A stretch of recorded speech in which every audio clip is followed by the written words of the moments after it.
Fan Studios, secured by DFWSecurity.com. This is Sean and RJ on 105.3 The Fan.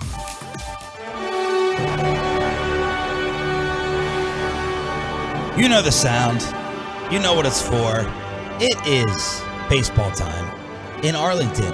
Good morning, Texas, sir. In Texas. Good morning, Metroplex. Sean Sharif, RJ Choppy. This is Sean and RJ on your home for Rangers baseball, and today is Major League Baseball opening day. Man, it usually is on like used to be on a Monday, and then the Reds would play on a Sunday, and then they moved it a couple years ago to a weekend, and it kind of threw off my entire life balance. But it's it always is it's a fun day because for me it means summer's here, and I hate winter. I don't like anything other than the heat. We need to get to spring first. Well, yeah, we had spring a couple days. It was a nice weekend. I got a little sunburn over the weekend. Then it went right back to being cold again. But maybe after the rain today and tomorrow. Is it rain today and tomorrow? It's Thursday. It rains every happy hour day. Rains every queso Thursday for me. Tornadoes every queso Tornadoes day. every queso Thursday for me. Yeah. We power through. We power through, young man. But it's supposed to rain tomorrow. Hopefully it'll wash out the baseball games over the weekend. Well, fortunately, we have a roof in case that happens to get us ready for the Rangers and the Phillies. 3 o'clock first pitch. Jared Sandler is going to be joining us in studio. Hey, is he not surprised anymore? He's back. That's right. He is back, and he'll be filling in part because of Eric Nadell's situation. So it should be Hicksy and Jared Sandler starting you off for this Rangers season. And the Rangers, one of the Rangers play-by-play voices will be in at 7:20 during the Expressway. We have Ranger songs from the morning show to get you ready. Oh, baby. Every single hour on DFW Sports Station. You feeling good about yours?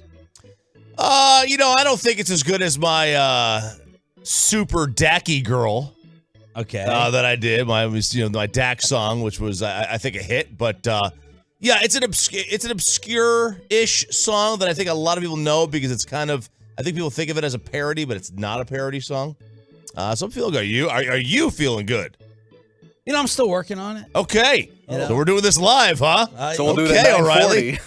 Yeah, maybe 9:53. We'll Nice. see. We'll see. Is still trying to work out some lyrics for the live performance. Peyton, did you do one? I did do one. Mine was I took some time on this one. The song, I had to go through my playlist a couple times to see what song I wanted. I needed something upbeat, not something monotone, nothing plain. I needed some beat in my my song, and so I think I found it, and I think it's a hit, but that probably means it sucks. I know that Bobby is dreading his, absolutely dreading it. His is good though. Oh, you listen. I think it's good. Okay. Bobby always thinks that stuff stinks. That's right. Well, most of the time he's right. Yeah. 6:40, we will debut our first Rangers song to get you ready for opening day against the Phils. Last night, Mavs Sixers on ESPN. Meanwhile, a crushing loss for Dallas. They played well, but will come up short.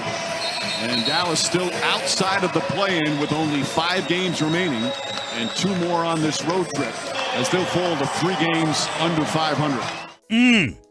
Fourth loss in 5 games, and a little bit more bad news for the Mavs. The Thunder pulled out a home win over the Pistons on a last-second putback. So OKC is back to having a 1-game lead on us with the tiebreaker for the West final play-in spot. So not only are we behind Oklahoma City, but they have the tiebreaker as well after getting a last-second victory last night. And just 5 to go. That's it. Just 5 games left. It's getting down to crunch time. No, that's true. As Jerry would say, we're down to circumcised mosquitoes here, and of the NBA regular season. But they did play well. They did. I mean, you shoot 47% from beyond the arc. Did you hear the stat from Van Gundy? I think 26 times this year a team shot over 50. It tells you about NBA shooting and where it's at, how good it is. 26 times this year a team shot over 50% from the field and lost. That's crazy. That tells you about shot making. Mm-hmm. Look, I want the Mavs to make the playoffs. I want a reason to be interested in the NBA playoffs. Last year, their run allowed us to sit there and talk about every single series that was taking place. It was much more enjoyable for me when your team's not in it and you usually have predictable outcomes in the NBA. It's like, okay, let's just go ahead and kind of focus on baseball now. But there were points during last night's game where I said, just lose. Just miss it. Just miss it. They played well. There were some periods of uninspiring play. I was banging my head against my computer, watching Tim Hardaway a little bit. Luka with some brain farts. But Jason Kidd again. My Lord.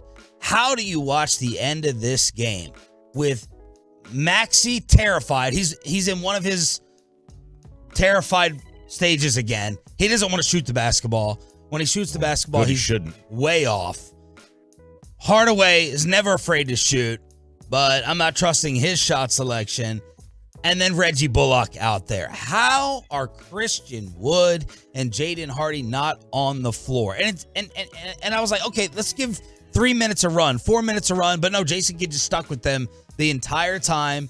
You had challenges that were not used by Jason. 2 different instances where it's like, okay, we're in the fourth here. Maybe go ahead and use it. Try to save yourself 2 points against you on the scoreboard. Lineup decisions, not burning the challenges for the timeouts. Joel Embiid, Philly didn't do anything special in the fourth quarter. The game felt like it turned off a 5-point swing. Embiid hit a 3, and then he hit another little jumper. It's 5 points, kind of turned around a boring fourth quarter. Kyrie did not do his thing, and the Mavs lose. I just can't. I'm sorry. I just can't sit there and not have my blood pressure go up with Bullock, Hardaway, and Maxey on the floor to screw things up. Clang City. I mean, that's what it was when you had somebody other than Luka shooting in the fourth quarter. It's all it was. If Reggie had an open look, clang. Maxey, boing. That's all it was. It was just Brick City. They had no help. Neither one of them had any help down the stretch. And 9 points in 12 minutes for Christian Wood. I don't want to hear anything about defense. I don't want to see it on the fan text or on Twitter. I don't want to see it. These games are 90-89 after 3 quarters with Christian Wood playing 10 minutes. So it's not just him defensively. No, it's not him defensively. Maybe they don't like the way he works with the flow of the offense. I have no idea. I really have no idea. Presents a mismatch problem against anybody that he faces, going to the bucket, shooting from 3, athleticism. I mean, get Maxey out. Get him out of there. I know you're trying to give JaVale McGee some minutes, 2 points, 3 rebounds in 6 minutes. Jaden Green was 2 of 5. Jaden Hardy. He was 2 of 7. He had 8 points. Josh Green had 6. It's just frustrating. It is. I was at baseball practice yesterday. For the but mostly about the first half, and every single dad that was there, every single one. There's about 8 of them. All said they could not stand watching this team. They can't stand Luka. They're out on him. Oh, so Basic's report is true. Yeah. They're out on Kyrie. They can't stand the whining, the complaining of calls like every single play. It disrupts the flow of the offense. I didn't really notice that a ton yesterday. I disagree with the Kyrie part. I mean, there's nothing he's doing on the floor. I agree. I like Kyrie. I have completely changed my perception of Kyrie Irving. My perception of Kyrie Irving coming in compared to what he is now. I mean, this guy, he's fascinating. Whether or not you agree with anything he says, and most people don't agree with anything he says, but even if you don't agree with anything, you at least, he's interesting to listen to when he's at the podium. He's fun to watch, as long as Luka's not on the floor, apparently. But the Luka thing is just, I mean, he is going to complain. That's just the way it is. Well, he didn't complain last night. He didn't really. I didn't notice it much at all last night. But when the other team puts up 47% from beyond the arc, I don't care what you do. You're just not going to win that game.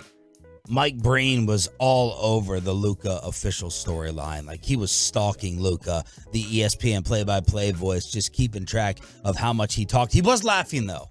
So that's good. A little bit of the joy returning, but it may be too late for the Mavericks, who are sitting here now behind Oklahoma City. You lose the tiebreaker to them, and you are the 11th spot out of the play-in in the Western Conference. Let's get you ready for Major League Baseball and Rangers opening day and why you may be burning your toilet like RJ Choppy. It's the Thursday edition with Sean and RJ on your home of Rangers baseball. Just getting started on the Fan. Coming up in the next.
That is the barometer to keep an eye on for Major League Baseball and Rangers opening day today. That is the amount of time that was shaved off these spring training games because of the pitch clock changes. So we have 26 minutes to compare to, along with where the Rangers rank with opening day pitching matchups with Jacob deGrom on the mound. Yeah, so obviously Jake deGrom is making his Rangers and American League debut as well.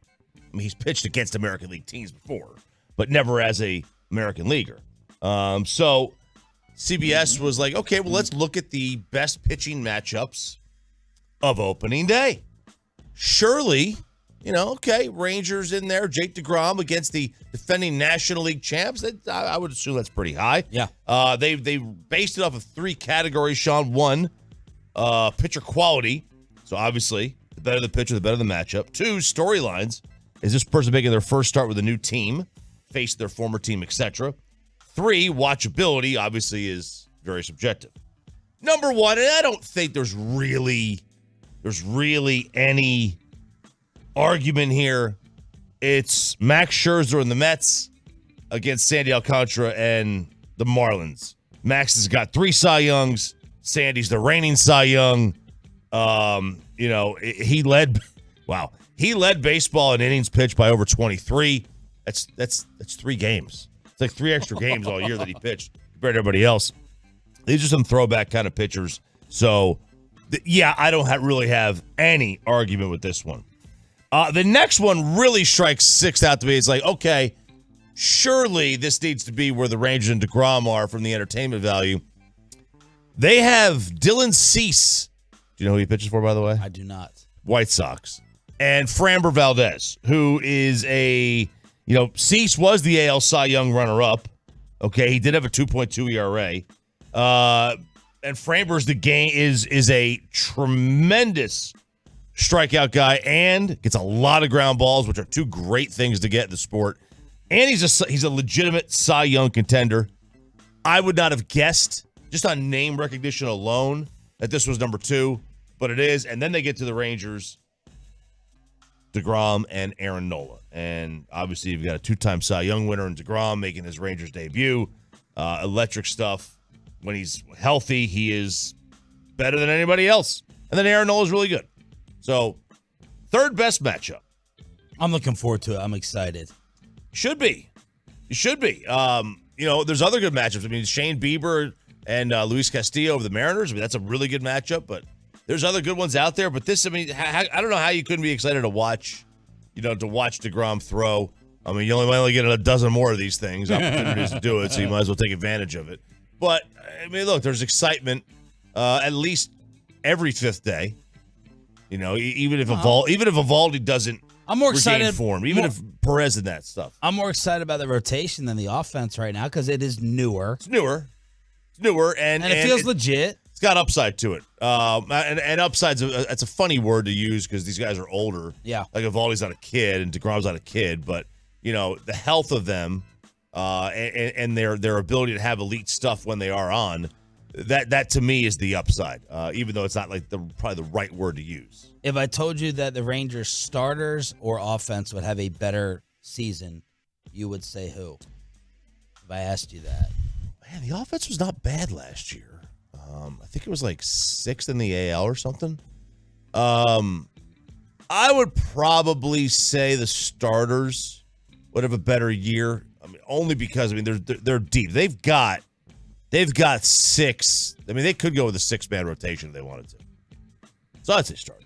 877-881-1053. Let us know if you're rolling out to Arlington for opening day, what your tailgating setup looks like. The KMC Masterpiece will be out there, and they got a guest list. Ian Kinsler. They're going to have the great Chuck Morgan. Of course, people stopping by the station is Tolos. Yesterday we had Yvonne Pudge Rodriguez preview opening day, and we'll have Jared Sandler in studio during the Expressway starting at 7:20. We're going to have some sports books, some gaming action inside the Globe today and moving forward. We're getting some news and developments on betting in the stadiums. Well, we'll see. We'll see. They have the sports books in there. The NFL owners voted to allow sports books in stadiums to place bets during games. Roughly 17 NFL franchises will be permitted to host on-site sports books. They voted to let these physical sports books operate at the league stadium starting this year, Sean, in 2023. They did this during the annual owners meeting in Scottsdale, which, I mean, I am I'm kind of perplexed at this decision for a couple of reasons. One, the NFL usually is not short-sighted. Brick and mortar sports books, like these kiosks in the state, your phone is your sports book. In these states where you can gamble, you don't need to go to a casino. You go to your phone, you go to the BetMGM app, you go to the Caesars app, you go to wherever you want to go, points bet, whatever the hell it is, and you just place a bet there. I don't need to get out of my seat and go to the sports book that's in the stadium. Yeah. Secondly, I'm thinking to myself, if I'm an owner, do I want people out of their seat in the sports books instead of watching the game and cheering the team? I don't know. I was perplexed by that. Like, I love the fact that we're getting gambling everywhere, but I was perplexed that the NFL did this. And finally, here, before Bobby Bell joins us in studio, apparently there is a new way to dispose of your number 2. A woman is burning what comes out of there. Normally, what's coming out of there is burning, but Yes. she's burning what's coming out of there. Oh, it was for me yesterday, man. And I didn't even eat anything bad, but holy cow. Yep, there is a woman out there who has this toilet that burns her poop. In this household, we burn our poop. Yep, you heard me right. From solid to ash. How? This is the off-grid Cinderella incinerating toilet. That means no septic and no water. Lift the lid, wave to yourself. Hi, me. Grab yourself a liner, insert the liner, do the business. Now it's time to ignite the fire. Woo, fire! Did you see it? Within seconds, your poop is turned to ash. If you don't believe me, look at this. No odor, germ-free, and safe to touch. Safe to touch. Safe to touch. It's just ash. Now it's gonna have an odor of some kind. It may not smell like actual poop, but it's gonna smell like something was incinerated. Maybe burnt hair. But this is interesting. This is interesting. Like, would you buy this toilet? I absolutely would. I would absolutely buy this toilet. When I was sitting here house shopping with my parents in That's town. one of the things you were asking about? But my dad was. He's obsessed with different toilets. Oh, yeah. He's got got a comfort height, He's oblong got the shape. automatic, seat raiser with the sensor when it tells when you're around, and then automatically heats your rear end when you sit down on it. Yeah. I'm sitting here worried about living room space and what type of quartz for the countertop, and are we going to be able to put in a pool? And he's sitting here talking about the toilet, the throne, and the bathroom, the toilet to sit on. I mean, let's be fair. It is probably one of the rooms that you spend the most time in. Yes. And, you gotta. I hate my bathroom. You do? Why? I hate it. It's too small. The closet, the bath. It's Your master one. My master's way too small. It doesn't have. Oh, I'm sorry.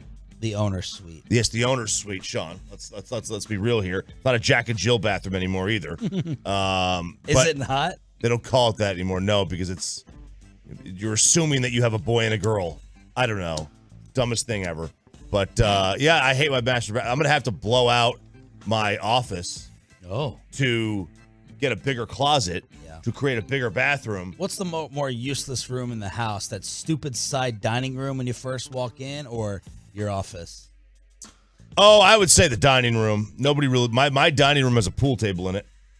Good. I don't really use it, and when I blow out the office, I'm gonna have an office in it, and it'll just be like an open door kind of thing. But yeah, I need to get rid. I need to change some things up. Absolutely. Construction. Gonna blow it out. But I have to. I mean, the bathroom's just too small, and when Sarah finally moves in, we're gonna have not enough closet space. So I need more room. 877-881-1053 to hit us up here on Sean, RJ, and Bobby. It's your home of the Cowboys and Rangers. 105.3 The Fan. Yeah, the Mavericks lost, and they're probably gonna miss the playoffs. Don't worry about it though, because yesterday someone reported that help is on the way. Kyrie ain't leaving because LeBron and Draymond are teaming up with Luke and Kyrie in Dallas. We'll tell you about the report. Continue to get you set for Rangers opening day here on The Fan.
pass to Green. Green, he made it!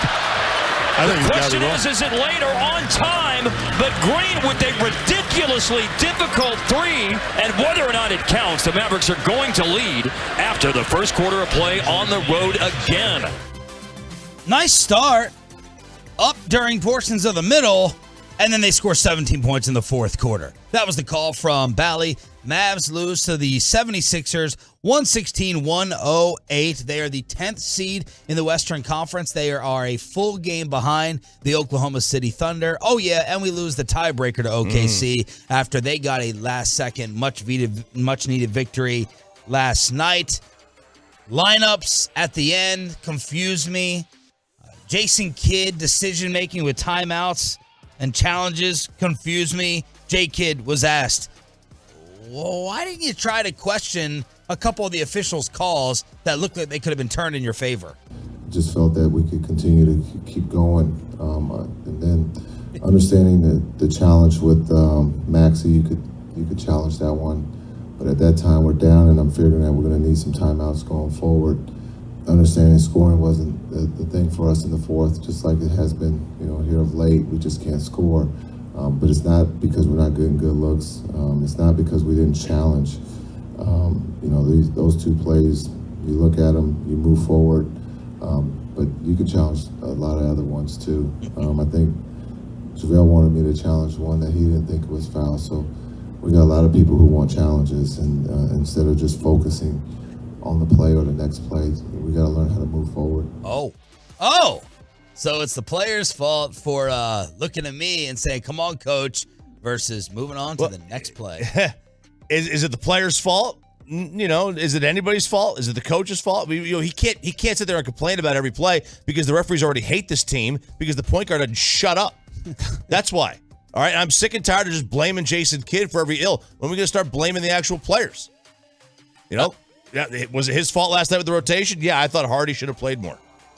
Why did he only get 18 minutes? Yeah, look, I mean, that's the thing is that I can – it's tough when you lose, but at least you come out of that game and you go, look, Christian Wood played 28 minutes. Jaden Hardy played 30 minutes. At least you know that you lost that game putting your best foot forward. You gave those guys every opportunity. So what is there really we can complain about with Jason Kidd given all the opportunities that those guys got? And so, I'm like, hold on. No, never mind. I read that incorrectly. It was 12 minutes for Christian Wood, 18 minutes for Jaden Hardy.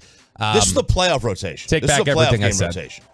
This was the minutes that you would see in a playoff game where you shrink the bench and then the reserves get less time. That's what this was. That's what this game was played like, and we just got to peek into it. There's a funny... If they make the playoffs, this is what the rotation is going to be like. Those guys are getting 12 to 18 minutes, and the guys who are the vets are going to get a lot more. There's a funny fake Twitter account quoting Jason. We lost the game, but we saved the challenges.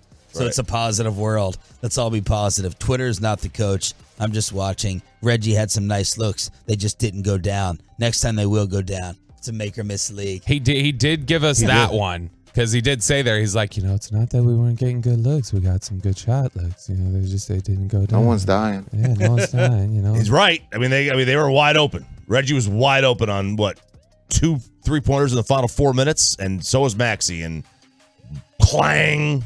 This really is just kind of a parallel case study in parenting. Hands off versus deciding when to get involved. You got to learn your lessons. You want to go ahead and keep standing on top of the couch? All right.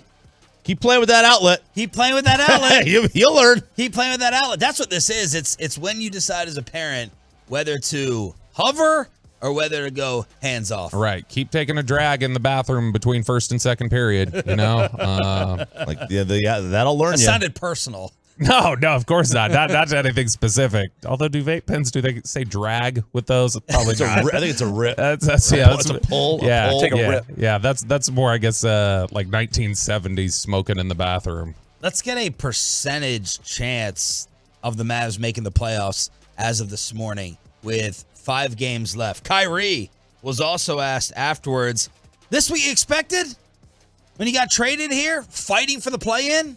Just human nature, man. I'm getting traded into a new work environment, and it's just a lot of newness. And I'm trying to introduce myself to everybody, figure out, who do guys go to on the team to confide in off the court? Who is our coaching staff as people, upper management? Who are they as people? What do they expect from me?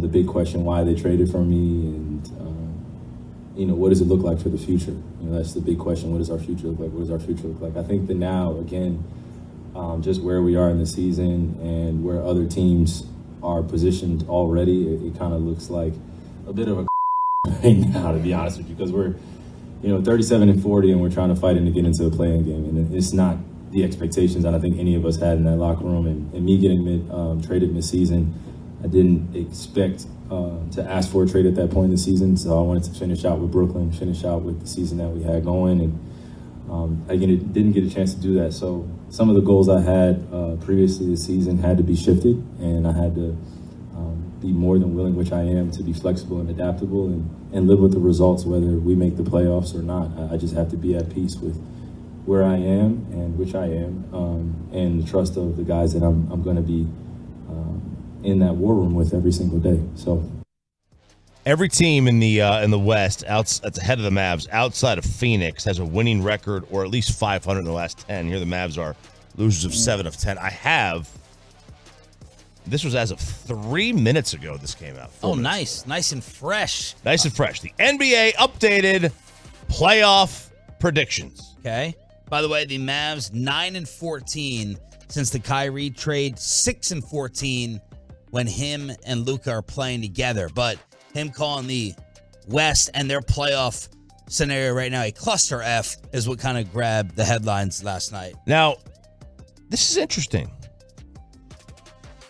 Oklahoma City's ahead of the Mavericks by a full game, right? Yep. And they have the tiebreaker. Yep. You're going to tell me they have less of a chance to make the playoffs than the Mavericks? Not only do they have less of a chance, they have not quite half as good of a chance of making the postseason as the Mavericks. Wow. How? What does OKC's remaining schedule look like? Yeah, that's what you got. That's probably it. So OKC's got an 11% chance of making the postseason. And the Mavericks have a 19% chance of making the postseason. OKC has Indiana, Phoenix, Golden State, Utah, Memphis. Okay, well, they go 1-4. Easy. Mavs have Miami, Atlanta on the road, then 3 straight games at home to close. Sacramento, by the way, congratulations to the Kings. They snap an 18-year playoff-less streak.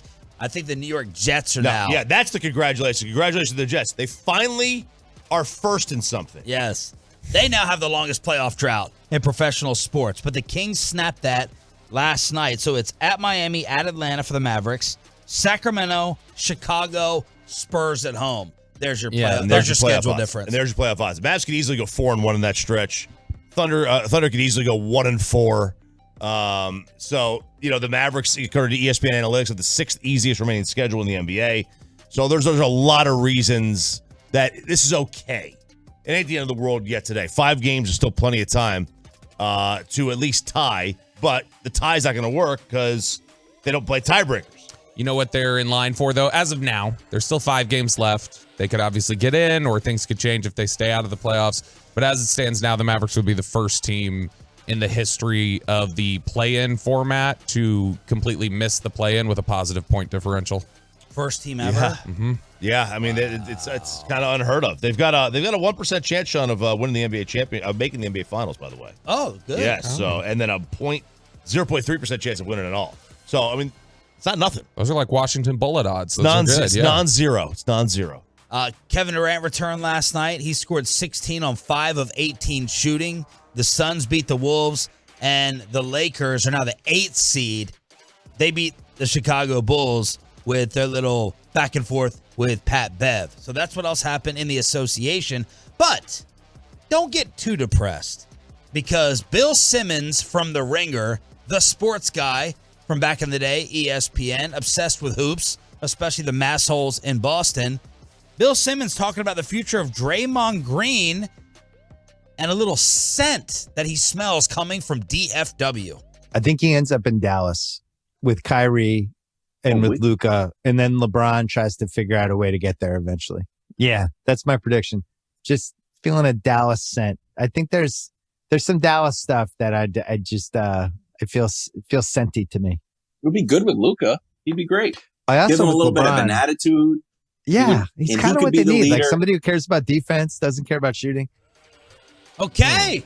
Well, we're going to have the next super team. Forget about Kyrie leaving. It's going to be Kyrie, Luka, Draymond, and Bron, and maybe Bronny. Bronny. Baby. There's your starting five. I would collection. I'm sorry. Like I would never. I'll just be honest. If Draymond comes here, I would never watch a game again. you guys, when we would do NBA stuff, I would just back away. I would go to the bathroom. I couldn't deal with LeBron with Luka and Draymond on the same team together. I could not deal with the complaining to the officials. I could not deal with it. You're not even factoring LeBron into that complaining. No, LeBron is the most level-headed, least complaining guy of the three. No, I know, but he still would add to it for sure as a collection. I just think it's a weird group of basketball players. Aging LeBron, Draymond, Luka, who already has his unique style fits, and then Kyrie. Are we going to complain about this? No, I don't think it's going to happen. I think he's just throwing something out there. But if it does happen, I think we'd all be excited, but I would go, all right, this will be interesting. I wonder what this offense will look like. Yeah, these were Draymond doesn't need the ball. That's the fantastic thing. You do need a guy like Draymond Green on this team. Rebounds, cares about the little things, junkyard dog, that type of role player. Jerome Williams, the junkyard dog. The Davis brothers, some bad boys, some enforcers. Now, Bill Simmons was doing this during his half-baked predictions, but he did seem to suggest he was hearing something about noise coming out of the Metroplex. So that's exciting. I don't know how it factors in with Bronny coming out. Remember, LeBron seemed to set it up that he was going to set up his contracts wherever he goes to expire after 1-year deals, and then he's just going to go and sign with whoever Bronny comes out and plays with. Do you see Bronny was in that All-American dunk contest or whatever? Yeah. Took him a few tries to jump over Bryce and actually get through with that dunk. So, I don't know. I didn't see any of the dunks. I dropped him down my board after that, my NBA draft board. So is he a first-round pick now? He's been a first-round pick for a while, I think. He was teetering at the beginning of last year, I think, but he's improved to the point where now I think they have him solidly as a first-round type of player. All right, good for him. Jonathan Hankins gets done with the Dallas Cowboys, Bobby. Tell us about it. Good deal, too. It's for, they've signed a bunch of these low-cost deals, 1-year deals for Chuma Edoga, Ronald Jones. Now they get in there with Jonathan Hankins returning, and I think you saw how much better their assignments got, how much better the run defense got when Jonathan Hankins got here. And when he was on the field, the run defense improved a great deal. And then you saw when he had that pec injury and he had to go out for a few weeks, it went right back to what it was. And then he comes back for the playoffs. And again, run defense returns to where it is. So he's clearly an important piece in what they do on run defense. And for me, with questions about linebacker and their ability there and their scheme, it's like, when we talk about, hey, if you get some good pass rushers, maybe that can cover over some of your deficiencies at corner. Or if you have some great receivers, maybe that covers over some deficiencies with your quarterback. Similarly, if you get a really good space-eating one technique like Jonathan Hankins is, that covers over some of the issues with your linebackers. And so I think that it's a good cover. It's a good added insurance against whatever you end up doing in your linebacker room, is just keeping him in the mix and having him contribute to your run defense. 877-881-1053 is the truckwreck.com text line. It is Major League Baseball opening day. And, of course, we are your Rangers station. The KMC Masterpiece going to be out live in Arlington for you to party with. Send us the tailgate setups. I know that the great Dave Swavey is going to be rolling deep from Guns N' Hoses with the cigar station. Looks like it could be some rainy weather, but of course, you got that roof to protect you inside. What's a successful year? You'll be satisfied if the Rangers do what, and what does Vegas think of your favorite baseball team in Arlington? Let's dive into Rangers opening day with the Jacob deGrom debut next. Always a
brought to you by Stave the Weight Loss, That's Soda, and by the personal injury lawyers Frankel and Frankel. There's a reason you need a special license to drive a big truck.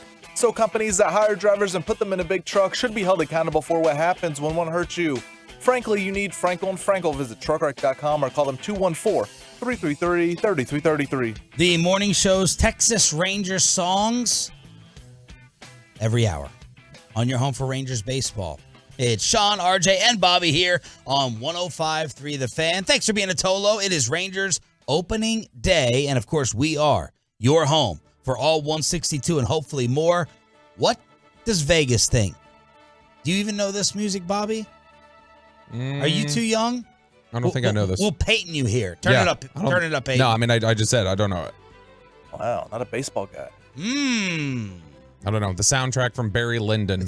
That's a good reference. I love this highlight show.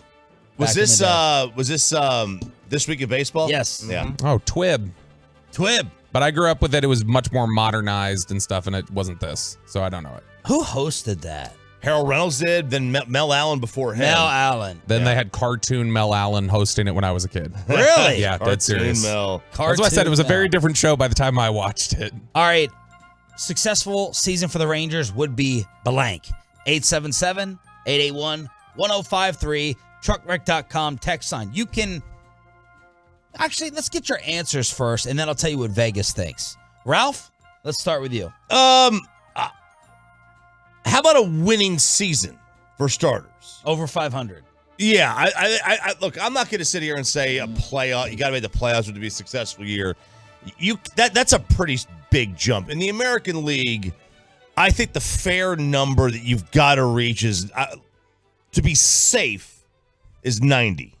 Just to be safe. I think it may be higher. It's probably higher. It may be 92. For absolute certainty, like feeling safe about it. Yeah, but let's just say, I think the Yankees will win over 90 games. I think the Blue Jays will win over 90 games. Baltimore's got a chance. I mean, they were a really good team last year. I think they were over 500 last year. We're like a year behind the Orioles. I think the Rays got a good chance. Cleveland's got a chance to win 90. Obviously, Seattle and Houston are probably going to win 90. I mean, there's 6 teams right there, 7 teams right there. Haven't even touched on what the Angels are going to do, who have the 2 best players in the sport.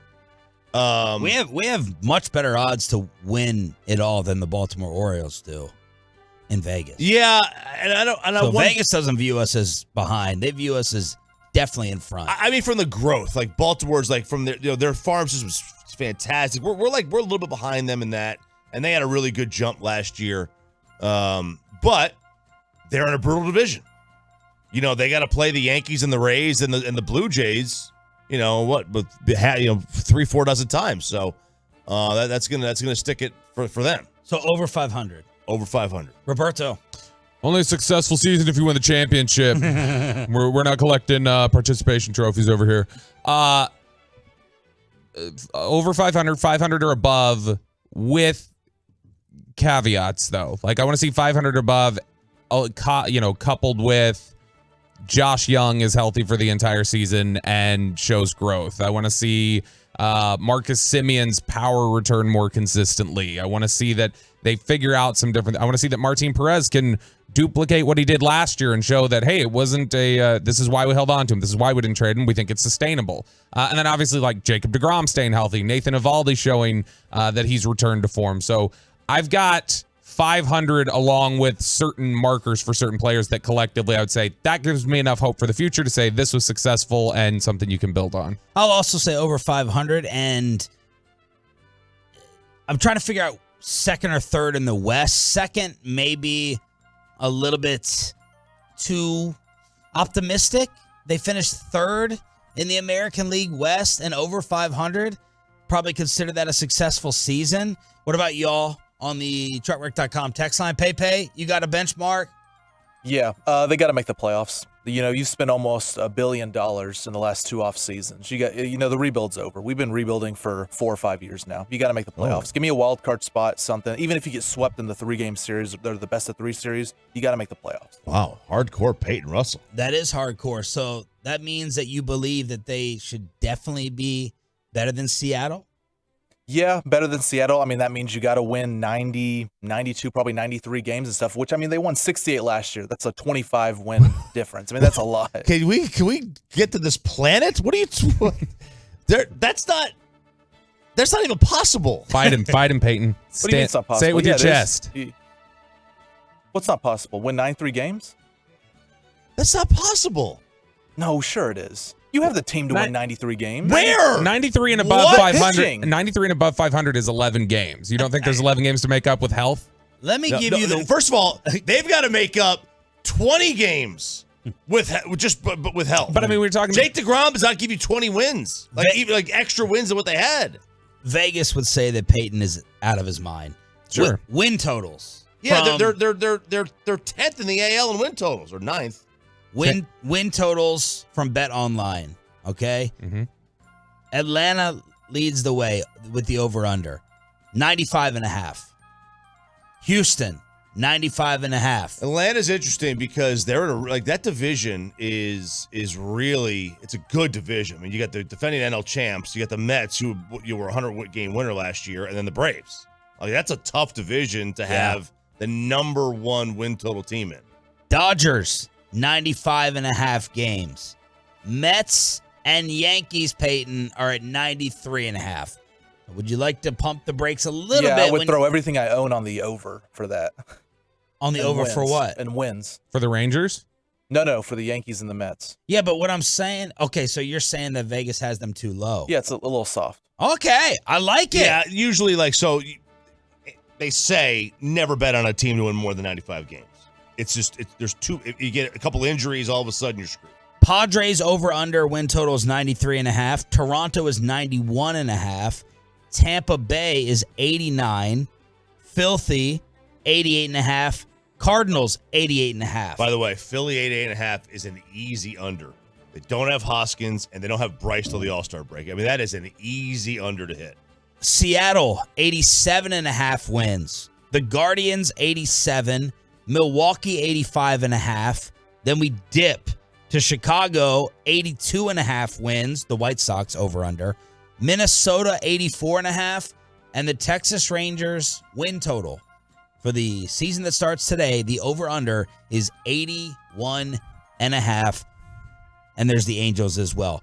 The Angels are actually at 83, and the Rangers are 81.5. Bet that over, right, Peyton? By 12. That's why people think Dallas media is so soft. We're satisfied with not making the playoffs and winning 3 games over 500. Yesterday, I'm with Peyton. They're winning 90 games now. Peyton, you convinced me. That would be one of the most unprecedented things in the history of the sport. Oh, it'd be a 30 for 30. Easily. This is where you take advantage and bet, Bobby. What was their over under? Like, I mean, obviously we wouldn't have it. It's not going to go back like that. But like 04, I would imagine the Rangers performed 12, 13, 14 games over their projected win total from Vegas. When they 2004? When they went 88 and 74 post A-Rod trade, when everybody thought they were going to be awful and they were in the playoff race. So, I mean, it's not like the most ridiculous thing in the world. And if everybody stays healthy, if Evaldi becomes, I'm not saying it's likely, but there's a path where that's not like the least likely scenario. I could see, I'll say this, they would be more likely to win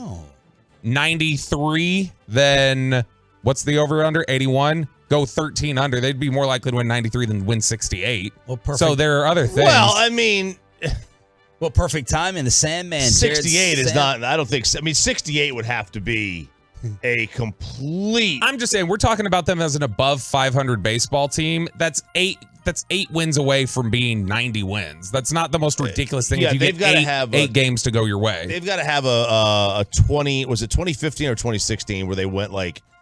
They had like 35 one-run victories.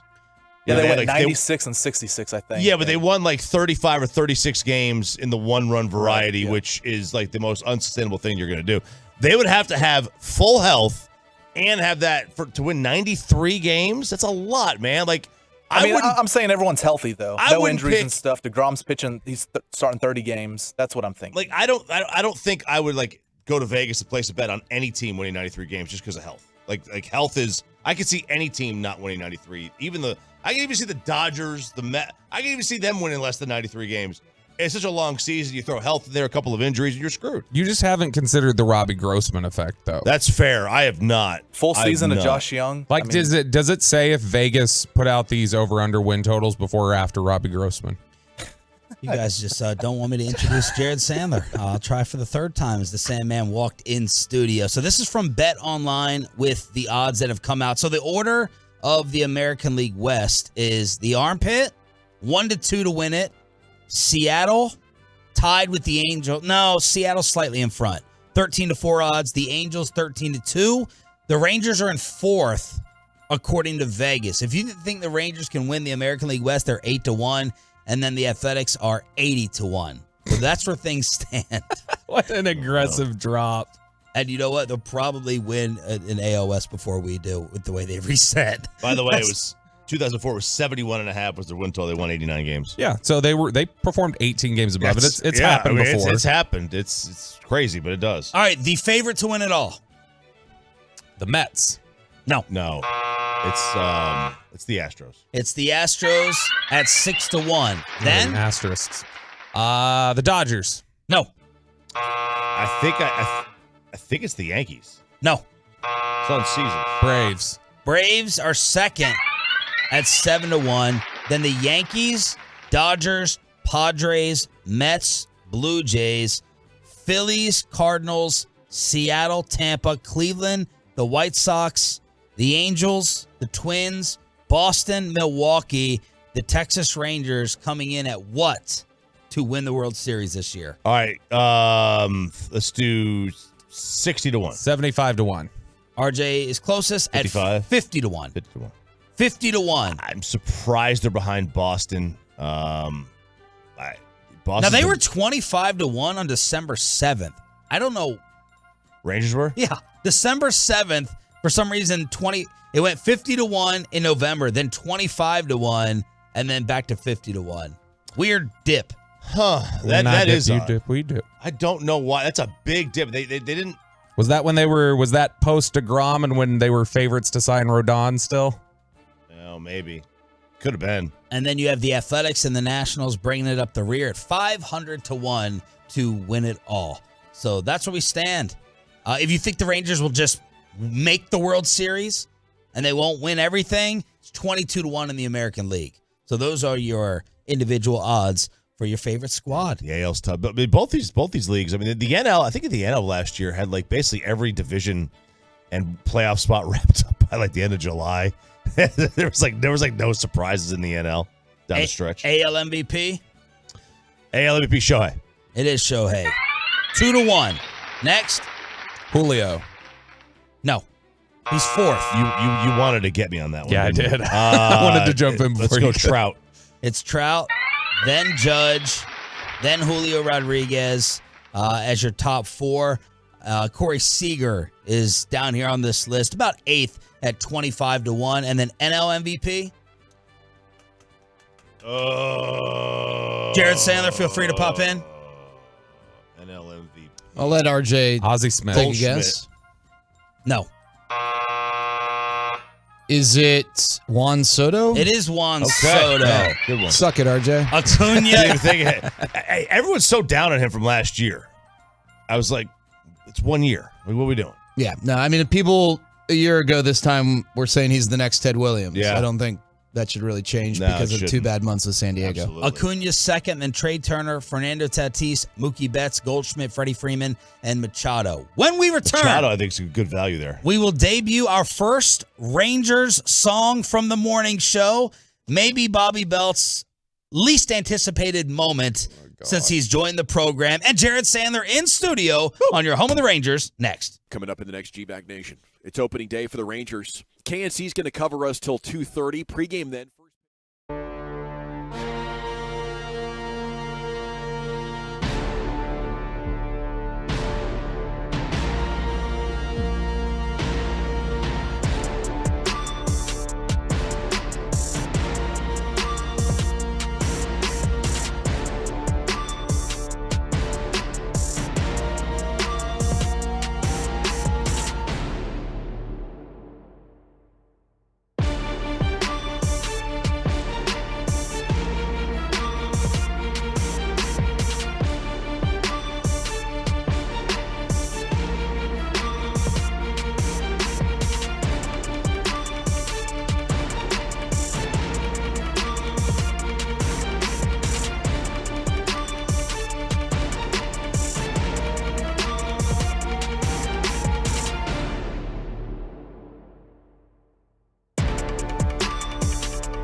Security guard. Go make that money and make it largely. TJ, what is your background like ethnicity wise? Computers and security. Remember who you're talking to.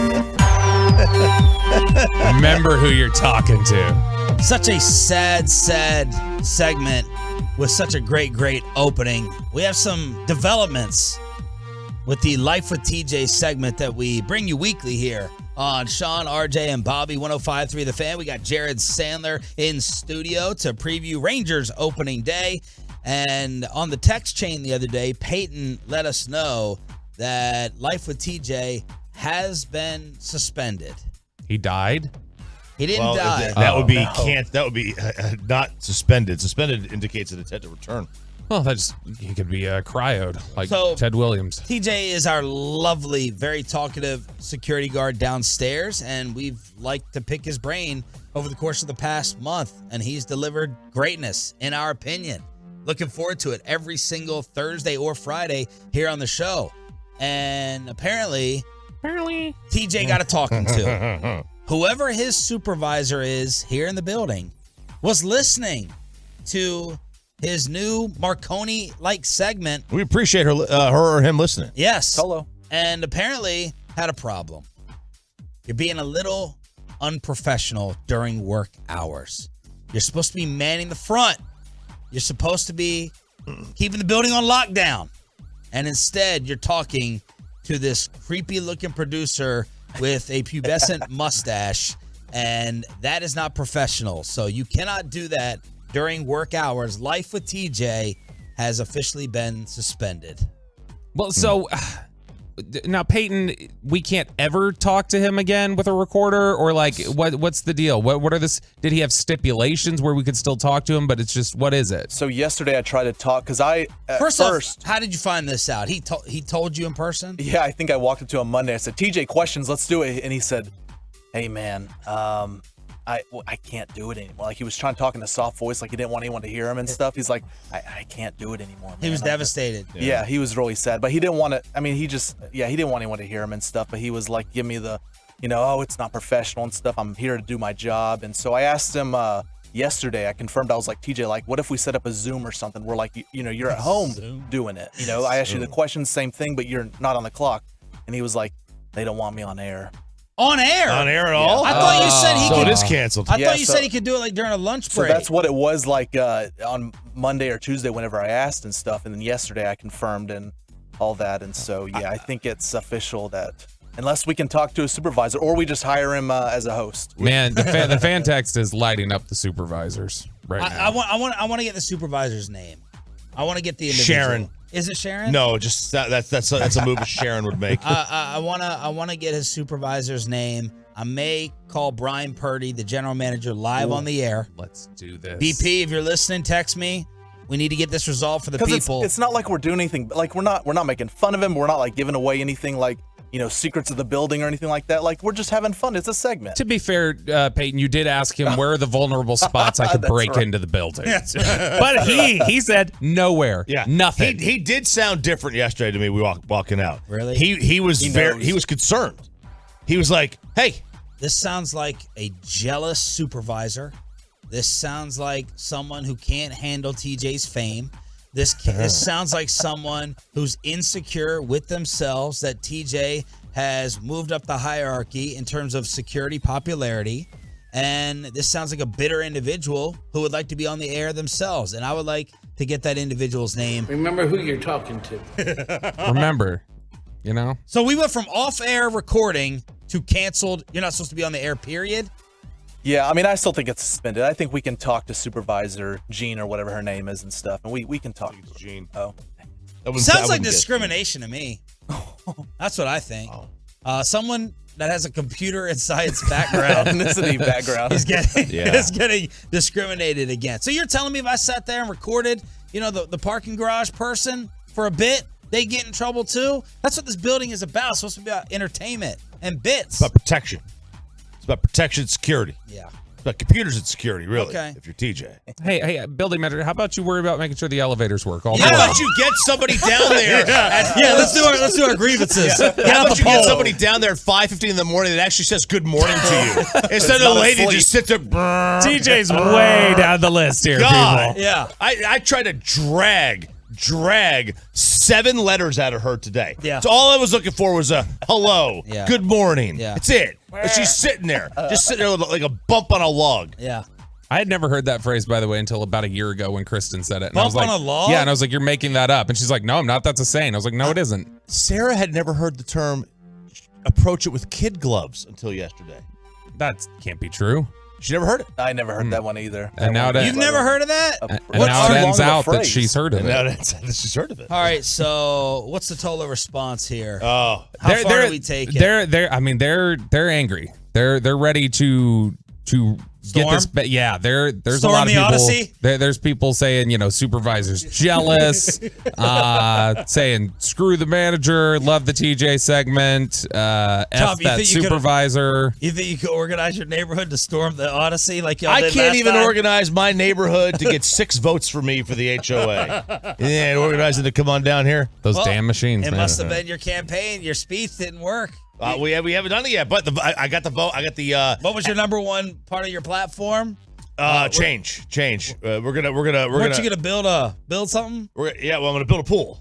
Okay. Build a pool. We're gonna build a beautiful wall. We're gonna build a fence out there. Yeah. All right. We're gonna build a beautiful wall, Yeah. and we're gonna make the neighborhood across from it pay for it. That's what's gonna happen. It's gonna be a beautiful fence. Beautiful fence. One of the best fences you ever seen. One of the best splash pads ever. Who's the current HOA president? First name? I don't Just want to give his first name. He's in our poker group. His term is coming to an end. His name's Brian. His term is coming so to an end. what would your campaign name be for Brian? Bumbling Brian? Let's just call him High Chicago. We're gonna call him High Chicago. Okay. He's in my poker group. That's the game he always picks to play. All right.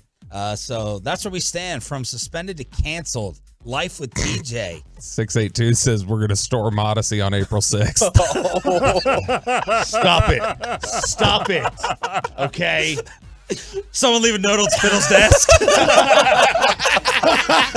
We're gonna walk out of here with microphones. No, someone leave some gluten on Spittle's desk. We're gonna walk out with a microphone. Oh, gosh. 877-881-1053. Truckcrack.com text line. I promise y'all. Oh no. I'm not leaving this to rest. Life with TJ. We'll be back in the next 2 weeks. We have to sit there. We need to bum rush the supervisor like with our handheld mics, like we're catching someone on the street like a celebrity. Like all 3 of us rush up to the supervisor. We find out who Why do you hate TJ? Like Why those do you hate him? Am I being detained videos that Yeah. people am I being detained? You have anything to say? You have anything to say about this? Have you seen this? Have you heard about this? Get your torches out, boys and girls. We're storming it. All right, Chup. We're getting back to the Final Four on Saturday. What are these FAU stories that you have out there? Okay, so I got a couple of them. Do you want the NIL one or do you want the Dusty May almost left FAU? Which one do you want? Whatever you want. All right. So Dusty May. I'm looking up the supervisor. Whatever TJ All right. wants. Yeah. So I had told Bobby this on Friday. There was a time not too long ago, FAU struggled to get practice time at their own gym. Like their gym was used for so many other things, volleyball and all that.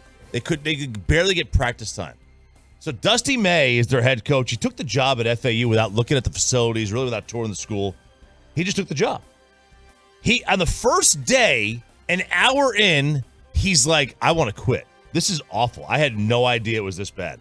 He calls his wife. He goes home. He's like, I made a huge mistake. And she's like, no, you got to stick this thing out.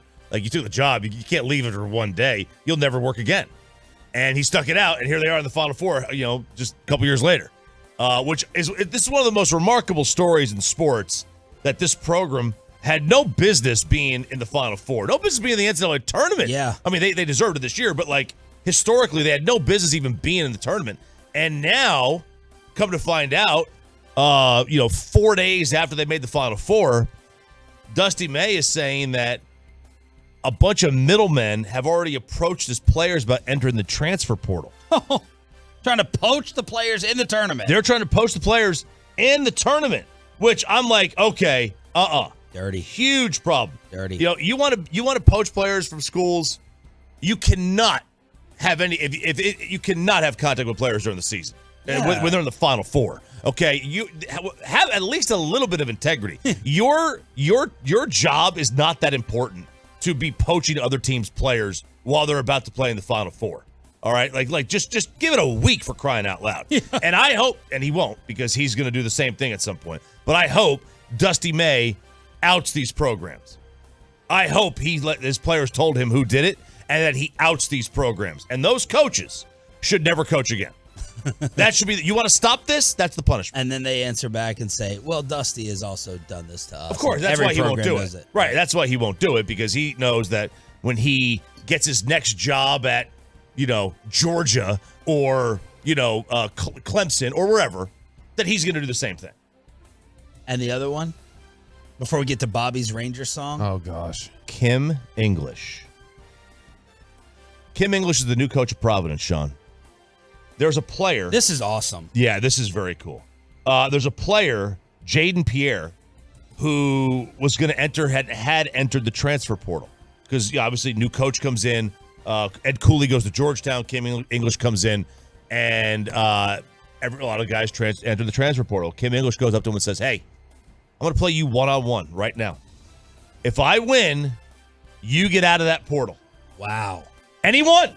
Now, we don't know if he's going to actually go through with it and get out of the portal. I think that means you should cut the player. But yeah, if the coach is beating you, that's that should be a test that says, why don't you transfer? Yeah, Kim was a good player in his own day. Oh yeah, but that was awesome to me. I think this is a great thing if I'm a Providence fan. All right, it is Rangers opening day. Jared Sandler in studio up until 8:00. Get on the fan cam, Twitch, and YouTube. Bobby Belt has already taken off the headphones.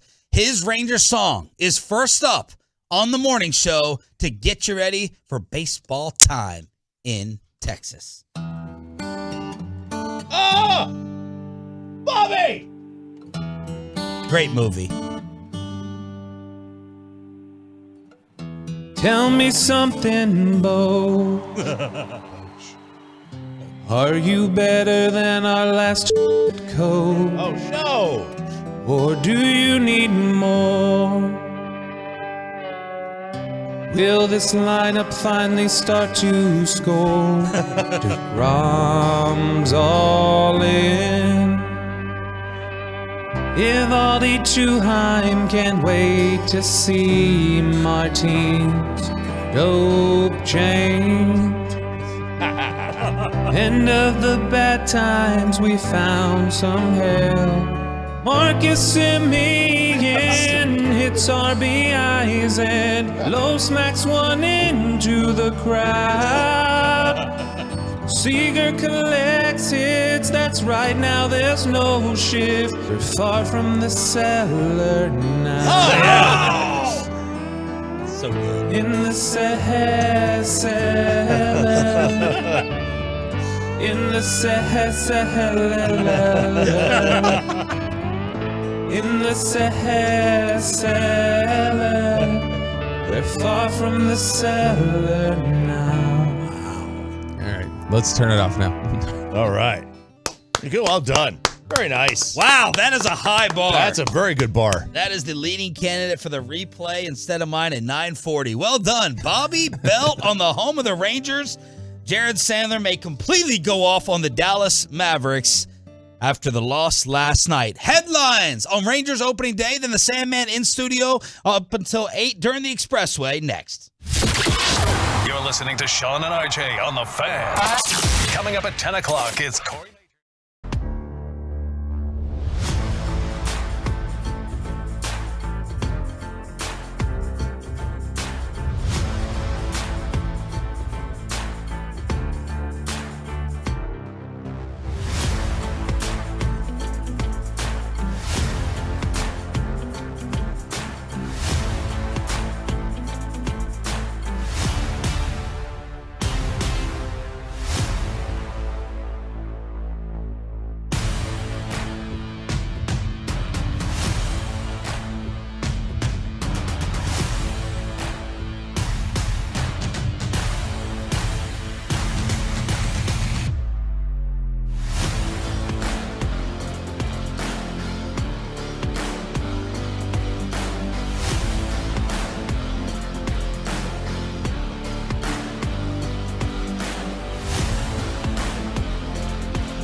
Studios secured by DFWsecurity.com. This is Sean and RJ on 105.3 The Fan.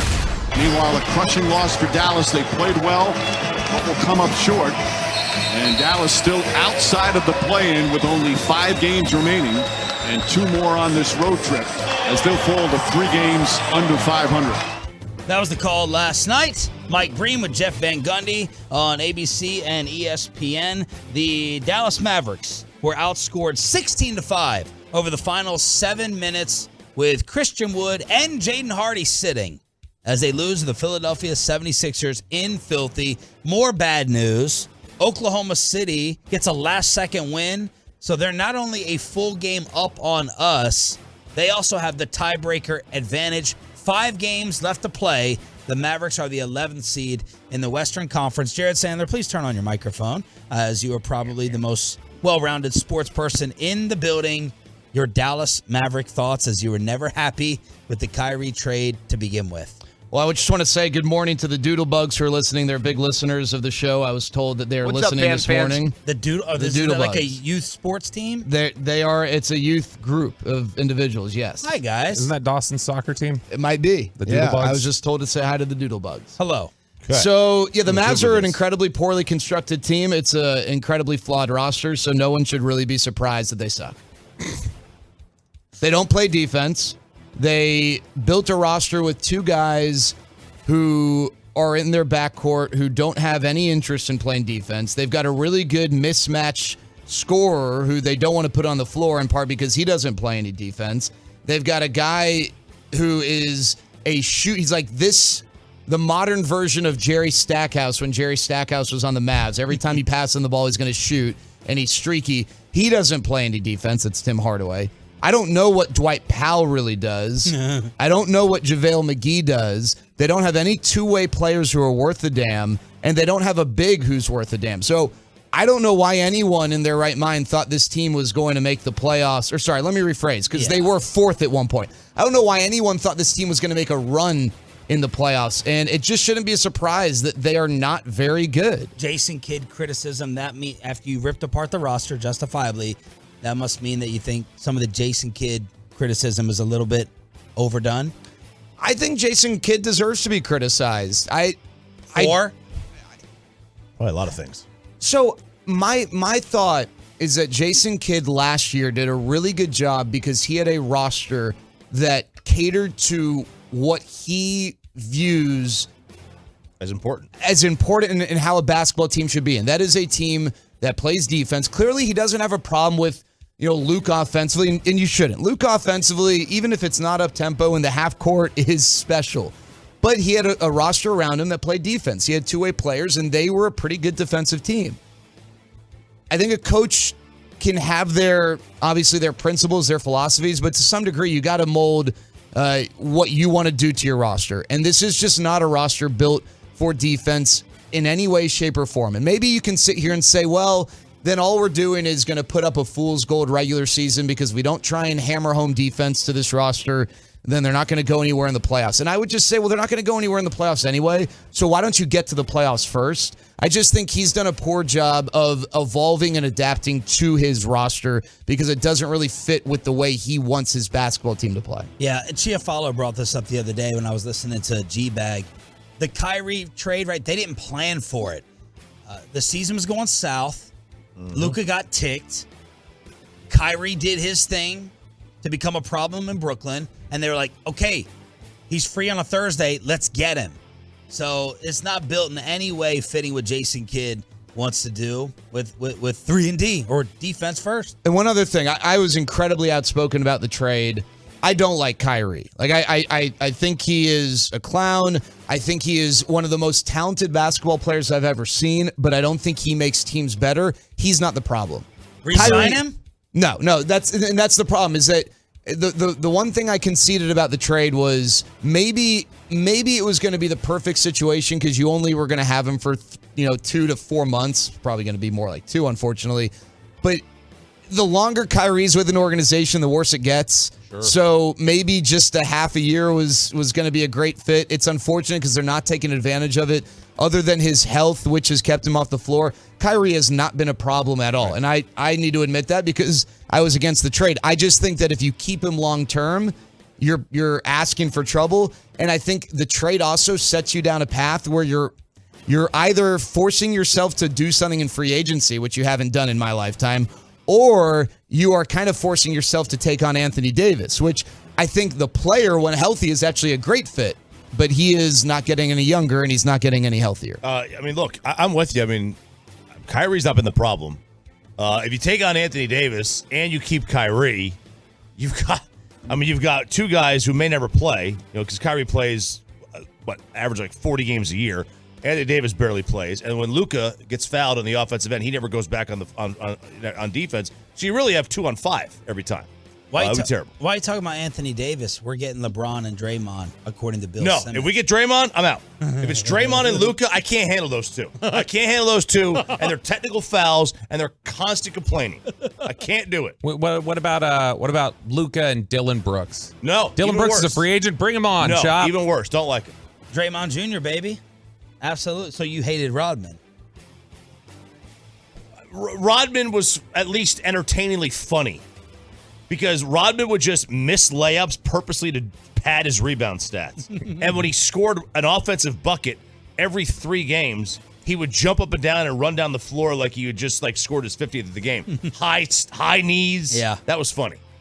What are the Mavs' chances to make the playoffs now, according to the numbers? According to the numbers, they're 19% chance of making the postseason. 19? Which with a record of 40-42. Oklahoma City has an 11% chance of making the playoffs, which is ironic because they're a full game ahead with the tiebreaker. But the Mavs have the 6th easiest remaining schedule in the NBA, and Oklahoma City has quite a difficult one. So we'll see. And I think you said the Mavs play at Sacramento. To Sacramento, they've already wrapped things up. Do they start resting guys? Who knows? Yeah. Yeah, by the way, the Mavericks currently sit with the 11th pick in the draft. So it's as high as it could possibly be without them keeping it. The Kings snap a 16-year playoff drought. They clinched last night. Mike Brown, Coach of the Year, right? I mean, that's not even close. Sure. That's phenomenal. I was going to say Luke Walton. I thought he was still there. Mike Brown, Coach of the Year. The Lakers beat the Bulls. They're the 8th seed in the West, and Kevin Durant returned to the layup line. 16 points, 5 of 18 from the field as the Suns beat the Wolves. So the Kings, that longest drought, it now belongs to the New York Jets. And 6 teams are tied for the 2nd longest drought in sports. 6. What year? Sandler, get on the mic. 4 of all 4 sports? Of all 4 sports. The other teams have the longest playoff drought now. Think of the teams with the longest playoff droughts. What's the year? Do you have that, or how long the drought is? It's 7 years. Oh, that's it? 7 years. A team has not made the postseason. Oh, I got it. Go ahead. The Denver Broncos. Denver Broncos are one of them. Wow. Are the Lions? So think with baseball, it's not 2015. It's 2014 because that's 7 seasons. The Angels? The Angels. Were the Lions on there? The Lions are not on there. They When made did the the Lions playoffs in make like 2016 or something like that. Yeah, they 16, lost to the Cowboys. Didn't they lose? That to was the Cowboys? 2014. Okay. They made it one at a time. They were not on the list anyway. The Tigers? Tigers. The Detroit Tigers? Say it with your chest, man. Well, I'm not sure. Okay. Who else? Roberto, nothing in the NFL? Peyton, another one? Hockey? Need your hockey assistance here, Jared. Well, hold on. I'm thinking of the NBA. Charlotte The Hornets? Charlotte Bobcats. Okay, Bobcats. Or Hornets. Yeah. Hockey. Orlando. No, not Orlando. The Atlanta Thrashers. No. The Sabres. The Sabres. Look at Jared. I told y'all. Pistons? The Pistons. No, not the Pistons. They made the postseason? All right, boy, we're just dumping on Detroit Can here. I just, in a league where half the teams make the playoffs, is it not remarkable that the Kings went nearly 2 decades without that's incredibly tough to do. That's almost more impressive than what the Alabama Crimson Tide have done over the same 17-year stretch. Rick Adelman somewhere smiling down on them. Missing versus the run? Yeah. Yeah. I mean, that is incredibly tough to do in the NBA where everyone makes the playoffs. It's almost like you got to be trying. Yeah. All right. There you go. All right, that's fine. Give us the other sports. There's 2 more? Just one more. One more. Give us the sport. Baseball. It's not the Orioles. Nope. It's not the Guardians. You already said no to the Tigers. It's not the Royals. It's not the Twins. It's not the White Sox. AL or NL? NL. Hey, Pirates? Pirates? Jared Sandler knocking them down. Was that who you were going to say? Yeah. It was That the or the Phillies Reds. until last year. It was the Phillies till last year. Interesting. Okay, let's move on. Headlines here on Sean and RJ 105 through the fan on Rangers opening day, which we'll go full coverage on at 7:20 with the Expressway. Cowboys bring back Jonathan Hankins, and the New England Patriots, the latest team to say we are out on Lamar Jackson. As you guys both saw some stories that Belichick, his seat's warming up a tiny bit. Oh, yeah, Belichick, the hot seat, the proverbial hot seat on, let's see, I don't know, the guy's about to break the all-time NFL wins record, but the hot seat is there. There are rumors that he may be. And, Bob Kraft, is he growing tired? What's their relationship like? Icy as it's being described today. The Brady, Jimmy G, love triangle, kind of start the separation, build the wedge. I don't know how you could fire him. I don't know either. It is interesting, though, that the fact that how quickly people can become discontent, and Belichick obviously was annoyed with it the other day when he's like, look at the last 25 years if you're worried about this franchise and if you're worried about having confidence. And so, I mean, we'll get into this a little bit at 8:40, but it does make you wonder, like, is there any leeway at all to, like, coaches in the NFL of being able to be given the time to have a rebuild? Break down the Lamar pie of the lack of interest being playing style versus contract, the player versus the deal. I think it is, from what we hear, I think it's 50% the contract.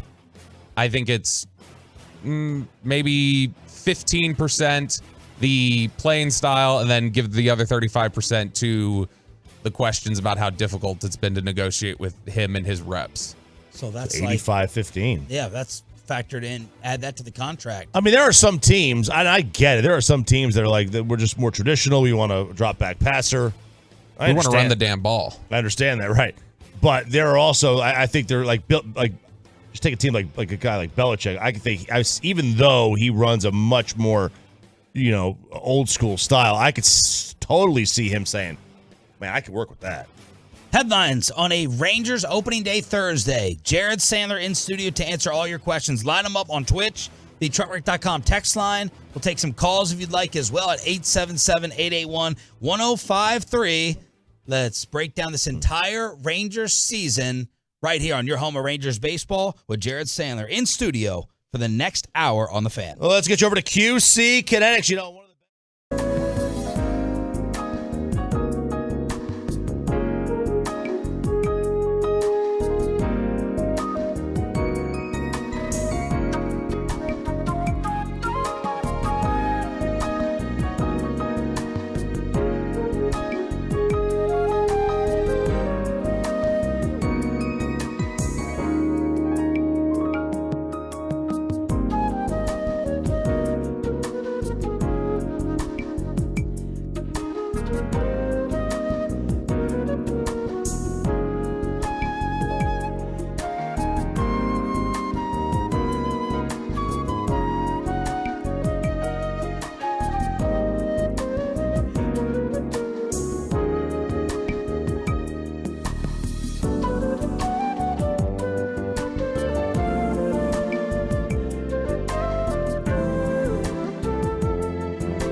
It is the Expressway right now on the Fan, and it's brought to you by Rockwall Ford.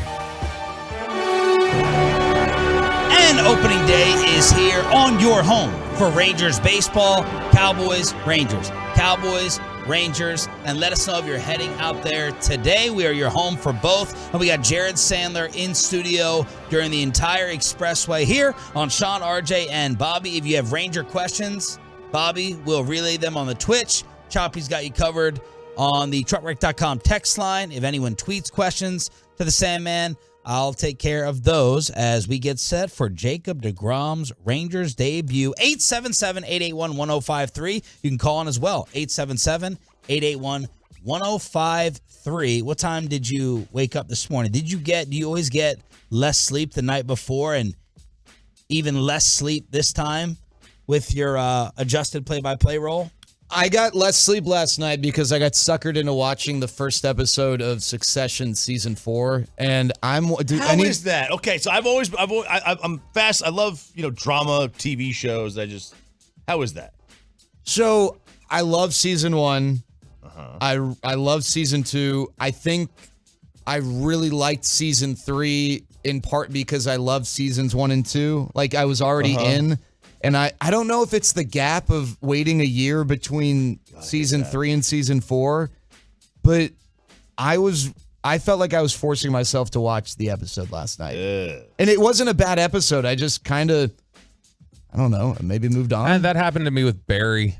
Barry went away for like 2.5 years, and when it came back, I was like, I don't know how much I like this. I think I lost interest. Yeah, I don't know. Maybe I'll get it turned around. But I was up watching that after the Mavs game, and then I was playing spades on my phone. Oh, I love spades. I learned it a month ago. I'm obsessed. It's obsessive. Let's play. It's obsessive. Yeah. You want to play? Let's download the app. Let's play right now. Well, we'll do radio first. Okay. And then maybe the commercial break. Try to be a pro, Jared. Try to be a pro, Jared. For those that don't know, can you just kind of reset what's going on with Eric Nadel and you and Hixie and what you're going to be doing starting off for how long, whatever you know that you can tell the Tolos? Yeah, I mean, Eric is dealing with, as he explained, some mental health challenges, insomnia, anxiety, and depression, and is, working through that. He's been dealing with it now for, a little bit of time, and, I communicate with him every day.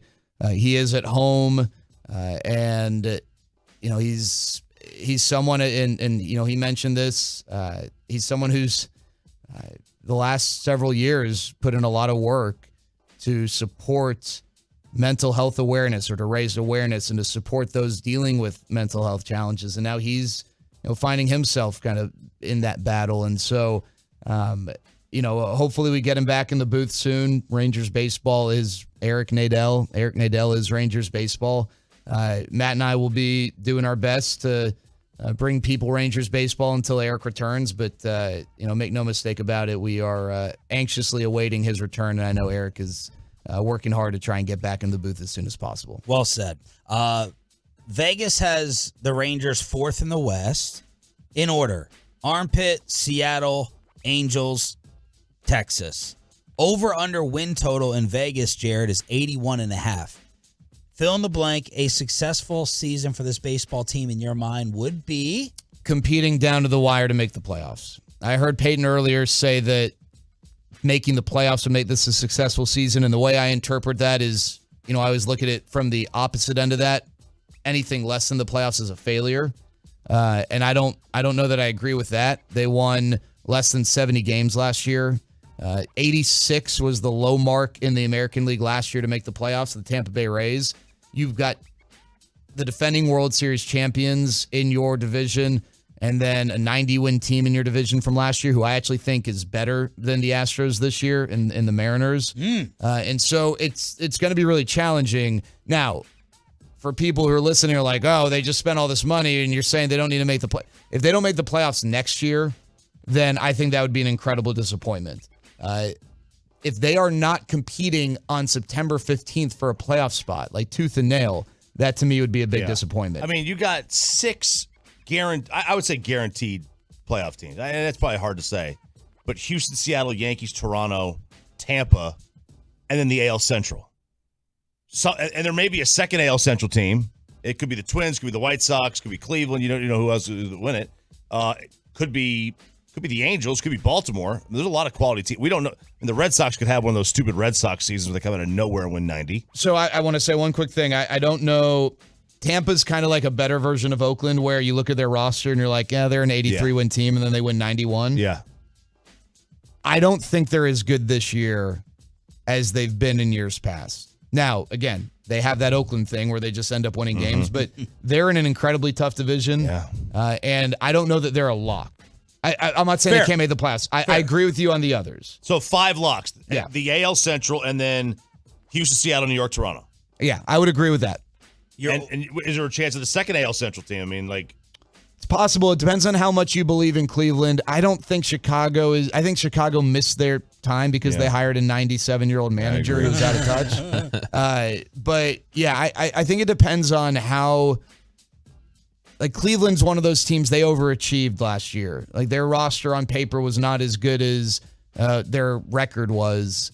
If you believe in what they did last year and doing that again, then I guess, they got to be a contender. I do believe in the Angels, though. Like, I know that they've kind of been a joke because they've had 2 of the best players in the world, and they can't seem to sniff the playoffs, and everything about Mike Trout, playing competitive games in the WBC for the first time since, 2014 or whatever. But what's different? Why? I like what they did this offseason. Their rotation, I actually think, is pretty good. I really like Patrick Sandoval. I think he's going to take a big step forward. And I just like the depth that they built. I think some of the additions they made, Hunter Renfroe, Brandon Drury, protects them a little bit. They obviously need Anthony Rendon to be healthy for, let's just say, 100 games. But I think the Angels and the Rangers, you're competing with everyone in your division. He totally gets forgotten after being a big-time Ranger storyline that offseason. Yeah, for sure. I think that's going to be – I think whoever finishes third in the AL West makes the playoffs. And I think that it's absolutely fair if someone says the Angels are better than the Rangers. I think it's fair if you say the Rangers are better than the Angels. Those are going to be some pretty important matchups this year. What would be your AL West order right now today? I think Seattle. Yeah, I think Seattle's one. I know that's maybe not the popular opinion. I don't care about that, but the reason I believe that, first of all, missing out Tuve for 2 months is not just something to scoff at. I don't know. I wonder if Jeremy Pena can replicate what he did last year. But the big thing for me is they had 4 starters who had career highs in innings last year, and 3 of them pitched in the World Baseball Classic. And I don't love, I don't mind that the Rangers only had 1 guy play in the World Baseball Classic. Like, it was, I would love it if I was Ray Davis. The Astros were pretty involved. I just think that there's a chance their rotation takes a little step back, for physical issues. Their bullpen is great. On paper, they are the best team in the AL West.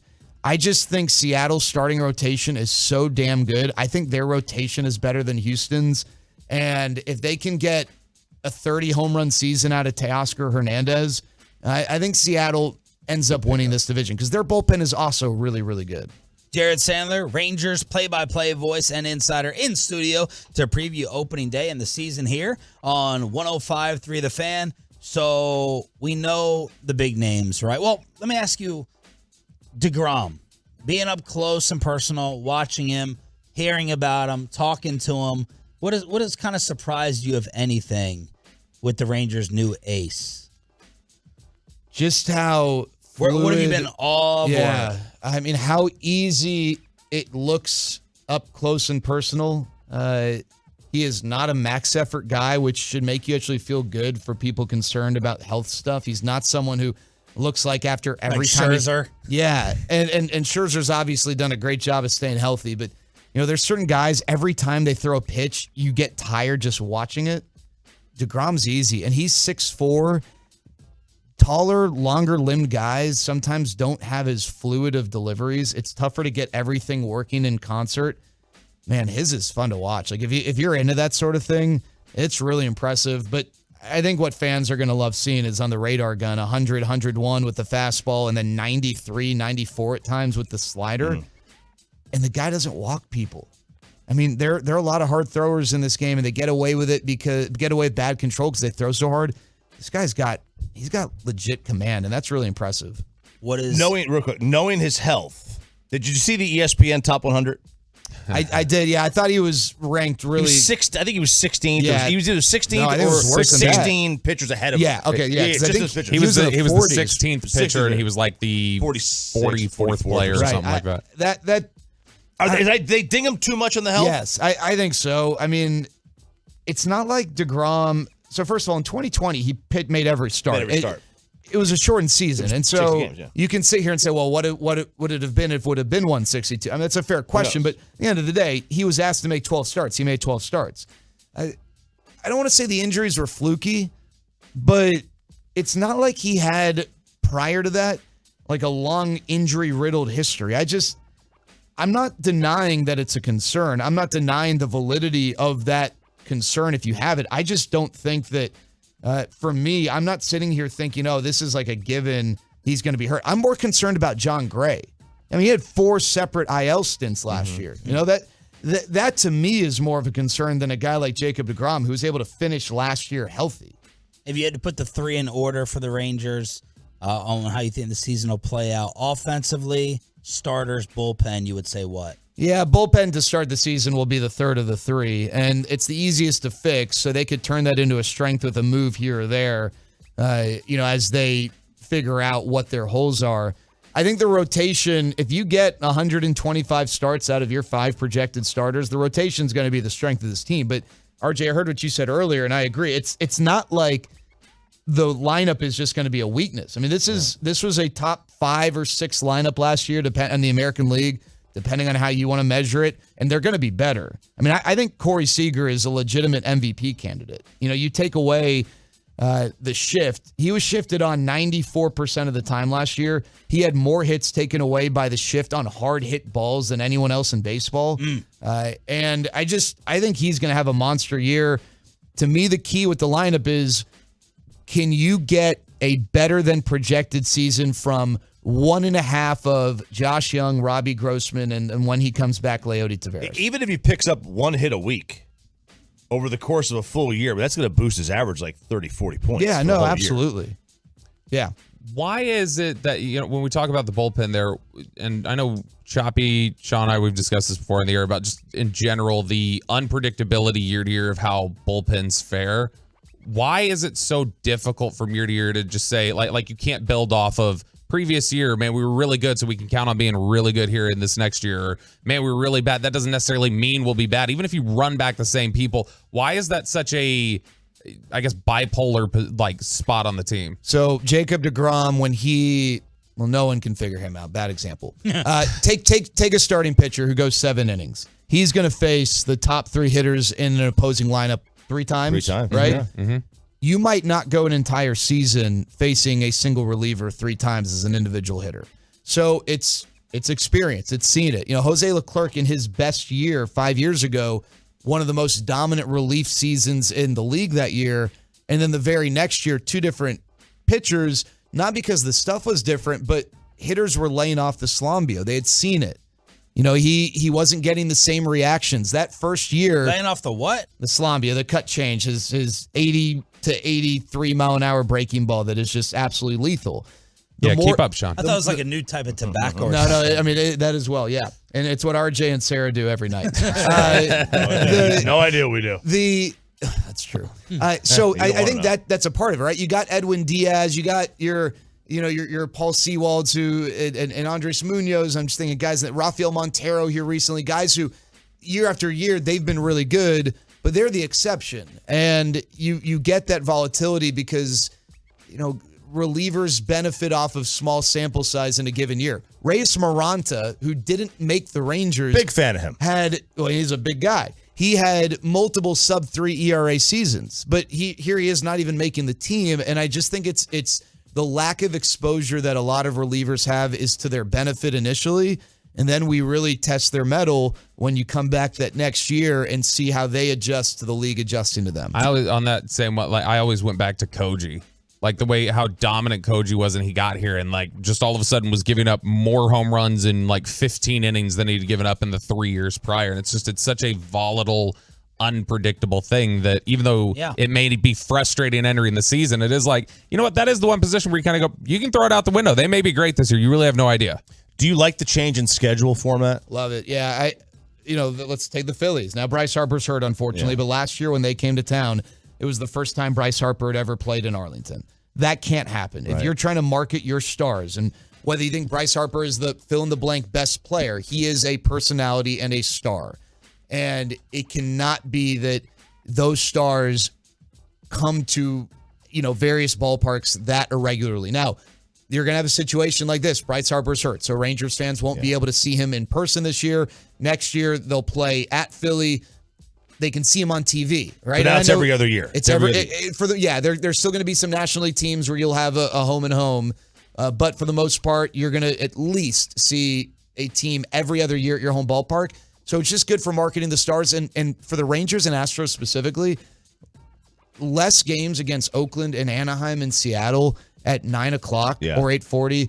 That is so much more advantageous just to the fan base and growing the fan base. And yeah, I think you get tired of seeing the Oakland A's and the Angels and the Mariners so often. From a win-loss perspective, is only playing 12, 13 games against your own division better for them than 19? This year, yeah. I mean, it depends on the division, right? If I was in the AL Central versus the AL East or the AL West, I don't think it will. I think it might hurt them more, right? But I don't want to have to play. I mean, the Rangers have to prove they can beat the Astros. They have really had a tough time doing that, especially in Houston. Less games against them, less games against Seattle and the Angels. Yeah, I think that's a good thing. Absolutely. Jared Sandler, Rangers play-by-play voice here in studio during the Expressway, commercial-free up until 8 o'clock to answer all your questions here on your home for Rangers baseball. Surprise Ranger candidates, someone you got a feeling about for better or worse, like that maybe isn't being discussed enough. We know the big dogs. Anyone fit that criteria? Well, I'd say, and I'm not saying he's going to be an all-star, but I think Robbie Grossman is going to fit the category of... What I tell you, Chop. No, and I heard you guys joking about it. I don't know if I missed some discussion with him earlier, but 2 years ago he walked 98 times. You don't just lose that ability. He's not so old that he can't recognize pitches, at this point in his career. I think he's going to be okay defensively, maybe a little above average. You can play him in left and right, switch hitter. But he's someone who, they paid, $2-3 million for. I think he's going to be one of those under-the-radar additions who ends up making like a pretty good impact. I'm not saying like an all-star candidate. I think people are sleeping on Nathan Eovaldi just because there's so much attention on Jacob deGrom. Nathan Eovaldi is really good as well. I know we talked a couple months ago, Bobby. You're asking about the drop in velocity, and we'll see what it's like in June and July. He was 97, 98 in spring as he worked into the 5th and 6th inning, and he didn't give up a single earned run until the other day when the team was back in Arlington. He looks incredibly impressive as well. And then I love Ezekiel Duran, guys. He still might be a year away because he only has like 78 games in double and AAA combined. But of all the young infield guys, and I'm including Josh Young in this, I think Josh Young's going to be good.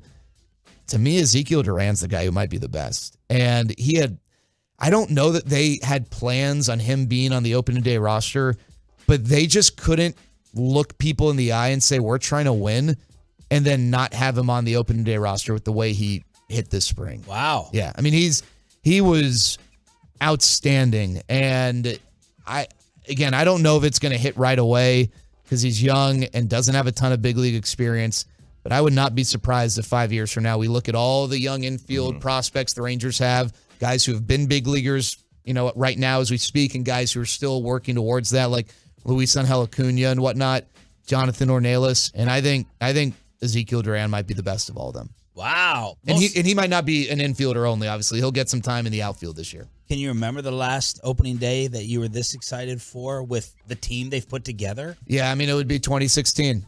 And, I know because they had such a good year in 2016, it was easy for people to think, oh, why can't they do it again in 2017? I think if you saw the writing on the wall, you saw what the Astros were doing, I think it was easy to look and say, yeah, it's going to be a rough year. And so, yeah, I'd say it's been since 2016. And I would even say 2015, there was cautious optimism, but they were coming off that awful 2014 season. So 2016, when they had Hamels and Darvish, in the same rotation, there was a lot of excitement there. I don't think I've had this level of excitement since then. Have you heard or felt a Bochy effect?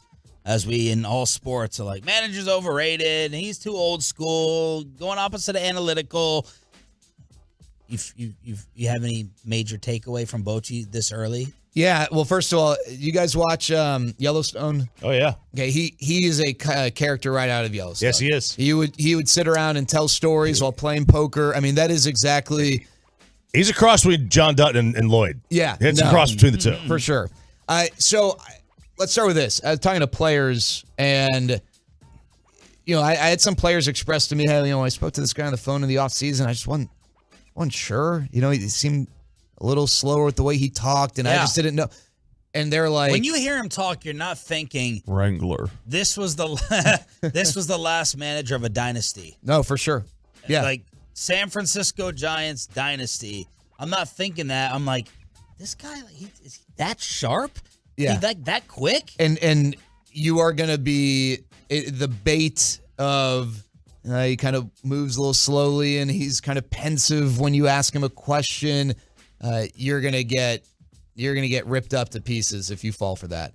And talking to the players, especially ones who did express concern to me, they're like, I was wrong. I mean, first of all, this guy is incredibly sharp, and the thing that a lot of them will tell you right now, they have fun with him. Like he can hang. Like he's not young, he's not hip necessarily, but he's witty. He's got some great one-liners. He's pretty funny joke teller, good storyteller. And so I think the players are connecting with him. Now, does that equal a win directly more than a pitching change in the eighth inning? No.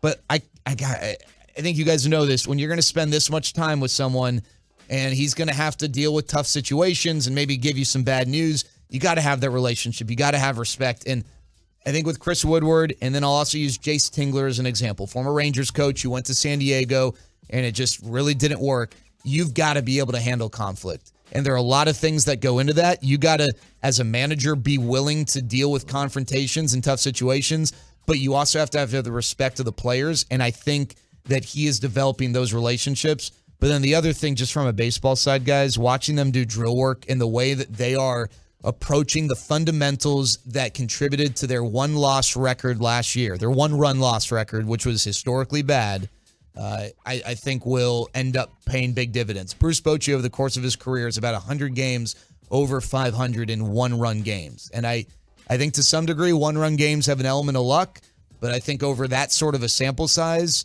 I think there's something to be said about that. Stylistically, is there going to be a change? Now, some of these may have to do with the new rules, but like stylistically, from Bochy's standpoint, is he a deviation from Woodward and Banny even the last like 8 years? Well, so I think to some degree we don't know, because the last time he managed, they didn't have the 3-batter minimum, and one of his strengths is the ability to maneuver and navigate a bullpen. And so that's not saying he's going to struggle now. I don't know. I think we're going to learn how he's going to approach that. Sean made a comment or an inference and asking a question about the new school, old school stuff. I think you're going to see a blend of that, because Bruce Bochy there are managers who say the right things, but in talking to him, he is attuned to some of the new stuff while also probably leaning on his methods, the more old school methods, when push comes to shove. But I think it's tough to know, because the last time he managed, pitchers hit. The last time he managed, there was a 3-batter minimum, or there was not a 3-batter minimum in the bullpen. But I think this is a team that's going to want to be aggressive. They really have been the last 12, 15 years, regardless of who the manager is. But this is a team that Bruce Bochy thinks is going to be a pitching-centric team. And so are you going to see a little more small ball? Probably. Right now, that doesn't mean you're going to bunt a ton, but I think there's going to be more of an emphasis on, hey, 7th inning, let's get this run in. We're not always going to try for the 3-run home run.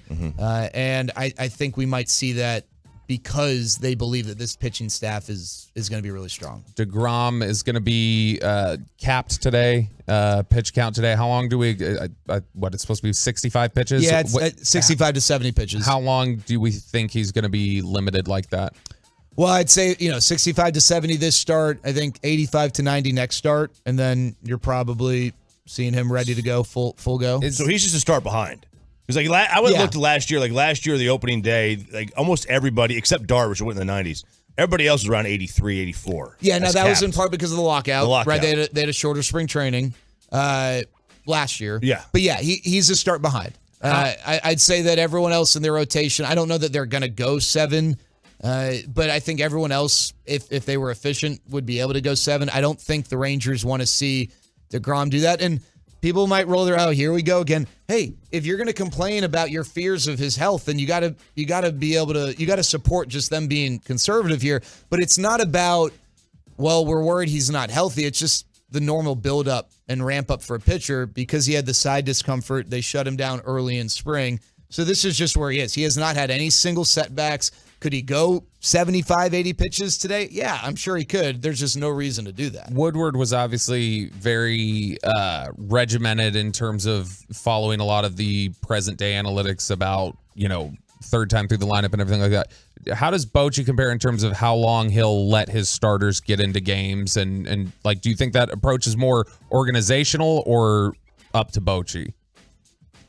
Probably both. I know RJ's big on front offices make lineups, and I don't fully agree with that, but I also don't think that's a crazy thing to, the front office, the GM is the one who builds the roster. And when you build a roster, you build it with a purpose. So you have a plan, you have an idea, and it's up to the manager to collaborate with the GM or the head coach, depending on the sport, to carry out that plan. But I think some of it is, what are you getting from the bullpen, right? You don't want to overuse the bullpen, and what are you getting from your other starters? If this is a situation like last year where starters aren't going deep into the games, sometimes you almost have to then force them to do it to protect your bullpen. And so I think there are a lot of factors that go into this. I think Bruce Bochy is someone who trusts his pitchers, though. And I think it goes back to pitching-centric. There are veteran pitchers. There are no, what was the phrase that Sarah, treating them with kid gloves? Or Sarah just learned that, RJ? Gloves. Yeah. Okay. Yeah. No, thanks for paying attention. You don't have anyone like that in your starting rotation right now who you feel like you've got a baby because they're 23, 24, they're coming off a minor league season with 70 innings and, they're on some sort of a limit. And so I think because of that, as the season goes on, you're going to see these guys, the veteran pitchers, have a lot of leash to go deep into games. Peyton Russell's Rangers song is about to debut here in just a few minutes. Here with Jared Sandler in studio. Oh, boy. On your home for Rangers baseball. Have you tried any of the new food? No, I wasn't there that day. I will gladly be a frequent patron of the Hurtado stand at Globe Life Field. I think this is what makes ballpark special. You get local flavors in there and good, right? I'm not talking about some random Joe cooking up some bad. Hurtado is awesome. Love Hurtado. I love that they're going to be featured at the ballpark. That's a representation of what DFW cuisine is. And I hope people check out Hurtado when they go to Globe Life Field. That is something when people ask me, what should I do when I go to the ballpark? That is now number one thing I'm going to say is, hey, go and try to get there early. Go check out their Hurtado stand and check out some of their various options. Take us around the rest of baseball. Thoughts, breakouts, best player, best teams, surprising team, disappointing team, your champ, just random thoughts. Yeah, so I think you're going to see a changing of the guard in the NL West. The Dodgers do not have nearly as impressive of a roster. I think, the Padres are the best team in the NL West. NL Central, the Cardinals have some pretty impressive depth. I really like them. Jordan Walker's a guy that people are going to learn about, I think, pretty quickly. One of the young studs in Major League Baseball. The East, the NL East is incredibly deep. The Rangers are going to see the Phillies, obviously, today, Friday, or Saturday and Sunday, even without Bryce Harper. I don't think the Rhys Hoskins injury is going to be that detrimental, but I think the best team in the National League might be in the East, and that's the Atlanta Braves. People forget the Braves did what they did last year without Ronald Acuna for the most part. Ozzie Albies missed a lot of time. Spencer Strider wasn't there from day one, and Michael Harris wasn't there from day one. That's a really, really good team. Not enough people talk about Austin Riley as one of the the better players in baseball. Over on the American League side, I actually think the Blue Jays are better than the Yankees. I think they're both 90-win teams. I'd give the edge to the Blue Jays. I think the Blue Jays are really, really good. Especially with Rodon out for Yeah. Well, you got Rodon, now Severino. I mean, it just seems like the Yankees, there's something off. I don't know what it is. There's something off. And they're not going to get as good of a year out of Aaron Judge this year as they got last year. Like, he's not going to hit 60, even if he hits 42 home runs, which that's a great year. He's not going to hit 62. I just think that the Blue Jays are really, really impressive. I think the Blue Jays are the best team, will have the best record in the American League. I think the Central is really weak. I hope for the sake of baseball that Julio Rodriguez continues to take steps forward. I just think that's the other thing, too. Rangers fans are super lucky. We're lucky because we get to see Mike Trout, Shohei Ohtani, and Julio Rodriguez more than anyone else in baseball outside the division. And don't forget, Jordan and Kyle Tucker. I think Kyle Tucker's undercover MVP candidate most years. I think Tucker's going to be their best offensive player. I worry about a guy Jordan's size with two awful knees. I mean, when he's healthy, he's unbelievable. Again, I think Seattle, right?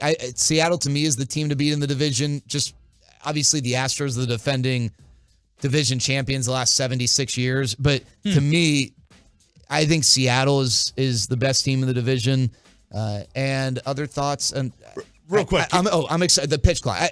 I'm super excited about this, guys. That's where I feel the sorriest for. I feel so bad for poor Eric Nadel, as I know that he was laboring through all these long-ass games, and now as soon as they shave off 26, a half an hour, Eric is going through what he's going through, and I'm like, man, that's tough for Eric. 26 minutes.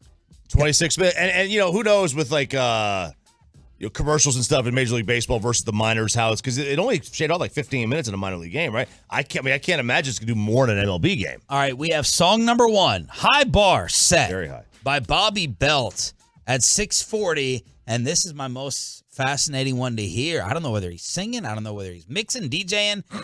Peyton Russell with his snort to get you ready for the Rangers season right here on The Fan. 4, 3, 2, 1. Oh, baby. Baseball season. Come on. This is our year. The season's here. It's gonna be lit. It's Simeon and Seager at the dish.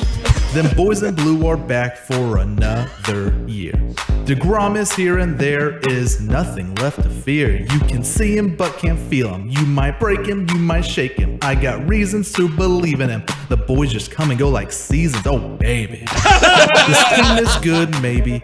Yeah, we got a team, baby. Oh, we got a team, baby. And the bullpen. Burke and Leclerc are different breeds. They don't blow leads. Oh, let's pray this succeeds. It's baseball season. Come on! Let's go, Rangers. You Astros. Well, I think I get second place right now. That's first. How does one of your potential dates not listen to that and just go get excited below the waist? What's her name? Yesterday, after Pudge Rodriguez came on, Jane Doe 1 hit up Pepe. Yeah. Pudge got Peyton texted by Jane Doe 1. The power of Rangers baseball. Sandman, thank you so much, brother. You're a beast. Keep killing it. Hey, have a great day, guys. Happy opening day. Jared on the call with Hicksy. Game number 1 on this station. One of the best draft analysts out there says the Cowboys would be crazy to pass on this guy. We'll talk about it next. But starting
From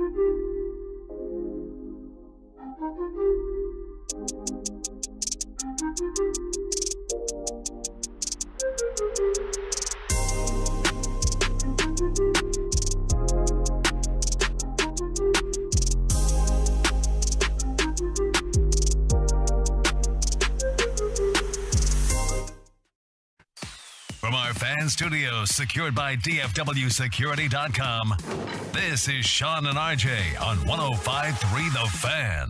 8 o'clock hour. Fist pump time. No. Yep. Bobby threw me off. I guess you can fist pump every hour since It's it is opening day, baby. Rangers opening day. And Bobby, you're allowed to talk baseball around us, unlike when you're around Corey Majors. Baseball's 2 for you, right? Yeah. Overall, just as I enjoy. I mean, I don't know. We'll see. In front of college football. Yeah. He's a Texas fan, not really a college football fan. I'm a T-shirt Texas fan. You know, they look down on us, as they should. Yeah, we're like the we're ostracized by Texas fans and non-Texas fans. So no, I just kind of group them together, I guess, as football, baseball, basketball, and then include the college part of it. But I mean, for me, yeah, I've always. Baseball to me is this is the best day in all of sports to me. Wow. To be honest. And I love the Super Bowl. I love March Madness. I love all that. But this is a day that is so optimistic and everybody feels great. We're all 0-0 and it becomes such a long grind. The season does. Even when you're good, it's such a long grind that this day, the newness of it never feels better than right here. Everybody feels great about baseball today. And I like that it's a bunch of daytime games in the middle of the week. It feels like a holiday almost. You get kids that get out of school and go to the ballpark, and it feels like a holiday. And so I love this day. I mean, I love the day. I think it's the most overrated day in sports. He wouldn't have said that if I would have come in here and said it's the most overrated day in sports. Bobby's like, you're crazy. It's the best day in sports. Why? Why would he have said that? Because it's why what? Shut up, Bobby. Why is it overrated? Yeah. Because it's the first game and you have 161 more, and the result of this game means so little to the outcome of your season for the most part.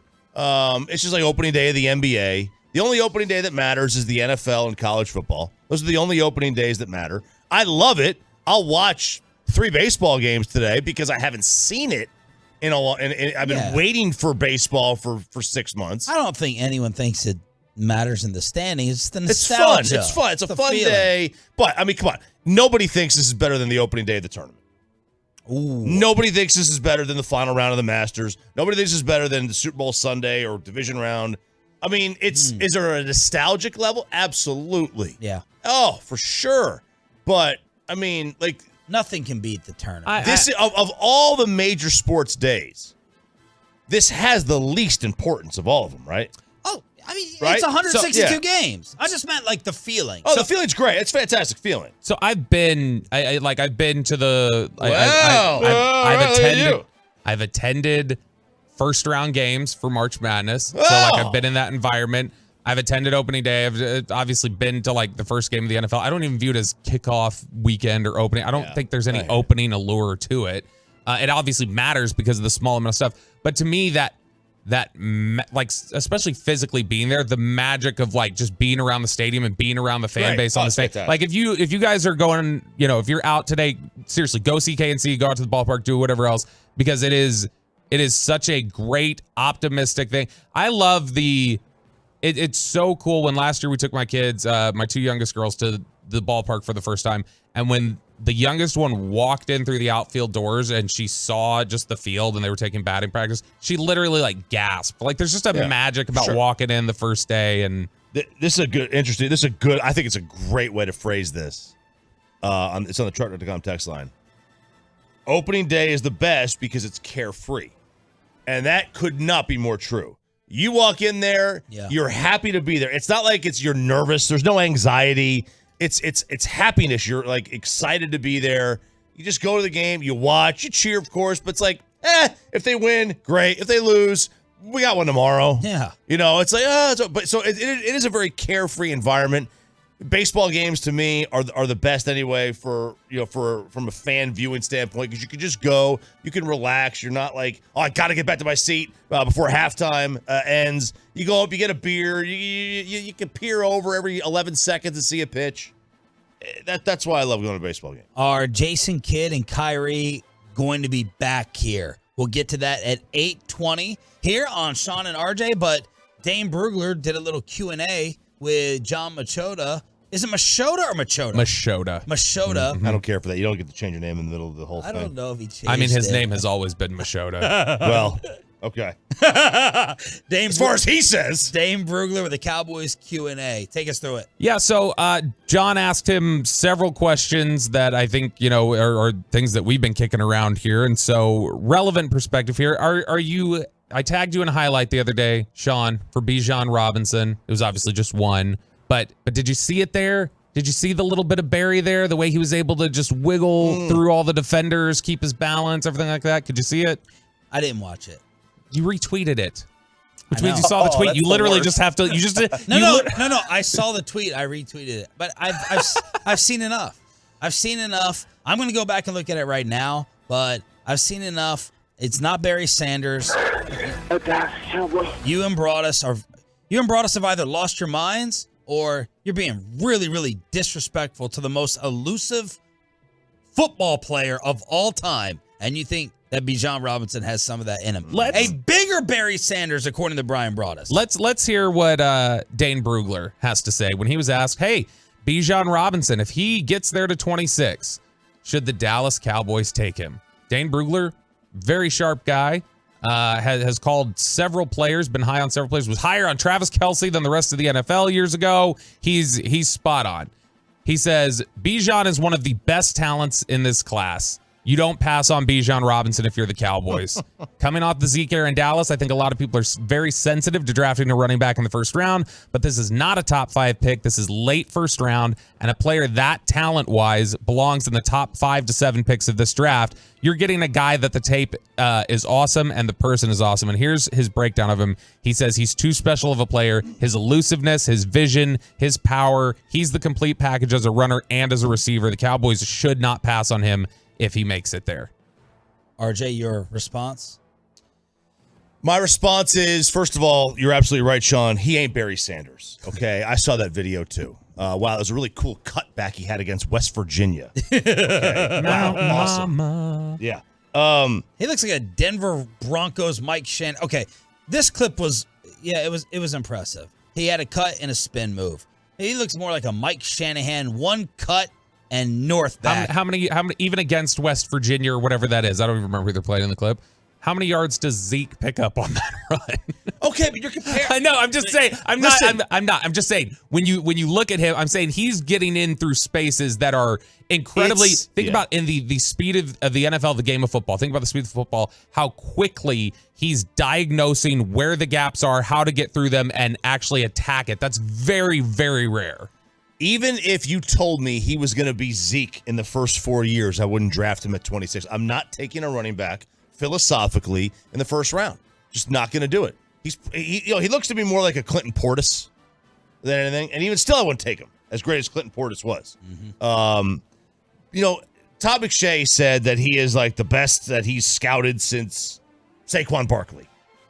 Yeah. Okay. I've heard some people say better than Saquon from a scouting perspective. He's better than Saquon. Yeah, he actually said more talented than Saquon coming out of college. So this is feeling like the Kyle Pitts of running back evaluations. Ooh. That's what it's feeling like. Perfect. Yeah. You think Kyle Pitts was higher? No, I think Bijan Robinson's a better player. Okay. So what I'm saying is everyone and their mother, no one had one negative thing to say. Like, Kyle Pitts is going to change everything. You take him. He's revolutionary. He's a Hall of Famer. Yeah. Scores 70 quesadilla or whatever. So I went and... Quesadilla? I don't know, whatever they are. Oh, burgers. 70 burgers. 40 burgers. I don't know what they are. So I lose track of the foods and... Because everybody says this guy, well, when you bring up you can't draft a running back in the first round, what's the one thing everybody says? Well, this guy's different. Yeah. This guy's different. Exception to the rule. Exception to the rule. So I went back and I looked at it. I did a quick Google search. McShay, this guy's different.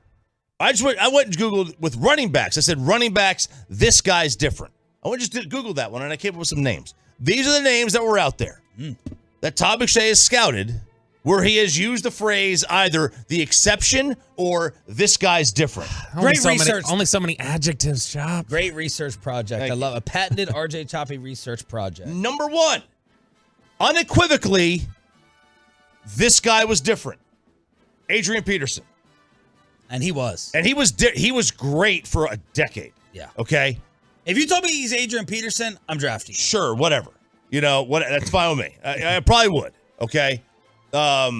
You're getting a decade of high quality play. And for the most part, durability. And a game breaker. Yeah. He's the next nice. one. So Adrian Peterson was the I'm going to go in order of grade. He was the highest graded he'd ever scouted as a running back. The next one was Saquon.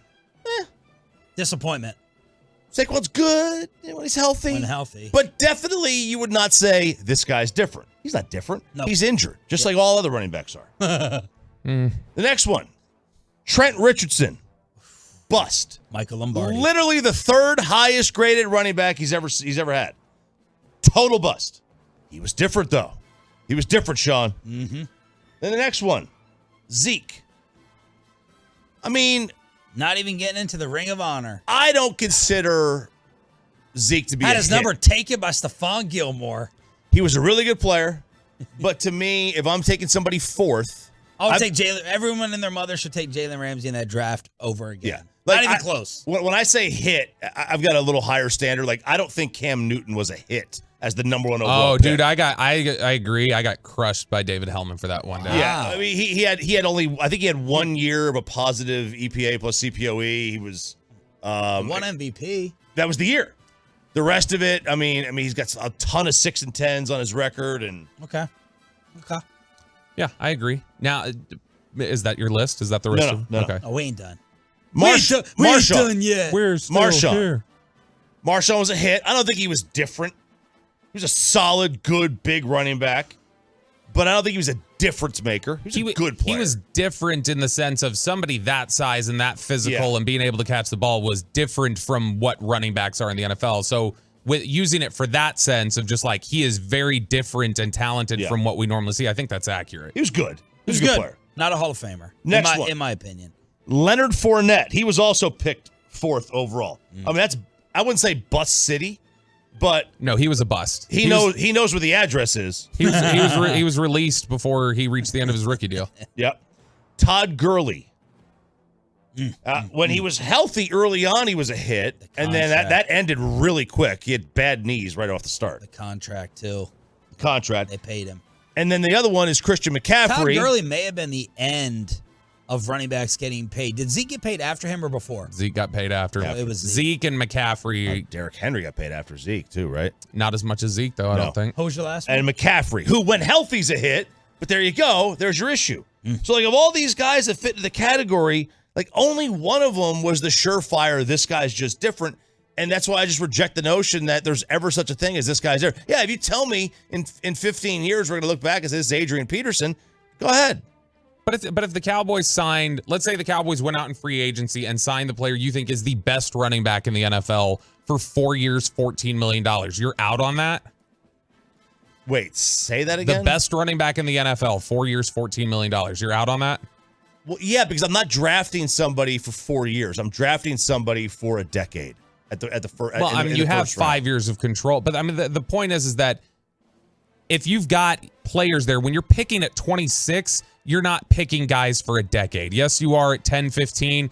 You're not picking guys for a decade at 26, generally. I just disagree. I mean, my first round pick has to be a day one difference maker, and I mean, I need him for multiple contracts. I mean, then you just have unrealistic expectations about what pick 26 is. You should do a research study on the lifespan of first, second, third round picks and what their average lifespan in the league is. It's probably very low because of the injury factor too. Yeah, I'd have to siphon that out. If it's 3, 4, 5 years, I can be talked more into running back.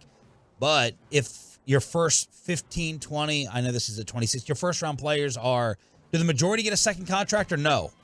If the majority do get a second contract, I'm not taking a running back. If the majority don't, regardless of position, I could be I could be swayed over a little bit. So that's part one. Dane Brugler saying, take Barry Sanders out of Austin. Sean, RJ, and Bobby are Jason Kidd and Kyrie Irving coming back. The real experts weigh in, and the new standard for tipping, no matter what it is, a patented classic Sean and RJ battle next. But look.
Nation and by the personal injury lawyers Frankel and Frankel. There's a reason you need a special license to drive a big truck.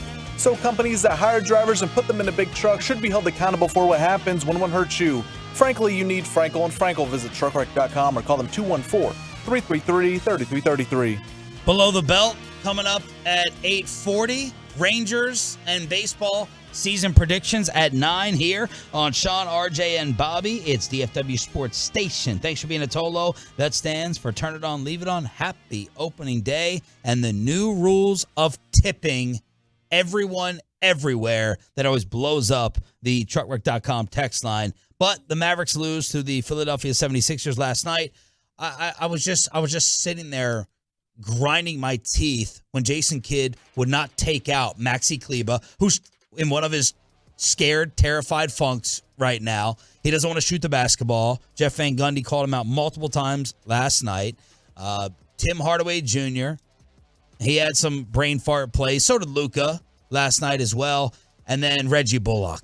Put in Jaden Hardy and Christian Wood when at least these three guys aren't getting it done. Josh Green, Hardy, Christian Wood. I'd much rather die with them. I'd much rather die with them with a little bit of hope than this slow death that Jason leaves out there. And then we saved the timeouts. Nobody's dying. We kept the challenges. Nobody is. We kept the coaching challenges with a couple of different things that could have gotten reversed late in this game. Jason, how good is the feel to still have them in your pocket in the post?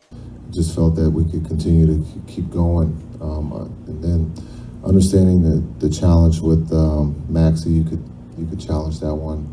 But at that time, we're down, and I'm figuring that we're going to need some timeouts going forward. Understanding scoring wasn't the thing for us in the fourth, just like it has been, here of late. We just can't score. But it's not because we're not getting good looks. It's not because we didn't challenge. Those two plays, you look at them, you move forward. But you can challenge a lot of other ones too. I think JaVale wanted me to challenge one that he didn't think was foul. So we got a lot of people who want challenges, and instead of just focusing on the play or the next play, we got to learn how to move forward. Yeah, the whole we're just having problems scoring in the fourth quarter, don't know what's wrong, can't figure it out. It's just a mystery, that whole thing. There was a couple, about a week ago, I think it was Memphis and Golden State back-to-back. Jaden Hardy in the final 15 minutes of those two games combined, 30 points, shooting 11 of 17, 7 of 9 from 3. The rest of the team had 33 points, was shooting 25% from the field and 19% from 3. So yeah, your whole team has had trouble scoring in the fourth quarter lately, except like Jaden Hardy. And that's the one guy you're not putting out there. And Christian Wood, again, scores a point a minute. That's basically what he is. That's basically what pretty it is. efficient. And stop talking to me about defense. That he gives up 3 points a minute. So that's a negative right there. With Christian Wood off the floor. Oh, what did I see that? These are still 90 to 89 games after 3. They're not locking down and shutting down after 3 quarters. But Jason has this defensive standard, and his world got flipped upside down when they traded for Kyrie. You would have thought that his coaching philosophy would have changed a little bit as well, or his style. This is kind of like bringing in Lamar Jackson and still airing it out.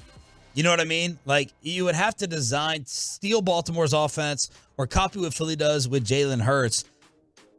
And I assume Jason signed off on bringing Kyrie in. Things were going south, but it's still this mentality of, we got to play defense. You're going to play defense when you just got rid of your best defensive player, and the guy you're bringing in doesn't play much defense either. Well, look, first of all, I think in defensive metrics, if I'm not mistaken, Kyrie was ahead of Dorian Finney-Smith at the trade deadline. But, yeah, Al Bundy did not make this move without going through Jason Kidd. Al Bundy? Yeah, Nico, the shoe salesman. He did not make this move without asking Jason Kidd first. Okay, we know that. We know that to be the truth.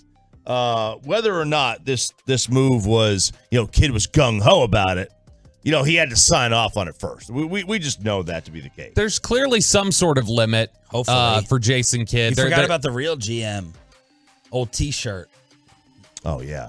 T-shirt's the one who makes the decisions. There's clearly some level here where your offensive output is good enough to overlook your defensive failings. the way it is with, Luka and Kyrie, and, those are acceptable, and you feel like you get enough out of those.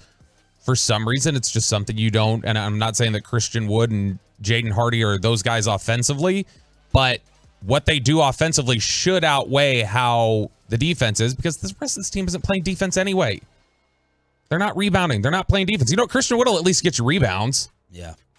Put him out there for that. He'll at least contest shots. It's petty. This is and we've been talking about it for the last couple months.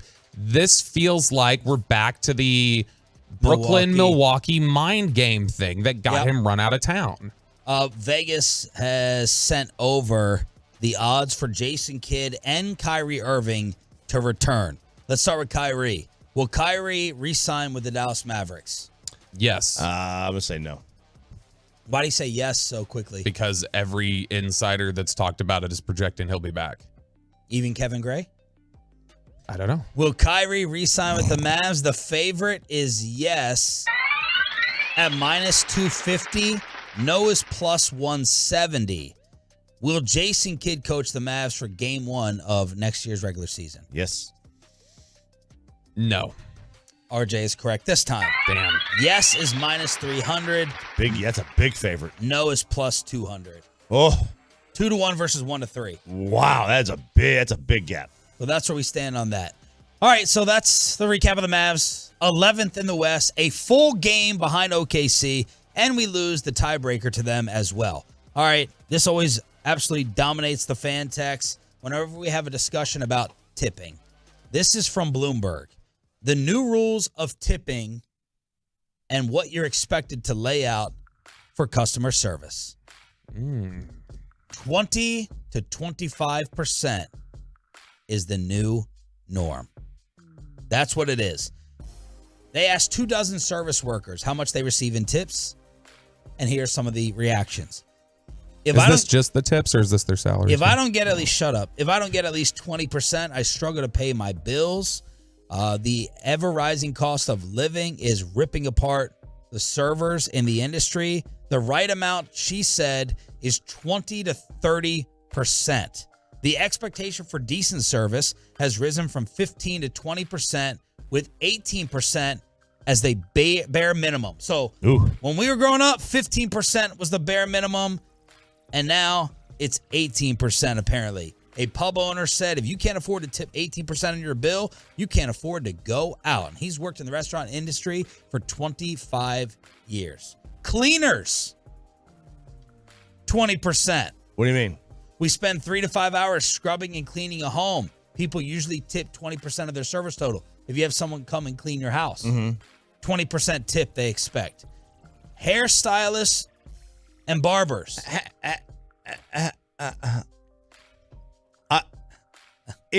First of all, I'm assuming on the house cleaner. So the only time I've ever had house cleaners, it's not been through a service. It's been through like an individual who owns the company. Same. They don't need a tip. That the tip is their fee. I agree.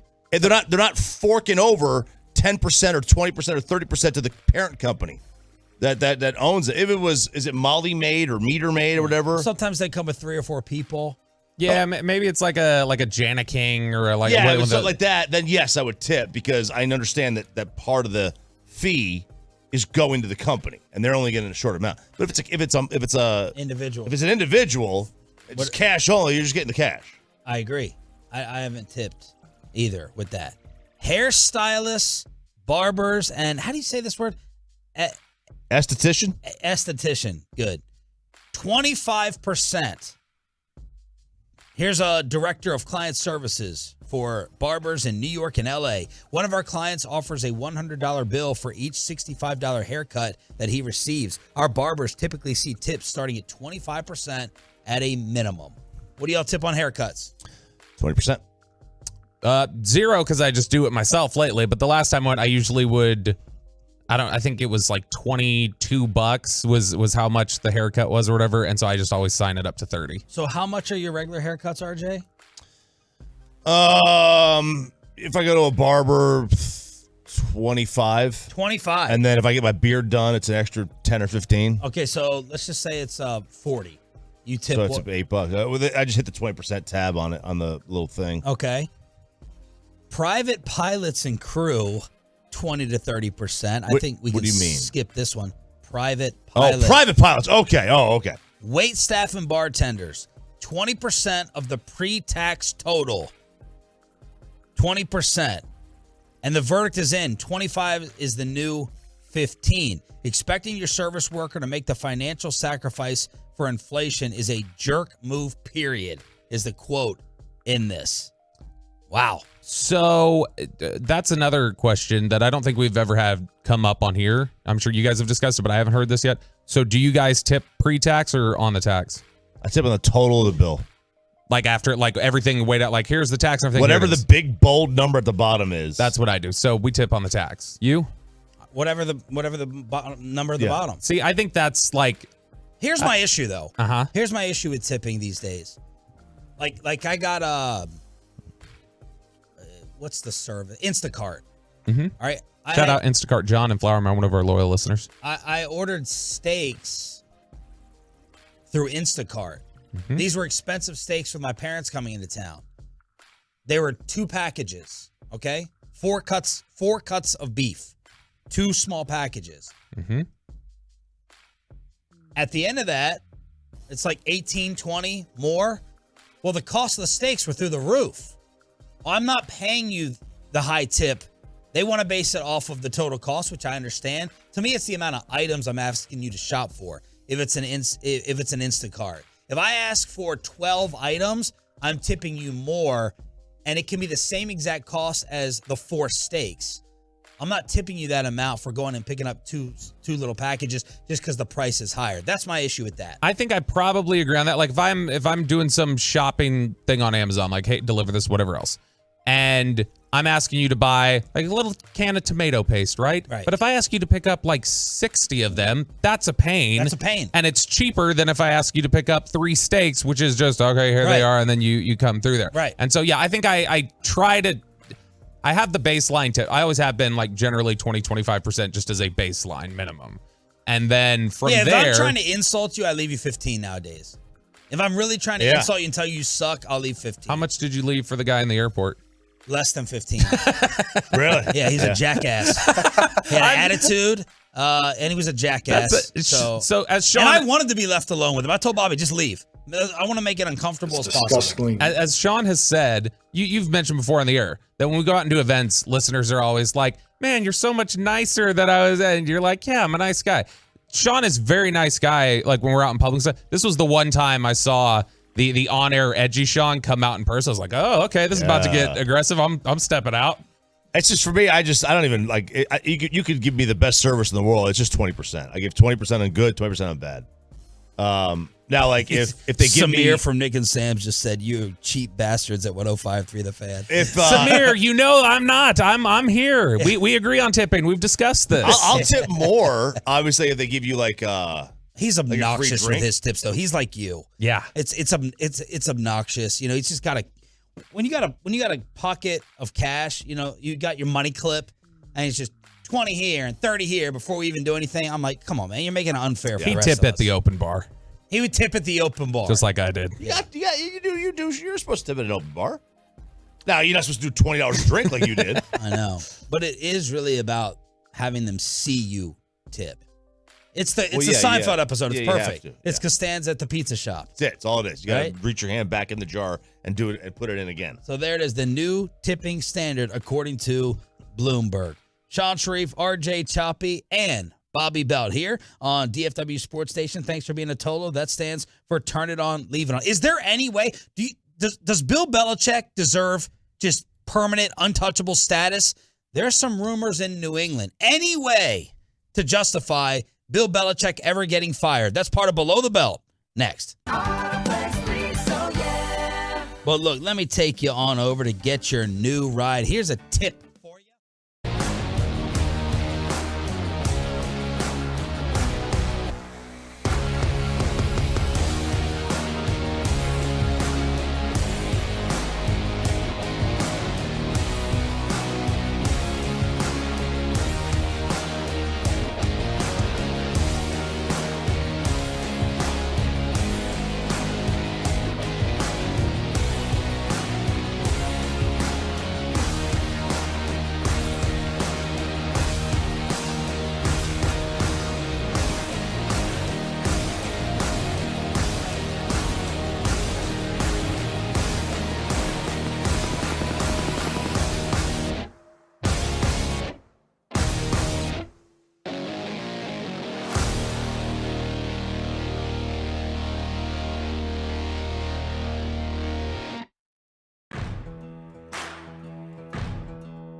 Don't make me take off my belt.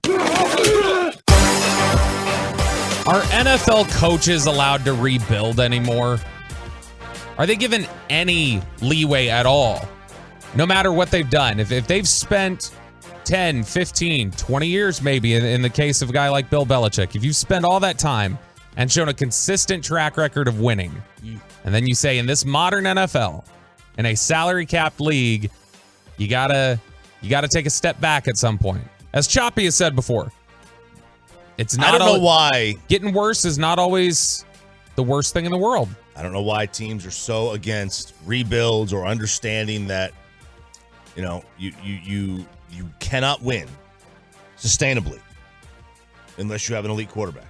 You can't. You can't sustain greatness without a top 5 quarterback. Are Bill Belichick and Greg Popovich made guys for life? Is there any scenario, criminal accusation aside, in which they could be fired? That the Spurs, if Pop said, my last game is not going to be at the AAC on that Sunday afternoon, I want to come back and coach again. Can the San Antonio Spurs ever tell Greg Popovich, you're out? And the same for Belichick. Yeah, obviously they can because they own the organization, but there'd be a revolt. I wasn't asking for you literally. There'd be, to me, a revolt. Would we criticize it? It would never be publicly stated as Greg Popovich was fired. It would be a grace. It would be in reality a firing, but it'd be some gracious. Yeah. So we would have to just infer that he was being fired. Belichick, on the other hand, the NFL is so cutthroat, and these owners are so serious about their margins and their success and everything else. Yes, absolutely. I think there could reach a point where it's flat out, yeah, we fired Bill Belichick. Wow. I'm not saying it's necessarily coming like now, but I'm saying that I think you absolutely could get to a point with Robert Kraft where Kraft would say, this isn't up to my standard, we're done. And if you're not going to change, then we're done with this. And, who says he's not changing? He's got Mac Jones. No, I mean, if we're not going to change in terms of our results, like if we're not improving, if this isn't getting any better than what I've seen recently, I don't want to do this any longer. So, I don't know why it should be that much different than a player. Like, it's not about what you've done; it's about what you're going to do. Why you should just get all-time status. Red Auerbach in Boston, Belichick, Patriots, Popovich, San Antonio. Should it be different? To me, look. Why is Greg Popovich not winning championships right now? Probably he doesn't have good enough players. He's got lack of talent. Like, there's only so much a coach can do. There's only so much an NFL coach. Bill Belichick for 3 straight years. I had to go back and look. I think Mac's been in the bottom half of QBR for 3 straight years. For 3 straight years, he has had a below average quarterback. He's still made the playoffs, missed by a game, and missed by 2 games. Yep. Like to me, you cannot blame the head coach. If I was the owner of a team, I would make 0 judgments on a head coach until they found a quarterback. Well, so then I know what they are. NBC Sports Boston, and their Patriots insider there. This is Ben Valin? No, Tom Curran. Tom Curran. Very Curran. good. So this is somebody who I know has been on that beat for damn near 30 years. He's incredibly plugged in with the organization. He was speaking with NBC Sports Boston about some of the messaging that was going on out at the owners or at the league meetings, where Belichick doing his normal bit, being tight-lipped, still won't give any public support to Mac Jones, doesn't entertain questions about Lamar Jackson. And then meanwhile, Robert Kraft is maybe doing a little bit of a mirroring a Jerry Jones, Mike McCarthy energy. Robert Kraft saying, I'm a big fan of Mac. And then when he's asked about Lamar Jackson, he goes, Meek Mill's been really lobbying hard to me. Like, couldn't you see Jerry saying something like that too? Like, I was talking to Meek Mill yesterday. And so they were asking him about, hey, what's going on with this disconnect? What is their relationship like right now? And Curran said, icy, wary. And it's interesting because I watched them last week at the Devin McCourty retirement ceremony sitting next to each other. And there was an embrace at the beginning, but when they put a microphone in front of them, they are putting their agendas out in very specific ways. Yep. The non-committal verbiage from Belichick around Mac, when you know that Robert is laying at your feet the blame for Mac failing last year, is probably the biggest wishbone in all of this. So I think they're wary of each other, and they're kind of peeing on their territory. So you saw Belichick get a little defensive when it's like, hey, what would you say to Patriots fans that are feeling like, they have some doubts here? So watch the last 25 years. There's your confidence right there. Yeah.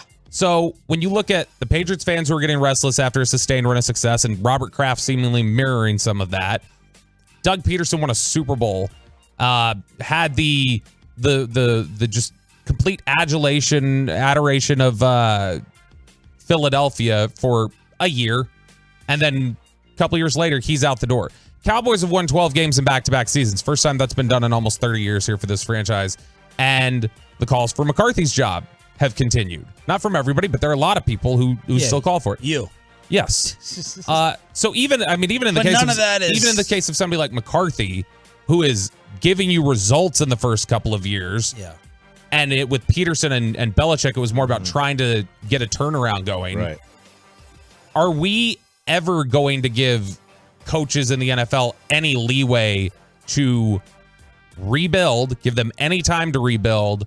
Or do you think the demand is so much with the salary cap and the turnover that it's like you realistically should be able to be competitive every year, even if you're pseudo rebuilding? You're not getting the mistake. Great question from Jay Rodriguez. Is Tomlin in Pittsburgh in the process of a rebuild? I would say so. 99% of coaches are not going to get the leeway of missing after the first quarterback. That's just unfortunate. And you know what? Coaches are not going to get to the second quarterback opportunity if the first one busts. 99% of the coaches. No, you're right. And That's you just know the what? way it It's is. not the GMs who are wanting to fire these coaches either. It's the owners. The owners don't understand. They operate in essentially, like, I don't want to say a coin flip industry, but like they operate, and there's a lot of studies on this that, the finding of the quarterbacks is so fickle. Yeah. Like, and dude, if I was a coach, I would be begging the league to change the rules on just allowing more quarterbacks and changing the cap ramifications of the quarterbacks so I could have 5. I could have 4 or 5. 3 on game day. 3 on game day. Didn't San Fran choose not to have 3 on game day? That was their choice. You're allowed to have 3. The third one's just inactive. Right, but they're saying that you should be able to, that's such an important position, you should be able to have an emergency situation. Yeah. So this is an interesting point from the truckwreck.com fan text. Belichick is the GM as well, so the talent level is his fault too. True. Is that why that's more on Belichick? Is the heat going to be more on him? Because you're not just failing as a coach, you're failing in the process of choosing the players for this rebuild. We got to bring up Calvin Ridley because I'm Googling. I'm trying to find Calvin Ridley's Wonderlic score after what he did on social media. Oh, this was brilliant. I didn't understand what you guys were texting about the other day. You're like, Calvin Ridley don't give a blank. And when I searched Calvin Ridley, I only found that he wanted the number 0, like Micah. I didn't find what you're talking about. I was going to say, did this finally get circulated? Because when I had to find that tweet. That was the guy who got it tweeted at him. There were no retweets on it, so there were no stories about this. I think Calvin Ridley deleted it in like 10 seconds. Well, it's let's see, it's still there, right? Oh no, the screenshots are. Okay, so he says excited to be the first Jaguars player to wear a 0. Shout out to Jags equipment ready to work. And it's a photo of the 0, right? Of the 0 number with his face inside it. And then somebody posted on Twitter at free agency Frosty said 0 for the amount of good bets Ridley took in that parlay. Zing. Zinger. To which Ridley responded, that S behind me, but I won 36K. Oh, baby! What a dummy. Oh! What a stupid dummy. Like, should anything happen to him for this? No. No. But I bet he got a phone call or two from the NFL because they want their stories to go away. Why do you think when someone tests positive for PEDs, like a year later, we never remember who tested positive for PEDs in the NFL? You know why? Because I'd be willing to bet the NFL calls up their national partners like ESPN and Fox and says, hey, let's not bring up that Von Miller tested positive for PEDs or whatever it was, or whoever it was. Or let's not bring up that DeAndre Hopkins tested. No, let's not bring that up. In baseball, I mean, they let you know. And they let you know every day. But the NFL never, they want these stories to go away. Okay, like this. I'm pulling this from Reddit. So this is Bobby's site. It's not something. Yes, I own it. It's not something official. They have Calvin Ridley's Wonderlic at a 15. DJ Moore was 15. They have Michael Gallup at a 14. DJ the engineer. But 15, that's very low, right? I mean, what was Morris Claiborne's? Wasn't that that was like a 6? So I mean, I think it's up to 50. So Brady's I mean, was a 33. I think a 15 maybe pretty Those are- low. A 15 is very, very low. And But look, I I've mean, taken this test. Mine would be embarrassingly low. I would get the lowest on the show. Yeah, I was about to say, I like the Wonderlic, and I think a lot of teams have moved past using it. They use different psych evals now and stuff like that. But the Wonderlic is It's so the SAT. Yeah, well, yeah, and it's like it's meant to be a little confusing stuff. So I don't know that it's reflective of anything. right. but- And now look, I mean, maybe the quarterback position, maybe you can derive something from it because it's a decision making, it's an intellectual, quick thinking thing. Maybe you can help. Maybe you can help with that. But for the most part, it's a nothing. So there it is, below the belt. Calvin Ridley, I made this much. Yeah, these are my winnings. Here we go. Man, that feels like a degenerate. Somebody who's like, I can't help but flex on how good my bets were. Rangers and Major League Baseball predictions and RJ Choppy's song to get you ready for opening day in Arlington. Next on The Fan. Well, look, we got on the job.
fan studios secured by DFWsecurity.com, this is Sean and RJ on 105.3 The Fan. Final hour for Rangers and baseball opening day. We got Peyton and Ryan in the back. We got Bobby Belt. I'm Sean Sharif and J-Lo. You got any more costume changes in the commercial breaks? Hey, man. K-Post Roofer gave me a couple hats. Rocking all the hats today and a coffee mug. That is a great hat, actually. You like this? I love that color scheme. Yeah, the color scheme's good. I don't usually fit well in hats that don't have a hot, like Sean's like I have. You're wearing the Kyrie hat. Yeah, these are the dad hats. These are what I call dad hats, right? The ones that are flat. There's not a whole lot of padding in the front. It just kind of molds. But yeah, K-Post sent me some hats, so. Luckily, you don't have a lot of hair that you got to mold around there. Just, What am I going to do, man? 43 years old. Bald is beautiful, man. You got something to do, yeah. Dr. Bashar. There you go. All right, so Rangers, opening day here on DFW Sports Station. This is your home for Rangers baseball. KNC Bassick already called me on the way out to the ballpark in Arlington. They're going to have an absolutely loaded show. Let's get to some predictions from the so-called experts. By the way, Carl Ravitch tomorrow. Maybe we get Michael K. Because we're going to be featured on Sunday Night Baseball. Yeah, and the K-Rod cast. That's why you get Michael K. So K-Rod has got it's like the alternate Manning cast. Michael K. and then Alex Rodriguez and they'll be doing this game. And how about the note that Bobby sent that Derek Jeter had to await the sign-off of A-Rod? How roles have reversed in life. Derek Jeter had to get signed off on by Alex Rodriguez and not the other way around in order for Derek to join the coverage. The Fox coverage? The Fox coverage. Fox coverage. Yeah. Yeah, so he's joined Fox. And you're right. It is a role reversal, is it not? God, I hope he's interesting. I really want him to be interesting. There's so many former athletes whose analysis on air don't match up to their name. Like Dwayne Wade. I don't know one interesting thing that Dwayne Wade has said on Turner. Vince Carter is boring. There's not one. At least Kendrick Perkins says some things. So he says some things. I've seen it. There was a podcast that they did with Jeter not too long ago, and you had said that during the captain thing that he was he had some, I guess, semi interesting things to say about the A-Rod situation and his contract. But I thought he was really like kind of open about the process of baseball, like. Basically saying, look, if you could play AA ball, you could play in the major leagues. Like that was like I had never heard somebody say that before. I wonder he has to be able to criticize, and far too many of these they can all talk about the game. Yeah, far too many of these guys refuse to be critical of players. I loved Pete Rose. Oh, he's been really great. Like one of my favorite clips that I know we've talked about before is that one where Fox just filmed him, Frank Thomas, and Alex Rodriguez talking about like hitting styles and how to approach pitches and stuff like that. That's the sort of stuff that I love. I'm praying, like you're praying that Jeter's good. I really hope on Sunday when Roger Clemens is in the booth for the Astros game, I really hope Clemens is good. Is Clemens doing the booth? Clemens is going to be a guest analyst. Yeah. I don't know if it's for the full broadcast or if it's just a couple innings, but they're going to have him in the booth. And that's for which game? For the Astros game on Sunday. Ooh. Yeah, I can see Roger being good. Who knows? You just don't know what personality they really have and what they're going to allow to be unleashed, what they're going to allow to come out. Like A-Rod, to me, I'm bored with A-Rod now. I thought he was good for a little while. He was. It's going to be interesting how, like what he is, because, he basically, Sunday Night Baseball is basically every year, Yankees, Mets, Dodgers. You've got they basically put a handful of Astros. They put a handful of teams on Sunday Night Baseball. Got some Rangers this year, though, baby. Rangers are going to be featured 2 of the first 3 weeks. Yeah. Or 2 of the first 4 weeks, something like that. So A-Rod's like, I mean, how much does he follow and pay attention to a team that hasn't been in the postseason with him as an analyst? All he's got to do is be like Romo, like read for the top 3 players and then mail it in and go on and get paid. Yeah. And Michael. The thing is, with the downtime in baseball, you can get pretty exposed too as an analyst. Hell yeah. No downtime anymore, baby. Pitch clock. Yeah. We're gonna be going. That's right. So in case you missed it earlier, Jared Sandler was in studio for an hour. We also told you what Vegas thought of the Rangers and everybody else. If you think the Rangers can win the World Series, 50-1. 50-1 I actually thought that number would be a little bit better value. If you think they just win the American League, 22-1. Order of finish in the division, Astros 1, Mariners 2, Angels 3, Rangers 4. If you think the Rangers will win the West, 8-1. The Athletics are 80-1, and the over-under win total is 81.5. They opened at 82.5. So if you had to pick the over-under, we know that Peyton is saying they'll obliterate that by 10, maybe by 12 wins. Oh, yeah, he said they're going on an undefeated playoff run. 162-0, baby. You would pick the over or the under at 81.5? At 80, I would probably lean to the under. That's a big jump from last year. I think they're going to win 79 or 80 games, which is still, like, guys, that is an amazing turnaround. Going from, 68 to 78, 79, 80 wins. It's a huge turnaround. But there's the health issues. The strength of this team is the rotation. Even though the offense was good last year. But to get to past 81 wins, you're going to need 28 starts from DeGrom, 25 from Evaldi. You need Martin Perez to replicate last year. You need John Gray to be really, really good.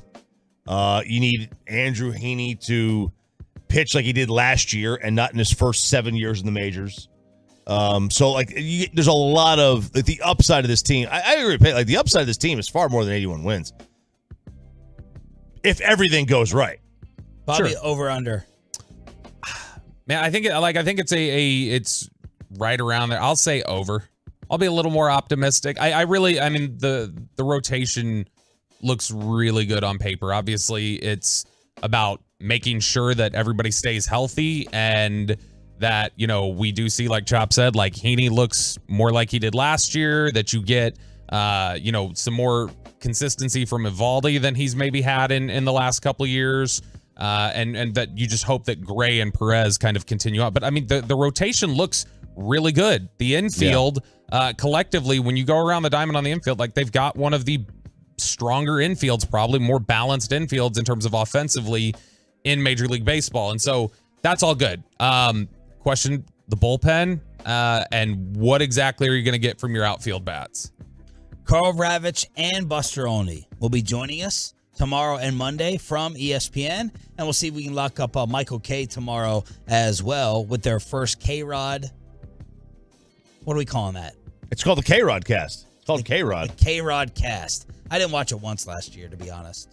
Not even once. You know what I watched last year? And I did not watch this one. MLB Network did one with Sabathia. He was the center fielder for the Mariners. Was it Cameron Maben? Mike Cameron? Ken Griffey Jr. It may have been Mike Cameron. I can't remember. But they did one on MLB Network. It was like 4 people. It reminded me of like Mystery Science Theater 3000. It was actually pretty good. That one was pretty good. Because they were let's be fair. They were dropping some F-bombs on it too. It was great. On MLB Network? It's cable. Wow. ESPN expert predictions. American League East, Yankees win the division. 16 votes. Jared Sandler's Toronto Blue Jays get 11 of the votes. Northeast bias. The Rays only got 1. Bristol. AL Central, the Guardians lead the way with 15 votes. White Sox 7, Twins 6. That's going to be interesting. I think Minnesota's got a chance. They were in the lead in that division for quite a bit last year, and then they tailed off. Now they got Joey Gallo, of course. That's right. How many hits? Here we come. How many more hits is Joey Gallo going to get with the shift? Ooh, good question. A lot. Like, he won't be a 180 hitter. Now, he's still going to strike out 1 billion times. Yeah. But I could easily see him batting 240. How many tweets does he read? Probably is a lot. Is he a Twitter reader still? I just wonder how much noise does he hear? That'll determine how many hits he gets. Have you ever met Gallo? Briefly once. Gallo. Wait. In the Briefly I played once? MLB The Show with him once. So it was amazing. Did you? Yeah. He'd be one of those guys Bobby would completely simp for if he spent any time with him. Joey's I don't have such any a good problems. dude. I don't have any problems with the guy. I'm just All saying, right. like, he clearly has had trouble in major market attention. 28 votes for the American League West. The Astros got how many? 28 votes. They got 18. 26. Dang. They got 26 of the 28 votes. The other 2 went to Jared Sandler's Seattle Mariners. I mean, they have a top 5 player there in Seattle. He's really good. Are we Can we just leave it at that? Friday, What's the troll? He had a meltdown that he just hates how much everybody loves Julio now. Julio this Rodriguez guy who made this list, Bobby Belt, is based off of 1 year. He is a great young player. He is a future superstar. But ESPN's list put him at like number 5 in all of baseball. He literally played 1 year. Can we give him a minute? In no world is he better than Juan Soto. Like, just stop. Let it be. AL wildcards, according to ESPN's expert predictions. Seattle gets 20 votes. The Rays get 17. The Jays get 16. The Texas Rangers get 3 votes. Woohoo. Does it say who gave it to him? No. Oh, rats. We got 3 votes behind the Yankees and the Angels. All right, so there you go for the Rangers. Now, Tristan Cockcroft was one of the people who Oh, you said that. who picked them to make the postseason. This is what he wrote real quick. They made an all-in commitment, $500+ million, and then $300 million last year, so $800 million over the last 2 years, while bringing in Bochy. The rebuilt rotation's healthy, if.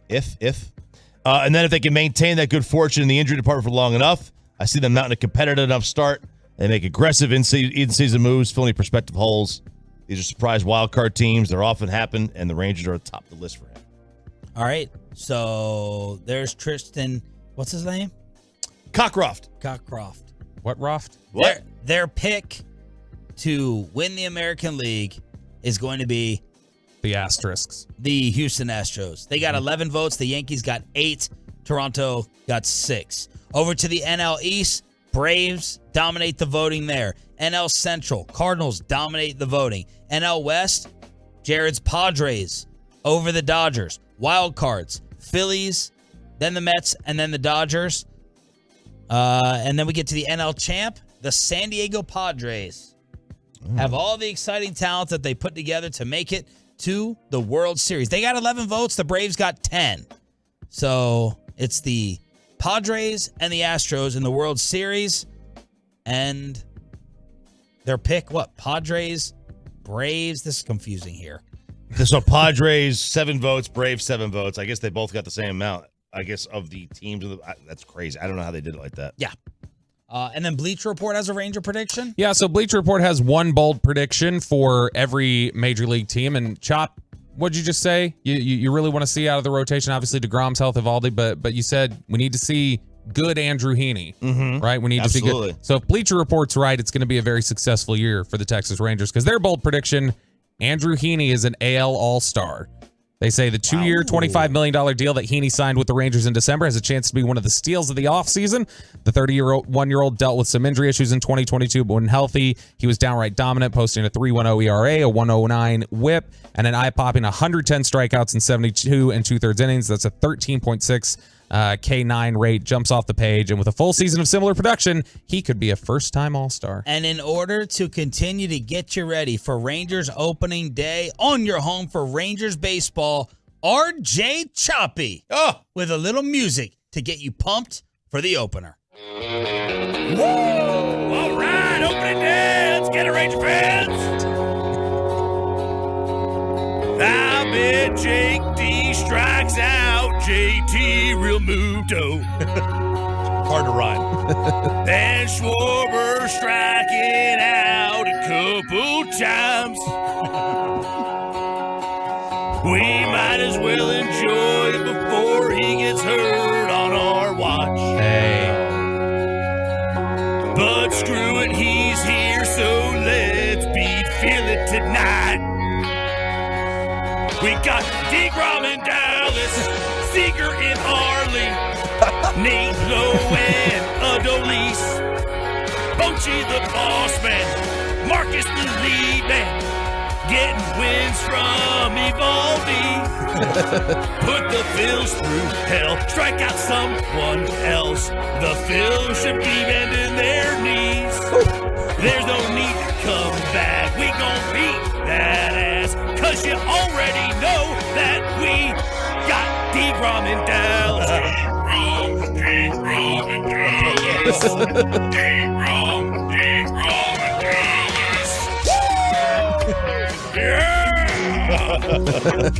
All right, Bobby. Will Tolos know the song? I'm sure that I didn't know it. So, I mean, because you hate music. You hate good music. I don't. But I'm guessing they will know it. RJ Choppy getting you set for the Rangers season. They're going to say DeGrom and Arlington, RJ. It's not the Dallas Rangers. It's not even Dallas County. It rhymed, okay? Dane Brugler on what the Cowboys need to do. Next on The Fan. But let's get you over to the all-new Platinum Ford location.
to you by the personal injury lawyers Frankel and Frankel. There's a reason you need a special license to drive a big truck.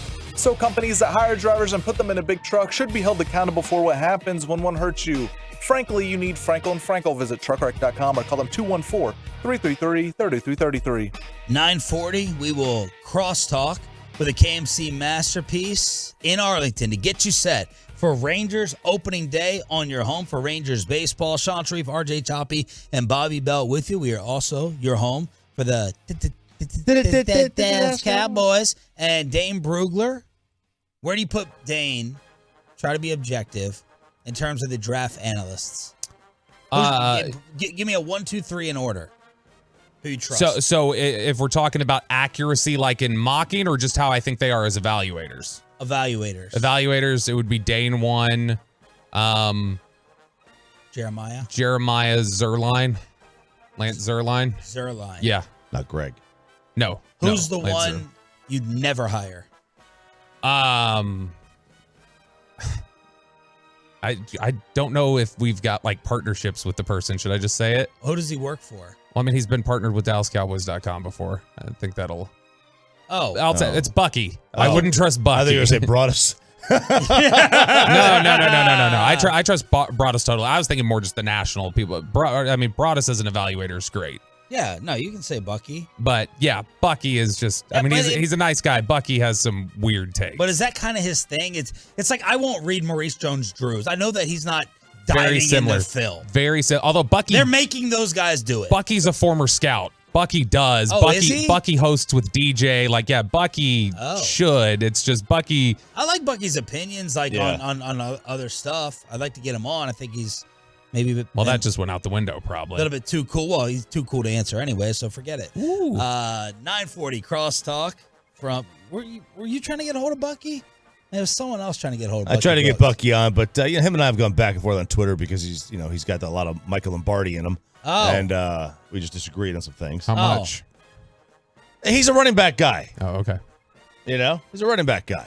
And I'm going to kill the running back guy. So he got a little sensitive. A little sensy. So Dane Brugler with what the Cowboys should do in the first round with a little Q&A with John Machota from The Athletic. Now, he says take Bijan Robinson. And If he's there. If he's there. And so the argument developed in the 8 o'clock segment, should your first round pick have to be a 2-contract guy? Or are you okay, one and done? 5 years with the 5th-year option. Yes. So I went back and looked. I tried to find what are the 10 most recent picks at 26.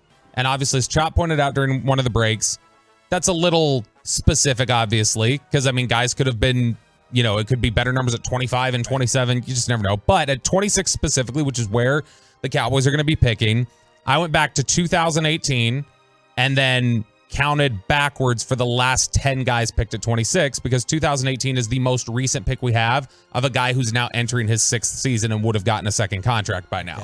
Because initially my opinion is with RJ, where I'm like, no, I don't want my player here for 5 years and then gone. I want my player here for 8 years. I want my player here for 7, for 9 years. So that is even more evidence not to draft a running back at 26. But let's see what you found. I'll give you the blind data first, and then I'll tell you who some of the players are.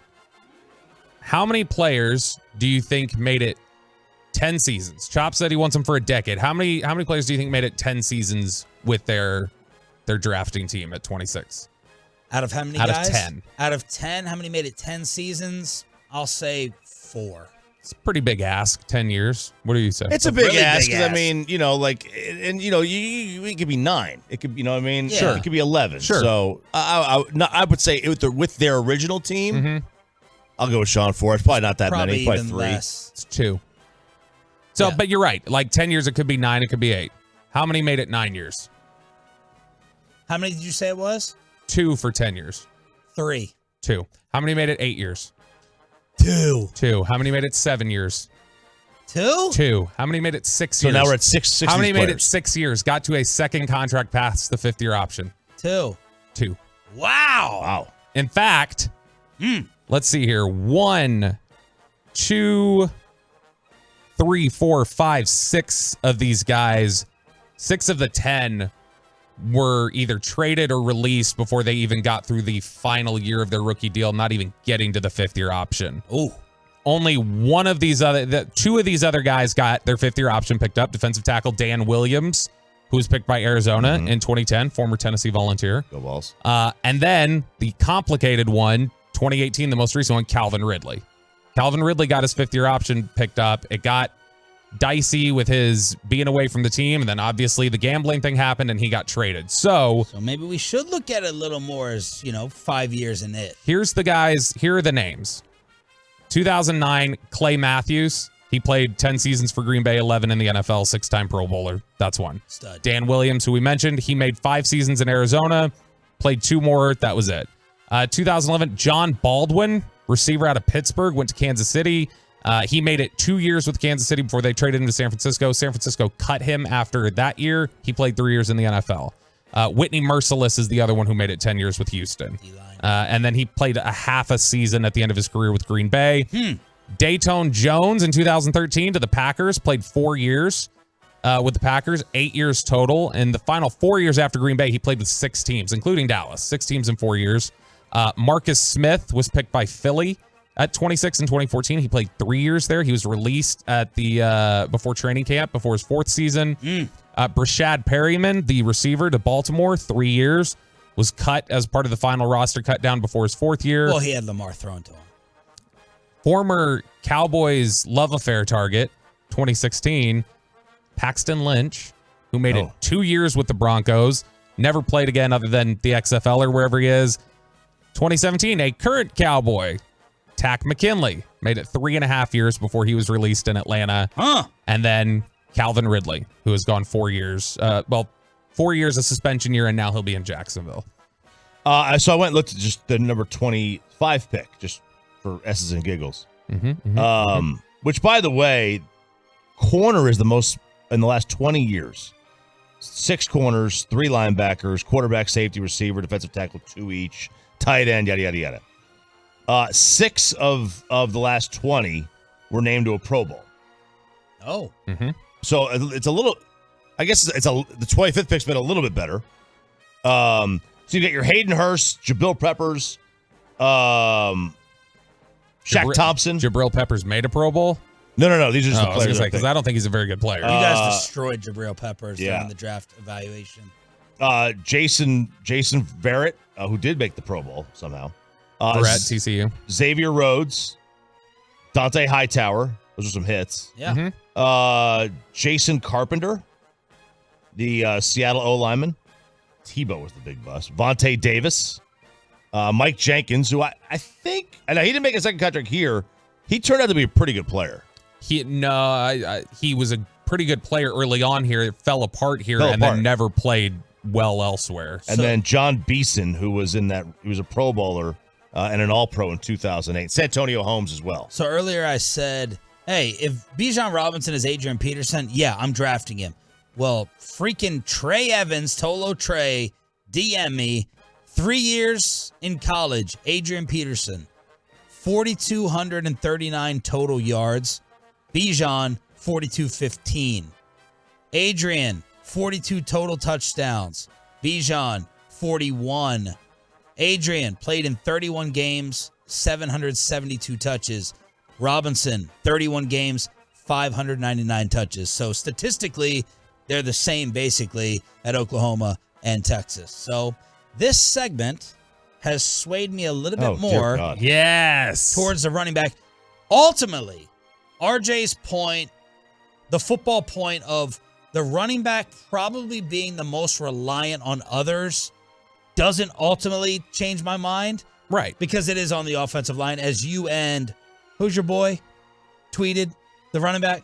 Was it Melvin Gordon? Melvin Gordon. As Melvin Gordon agreed with you. Yeah, it was simple. Like he can only get what he's carried and what he's blocked for. He's like, he ain't wrong. Unless you're Barry Sanders, which you and Broadus say Bijan is. Which again, that was the point of the, like, for instance, the clip I showed you there with Bijan on Twitter was supposed to be an example of what's blocked here. Not everybody's getting that, right. what Bijan got. And Bijan does have an ability to get a little bit more. Now, Dane argued for Bijan there, But the question was asked, like, all right, you don't think that Bijan's going to be there. Then let's say second round, the Cowboys decide to go after a running back. What's the name? What's the name that we should know? And he's got two names. One that's, again, a similar Bijan, like, man, if he can get there to you, that'd be great in the second round. Our boy Kendra Miller now. Jahmyr Gibbs from Alabama. And he says that Gibbs is more of a Pollard style where he's not going to be a workhorse, not a bell cow type. He's not going to carry, 300 times or anything like that, which I don't think you want that anyway. He's 200 pounds, track star speed. If he makes it there, Dane says we're talking about value. You can't pass him up there. He's too good and really has no business getting down that far. But he said the more realistic one that could get there and should be in consideration for the Cowboys would be Zach Charbonnet from UCLA. And he says this is a guy who doesn't have big-time athleticism. If he had better speed and burst, Charbonnet is being talked about as a first-round pick. He just doesn't have that wow, track star sort of speed. But he says about Charbonnet where he really excels is the vision, the way he reads the field. He sets up blocks exceptionally well. He consistently picked up positive yardage. He absorbs contact well. His balance is outstanding. He's a guy that's not going to hit a ton of home runs. He's not a power hitter, but he's going to pile up the doubles for the opening day baseball analogy. Chop, does that interest you at all in a second? You obviously don't want a first-round running back, but back into the second, if I tell you you're getting a steady running back who can hit a bunch of doubles for you, do everything really well. Nope. Too early. Nope. Next. Too early. All right. Then I'm so going... wait, Derrick Henry was the second, right? Was he the second round? Yes. Yes. He was like pick 34. Yeah, I mean, look, Derrick Henry, that's fine in the second round, but I'm the still all-time most physically imposing running back in history. You're probably not getting it. Right. So I'm still going to say no. I'm going to put my start. I won't go full on nuclear here and just say fourth round or bust. Mm-hmm. If you can get me, do they have comp picks in the second round? No. The comp picks only start in the third, and there's not many of them. All right, I would do. If I had the last pick of the second round, if I was a Super Bowl champ, and the last pick of the second round, I consider it. For the most part, I'm gonna start that at 3. I think I'm gonna manipulate my board. By the way, I think this is setting up wonderfully for Chop anyway, and for us as a show, because Kendra Miller, third, fourth round type of guy, running back out of TCU, a guy they like a lot. And he said he puts his laugh on a 1 to 5, on 1 to 10 as a 4. So we're going to hear this fake laugh. Where are you guys putting your laughs? Depends. My fake laugh, my real laugh. Real laugh, because the fake laugh is probably louder. Oh, you feel like you got to overcompensate. Nobody is better at the fake laugh sounding genuine to me than Choppy and Dawson. Oh, I'm offended. No, I don't. Maybe that's how good it is. I don't usually think you're fake laughing. Exactly. Dawson, I don't realize he's fake laughing. Like I'll be listening until then I see it on the fan cam if I'm like on the phone, and then I just see him like emotionally going, ha, ha, ha, ha, and then he's just like not even. Dawson laughs that loud. He will laugh. He'll laugh, and you just are thinking. You're thinking he must be throwing back his head, and he is not like moving a muscle. He's just opening his mouth and go ha ha ha, and so he's there. My laugh is terrible. I have like 2 fake laughs. I have a real fake laugh, which is and then I have the condescending one, which is I could always tell RJ's fake laugh. No, you're got a loud fake laugh too. You got a real loud He does one. the same thing where he can be cackling, and if you hear it, you're like, he must be cracking up, and his face is like expressionless. All right, let's head on. Wild. Let's head on out to the ballpark for Rangers opening day. We'll get set with the KMC masterpiece on your home of the Rangers next. Let's get you over to Platinum Chrysler Dodge Ram Jeep. You want to get into that brand new Ram truck? Why wouldn't you?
with the KMC Masterpiece here on Sean, RJ, and Bobby. They are in Arlington for Rangers opening day. Thanks for being a Tolo. That stands for Turn It On, Leave It On.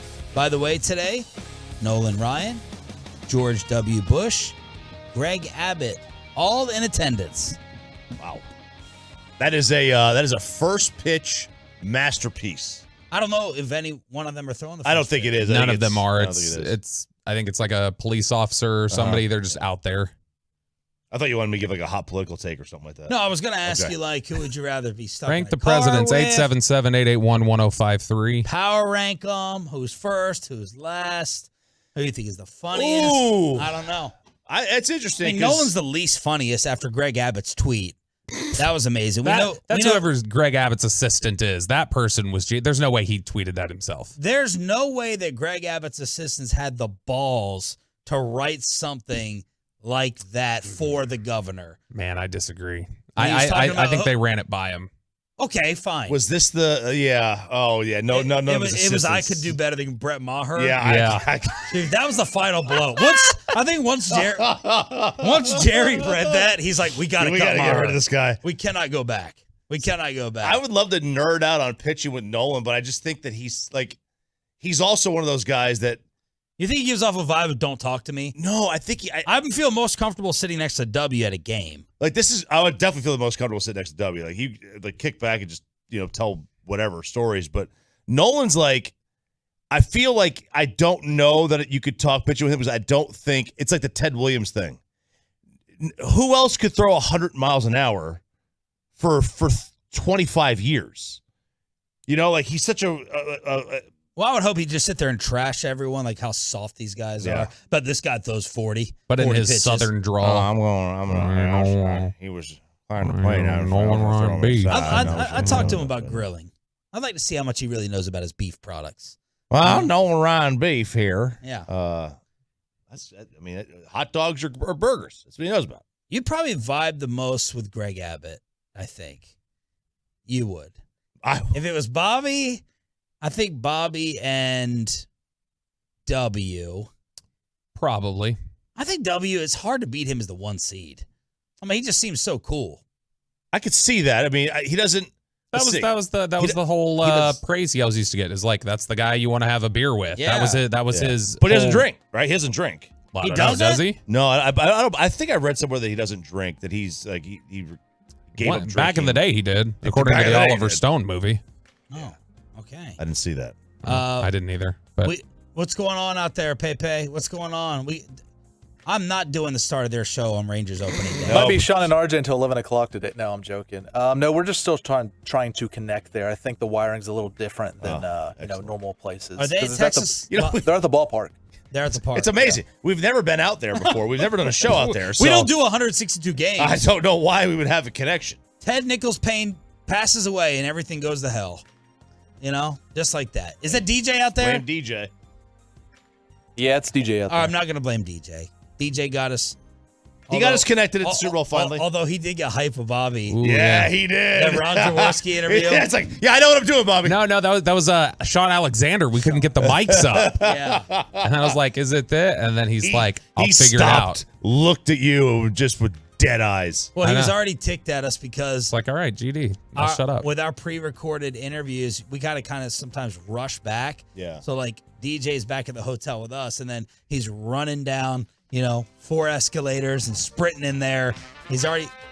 Oh, baby. Is that my cutoff that we have? The KMC Masterpiece? Corey Majors. What's up, guys? What up? Guys, we are excited. We are out here in center field at Globe Life Field, otherwise known as the Gilf Kevin. We're excited to be here for the day, and man, it's going to be a wonderful day. We have a litany of guests for today's show, as Chris Young will join us somewhere around 1:15. Ian Kinsler's in the 1 o'clock hour around 1:45. Matt Hicks in the noon hour. He'll be on the on the call today, and we have Steve Buechele at 11:30 and Chuck Morgan early. Chuck Morgan at 10:15, and Derek Hollins with us all day today, guys. So it's going to be a blast. Hi, Sean. Let me tell you how jealous. Hi, Derek. I'm great.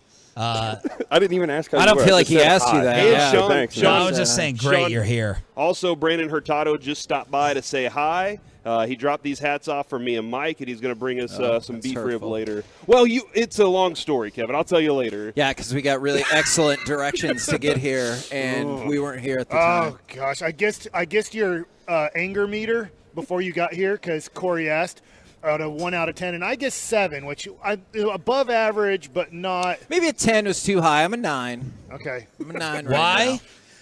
I'm just pretty angry. The lot wasn't open that we were supposed to park in, so we had to it drive kind of around. was. You just had to go into a special entrance. Yeah. And then your name was on the list. Then they told you to go to. We run a different communications company that's not good at communicating. Give me the initials of who the email came from. No, there's multiple people. Okay. It's multiple people.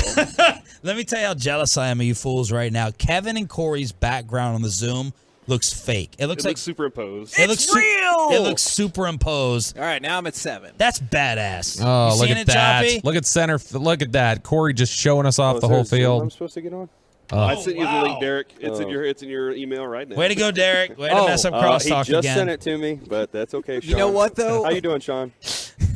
He's great. Yeah, I know. And Derek can back me up. I am not the only one who has anger levels hovering high this morning because the people who were checking us in, we got our credential and everything. Oh, yeah. This gal, I don't know what she's Gal? here for. Yeah, some bird. She's a lady. Some bird. She's a lady. I don't know her name. She's a lady. Is gal offensive? Yeah. I think it's It just is? a little bit yeah. dated there. You don't know Why? what You can't say gender is. chick. Yeah, you should have What? said Is I gal can. worse than chick? should have said dame. No, You gal, should have said dame. Yeah, dame's better. gal and dame are better than chick. Okay, well, it wasn't Dame. He's up in Portland. I love So, this lady came in, and the security lady who was like checking us in and giving us her credentials, she goes, "Hey, you can't just come in here."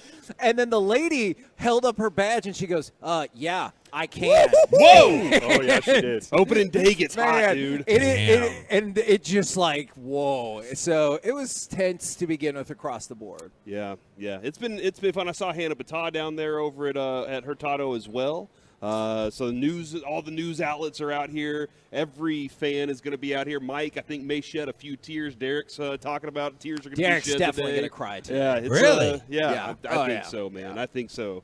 But it's I can't wait because this is opening day, dude. Did I mute myself? Opening day. Yeah. Oh my Did you hear RJ on the way in, though, crapping all over it? He's like, who cares? Hang on. You Most overrated day in sports. You took that as me crapping on it. All I said is that it's not like it's not better. The game means nothing. Well, way Right? to So break it's just news. fun. What a hot opinion to say your whole one of season. 162 doesn't mean anything. Yeah, so it's overrated from that standpoint. Like, yeah, no you one play thinks the it does. It's all about nostalgia and feeling. And I said that's great. That's fun, and that's the best part of it. It's very like easy to go to. You're not amped up. You're not going to be upset if they lose. If they win, you're not going to get too high. But like, there's no doubt about it. Like, opening day of the tournament's better. You know that the first weekend of the NFL because of the importance of the game. Just hot taking it. That's not a hot take. That's not a hot take at all. In the Tell NBA. me you worked The at NBA is ESPN terrible. without telling me you Game worked 1 at through ESPN. 82 of the NBA is terrible. Mike, were you happy with the Mavs last night? He didn't tweet. Huh? I mean, I do want them to get a top 10 pick, so I think losing is better than winning at this point. I hear people talk about, well, if they make the play-in and then they win their 2 games in the play-in and they're in, I'm like, have you guys not watched this team play for 6 weeks? You guys really thinking 2 do-or-die games on the road? Because at this point, the Mavs are trying to get the 10th spot. So if they get the 10th spot, they have to go on the road to, let's just say, Minnesota. I'm just throwing it. And then if they win that game, they have to go on the road to, let's just say, the Lakers. So you think watching this team that they're going to go to Minnesota, win, then go to LA the next day and win, and then play the Denver Nuggets and have a possibility of winning that series. I'm thinking, you guys aren't watching this team play basketball. You're just saying that without watching basketball. Because they're not. They're not going to win do-or-die games against other teams that have similar records. I cannot believe they stuck with Maxey, Reggie, and Hardaway. Great lineup, man. For the final end of that. Fantastic. They stuck with all 3. open Maxey's looks. terrified to shoot. I think I'd rather have JaVale McGee shoot threes right now than Maxey, who's terrified. And then you got Hardaway's Decisions, Reggie Bricklock. I know that's not his real name, Theo. I know that's not his real name, okay? But Derek, how is this feeling for you today on the other side? It's different, that's for sure. I mean, I'm not used to this, but walking in, I made some comments, and the one lady stared at me when I was like, "Yeah, I'm just gonna go run on the field." That was the same security lady. I'm like, and she knew who I was too, because she's like, "Oh, here's your badge, Derek. Good to see you," and everything. And I was like, "You really think I'm gonna run on the field? Come on." Yes, I do. But no, it looks exciting. It's gonna be good. Should be fun. That's for sure. That's about all I got. This is a tough day. You don't sound very happy. This is. It's different. I'm not going to be out there. This is my first time not being out for opening day. You see a lot of your friends that are out there playing, and now it's like I'm on the other side of it. But that's part of it. That's part of the game. Mikey? It's tough. I mean, I haven't talked to Derek about it for a long time, and it's more than a 2-minute discussion, but it's tough. You go through a lot of depression because a lot of us as men, and I mean, I've read books about it to try to help out in this situation. What we do, we define a lot by who we are. Hey, a lot of men ask the question when they meet you for the first time, "Hey, Sean Sharif, nice to meet you. What do you do?" What do you do for work? Yeah. And it's kind of like, what do you do? It defines who we are. And unfortunately, who we are is not a radio broadcaster. Who we are is not a baseball player. But as men, we put a lot of definition on what we do is who we are. And it's very tough, especially when you're doing something that most every man or kid wants to be and wants to do. And you accomplish the less than 1% of the people that actually have that goal and get to do it. And then, I mean, you can't really say, you have to at some point say, I was a baseball player. And it hurts. It hurts more than you could ever imagine because most people, whatever they do define themselves by it, but there's more of a percentage of people who do it. So if you ever were to lose your license as a doctor, that would be really tough. I'm not saying that wouldn't be a major depression to say I was a doctor. Yeah. But there are a lot more doctors than there are Major League Baseball players. Well said. An absolutely loaded guest list. The KMC Masterpiece live from Arlington. Oh, baby. And in order to get you ready, Bobby Bell. No. With the best Ranger song of the day. Where's yours? Enjoy. Where's yours? Hang on. I played it at 5 a.m. No, we didn't. Where is it?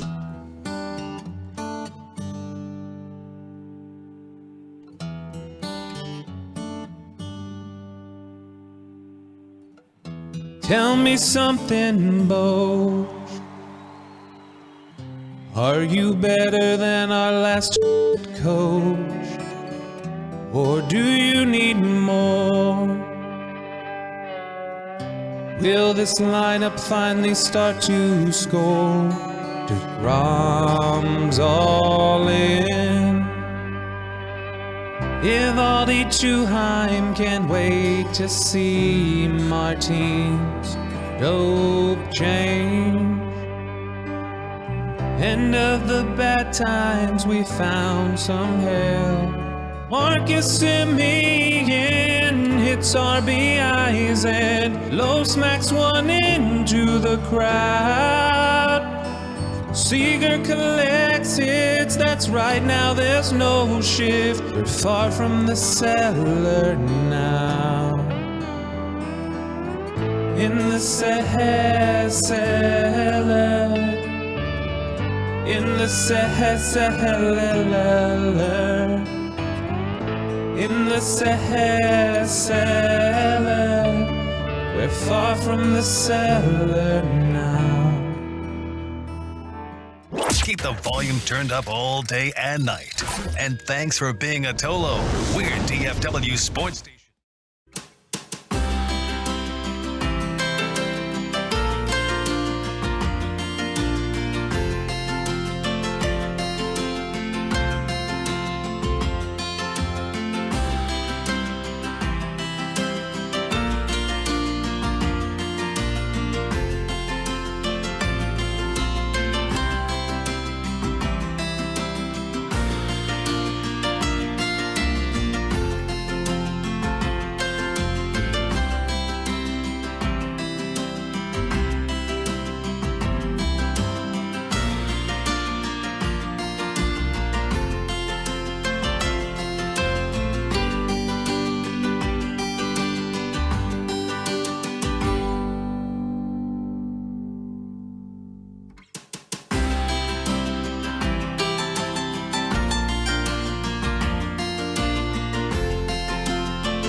studio secured by DFWsecurity.com, it's the KNC Masterpiece on 105.3 The Fan. KNC Masterpiece right here on 105.3 The Fan, live from Globe Life Field in Arlington for opening day. We've got me, Kevin Hagelin, Corey Majors, Mike Bassick, Derek Holland. That means 2 Major League Baseball pitchers on the show today. And then Joey Erickson hanging out, sadly, back in the studio because he was hoping a college hockey game would break out here at Globe Life. Yeah. Kevin, I guess name another station in the world right now that has 2 former Rangers on the show. 2 big leaguers on their show for opening day. I think that would be none. Yeah. So welcome to the 2023 baseball season. What's up, fellas? I am very excited. I've been saying all week, just because of, let's be honest, I am a fan of local sports growing up here in Duncanville, is that the Mavericks have taken it out of me. And so I'm like ready for that to be over. Stars are doing good. I guess I won't say great, because listening to you guys, you're like, they're good, but they're not maybe coming down the stretch playing their best hockey going into the playoffs. Saving it for the playoffs, But they Mike. will be in the playoffs, and they probably will be favored in their first round, I hope. But this is now something so new, and there's so much hope right now with Jacob deGrom, Nathan Eovaldi, bringing back Martin Perez, hopefully John Gray being healthy. Like every day, and even Heaney, he's our 5th guy. Every day that you come to the ballpark now, that you watch the Rangers, you feel like you have a good chance. Yeah, hey, Aaron Nola is awesome. Aaron Nola might throw 5 or 6 shutout innings today. Great pitcher in the National League. Helped lead his team to the World Series last year. But I just cannot wait for this, to see this on a daily basis. Pretty much every day now for 162 days, you have the Rangers, who should be a very competitive team this year. And you have a guy that every 5th day, Kevin, you could watch something amazing happen. Yeah, no, thank you. I am excited about that. We've heard pitch limit for DeGrom today to be between 65 and 75 Unless pitches. it's a perfect game. No, I don't think so. It doesn't matter. 5 innings. You think 5 innings? That's he'll the get call for me. I think he's going to go 5 innings, and he is going to get 8 strikeouts. Well, Greg Maddux one time threw a complete game with 73 pitches, so it's still it could happen. That strike zone was as wide as this table. Oh, you watch your mouth. It's a very large table. I have this question for you, Derek. You pitched a lot of American League baseball. When you went over to the National League and you faced an American League opponent, how much did it help you that you were facing a lineup that you knew? And the reason I'm asking is Jacob deGrom is coming from the Mets to the Rangers, and I know that he's faced American League teams, but he is facing a team that I'm going to assume over the last few years he's probably had 6 or 7 starts against. Oh, he's had a lot. You think about the Mets and the Phillies were in the same division. That's the thing. It's a huge advantage. You already know the guys you're going up against. That's why I always look forward to it when I went to the National League is here, example, I've faced Seattle. All right, cool. I've faced these guys multiple times. I already know what to expect. I know their approach as a team. You have a better idea of what you're doing versus a team that you don't know much about. Now, I don't want to get sad or anything. Don't Well, get you've sad. been mad. You know what? That'll already be fine. It's a big I don't know. adjustment. Would you rather have, Corey, you know Kevin better than I do. Would you rather have sad Kevin or mad Kevin? Mad Kevin will shut down. Sad Kevin will at least try to work through it. Okay. So Hey, I am going to try to work through it. I'm not going to whine and make a bunch of excuses. I'm just going to do my job, unlike other people. So, thank you. He's talking about me. I'm not talking about You're talking about me, Mike. huh? No, I'm not talking about you. You're talking about Derek, huh? Oh, dang it. Well, Is Derek, that why you're sending nice me, trying to job, send buddy. me out to the field? Talking Yeah, about you don't want me Joey.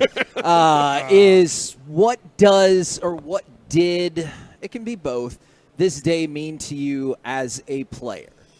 Like, because RJ, I get what he's saying. I get RJ's like, hey, the result doesn't matter. I understand that. Except but that you can't go 162-0 if you don't unless win you go today. 1-0. That's a good point. Man, Mike and Corey are on point today. No, but seriously, what does this day outside of just the game represent? It means a lot. I mean, this is what you've been waiting for that first day, especially in a moment like this. You know what your team has, and you're going up against the defending National League champions, which is going to be a team that's going to probably be close to being back in that World Series again.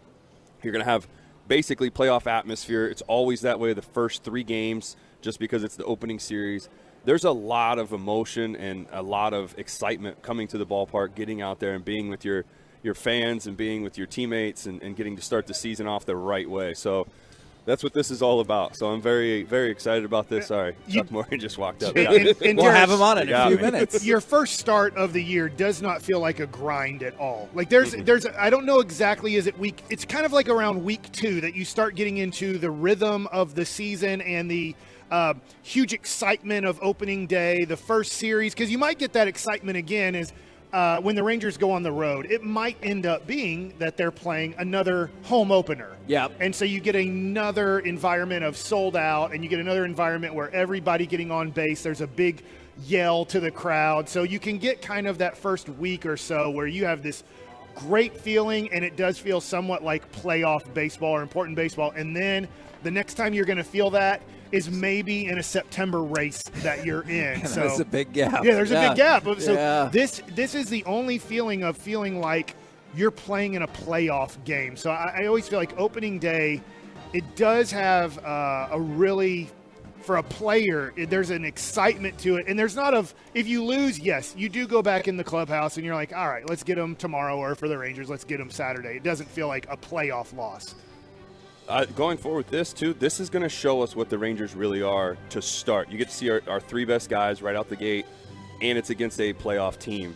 This is where we're going to finally get more of the judgment of what we think is going forward into the season.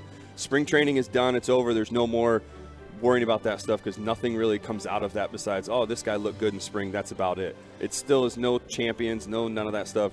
Today we're going to see something, and this is where all the Rangers fans are going to see the excitement that I've talked about already of them being a playoff team. Have you two guys ever gone to an opening day game for the Texas Rangers? Yes, I have. I was at the old park. Yeah, not here at the old park. Multiple times I've been able to do that. I haven't been here, but yeah, I've been to multiple opening day games, and usually I would show up, Kevin, with my glove, and then I would sit there and I would hold my glove out every pitch. And, when did you get tired? Never, because the adrenaline just keeps going all day long. That is a lot. So, yeah, it was just like one of those days where you're just like, I'm here, I'm committed to this all day long. Now, the people around me. Catch a ball? No, I haven't. The only foul balls I've ever gotten or home run balls have been at spring training. Okay. Those are the only ones I've ever been lucky enough. Now, I've been in range. As a matter of fact, when Josh Young had his first game and hit that home run, we were here, and we were sitting right in an area where balls just kept flying at us. Whoa. But I never did catch one. Well, and not even a Friday or we Saturday were very night. close. We were very close. And I just saw on my Facebook feed this week that it showed the last opening day at, I still call it the ballpark in Arlington, and it showed my kids in 2019 with me, and it's just amazing how much they've grown in 4 years. But it's just that feeling of, wow, and my kids are in school today, and it's tough to take them out of school, and so it's just one of those things where I do feel like there's a lot of family memories on opening day, and you kind of forget, did they win, did they lose? But the family feeling of, man, I went to opening day with my family is just, I think, one of those things that when you see those pictures, you just don't forget that feeling. Well, right now at the table, we can go ahead and just start chatting it up with him. Let's just do what we want today. We've got the voice of Globe Life Field, and for a lot of us, your life. Childhood. Yeah. It's Chuck Morgan. Good morning, sir. Good morning. Great, happy opening day to all of you. Can I throw in KNC superfan to that description, too? Now, hold on, you're not lying. No. Chuck, we were doing nights here, and we would come out to the old stadium, and we would sit in Eric and Matt's seats doing a show well into 1 in the morning, and one night you walked by, and we were like, hey, Chuck Morgan, how's it going? And you said, I love your show. And we were like, what? And we've lived off that forever. So I just wanted to let you know that's an honor for us. Well, it was driving home, listening to the radio, great. And it helped me know we were going to make it. Yeah. And I was like, you know what, if Chuck Morgan supports us, then we'll be okay. So I guess my same question to you as to the guys is, more than just a game for the standings, what do you think opening day means to you, to the players, to the fans, everybody?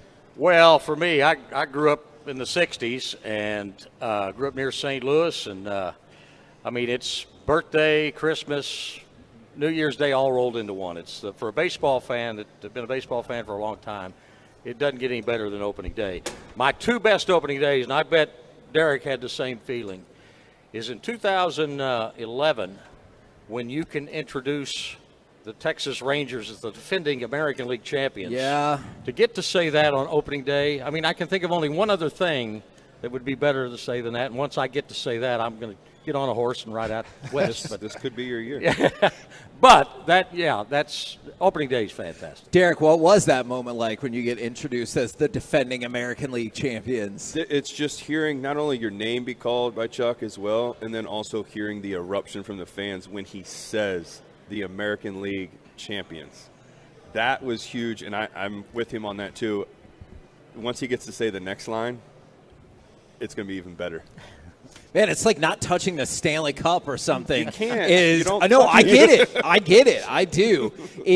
All right, so what are your expectations? Because we've talked a lot about improvement versus realistic expectations. Because there's some people who are like, it's playoffs or bust. There are other people who are like, let's get to 500 and then take the next step. How are you feeling going into this season? I've had enough of 500. Sure. I'm ready to roll here. I want to taste. I know Derek feels this. I want to taste postseason again. And we had a taste of it a few years ago, but there's nothing like that part of the game it's a lot of work, it's a lot of hours, but it's a lot of fun, and you feel really good after any of those postseason games. But I'm ready to get back into the postseason. I don't want 500 or anything like that. How much, Chuck, have you had to work on your timing of saying who's coming up to bat? That's a great question. Because of the clock that is going to happen. I started watching spring training games on TV, and I would sit there and count as the batter walked up and figured, okay, how long is the guy going to have for his walk-up music?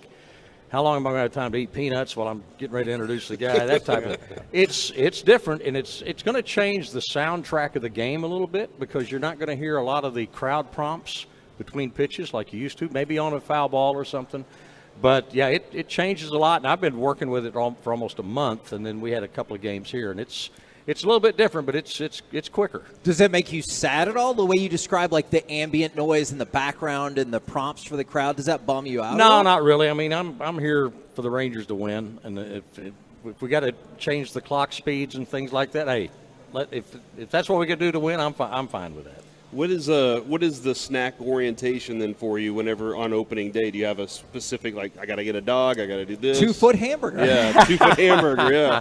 No, I'll go up to the press room, have a little lunch, and then I have a bag of peanuts every game. Peanuts. I have to have peanuts every game. So. Do you just leave the shells on the floor? Oh, I got a nice, clean them up. No, I got a nice Texas Rangers trash can that I just drop them in there.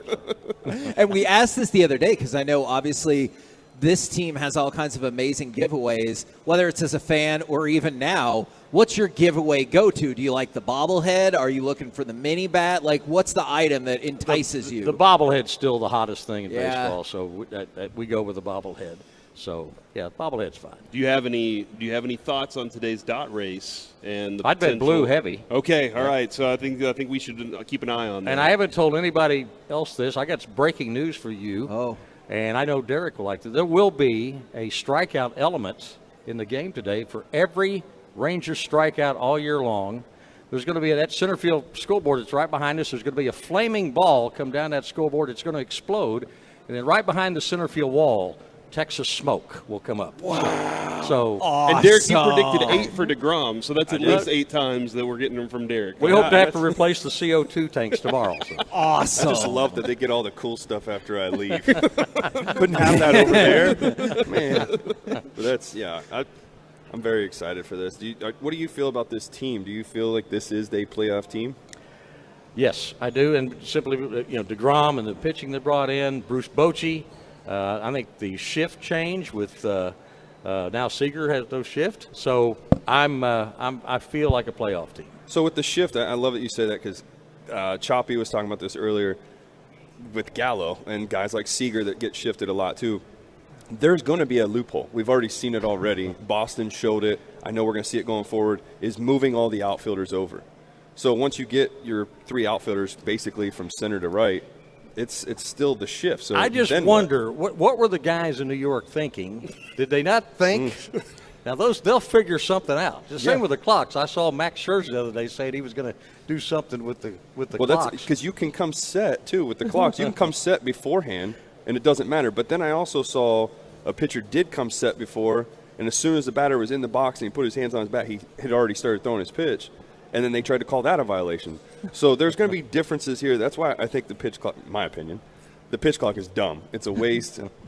I get it. It's for the guys that take their time. That's why. But at the same time, you're going to run into these situations just like that where Scherzer came set, or whoever it was, came set, waited, and as soon as the batter got into the box, threw the pitch. And it's like, you're still not ready. That's your own fault now. It worries me we could have a game end on like a ball for a guy not throwing it. You know, I don't like that. I still don't like the ghost runner. I can't stand the ghost runner. You know what I was wondering, and we have to go to break, right? Hey, go ahead and ask another. Well, good. Chuck Morgan here. Corey and I were talking about last year there was a 18 or 19 inning playoff game and then a 15 inning playoff game. And I said, I wonder, because you never get to do that in the regular season, that the playoffs, they actually lasted longer, those extra innings, because there was never a time where a batter came up in the regular season with nobody on, nobody out in the 10th or 11th inning. It was always, let's get that runner from second in and then let's see what more damage we could do. And I thought, well, maybe the Astros and the Mariners who played that long playoff game are like, well, heck, I literally have 0 at-bats in this situation all year.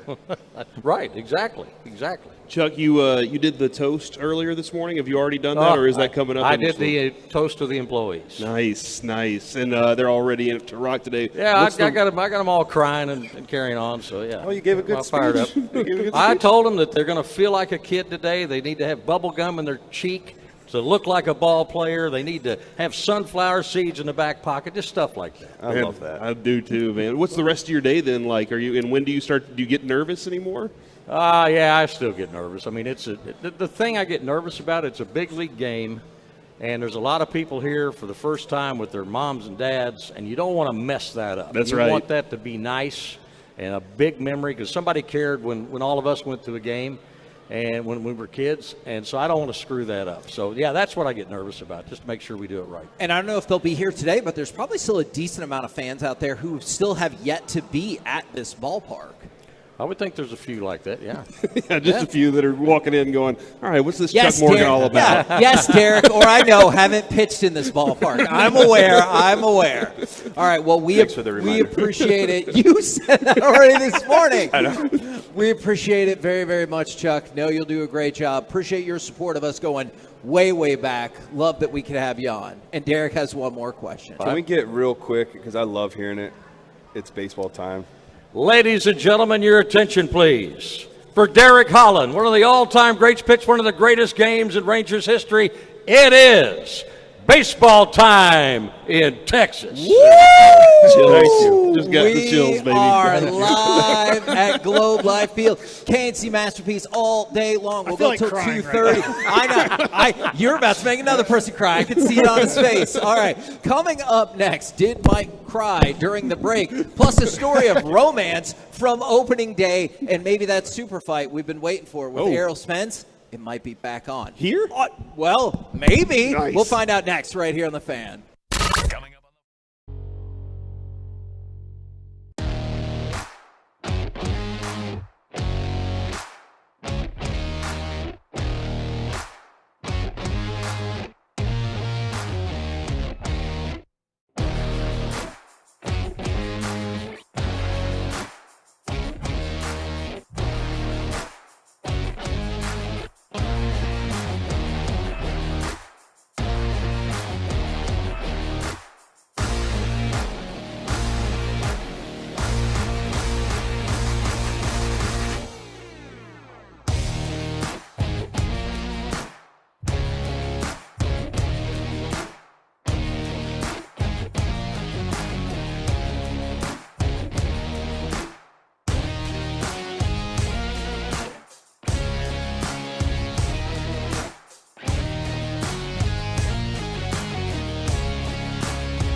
This segment on the KNC Masterpiece is brought to you by Frankel & Frankel. There's a reason you need a special license to drive a big truck, so companies that hire drivers and put them in a big truck should be held accountable for what happens when one hurts you. Frankly, you need Frankel & Frankel. That consultation, it is always free. Visit truckwreck.com. Here at home, he has fought outside of the state of New York only one time. That last round, and he goes down again. Spence does it again.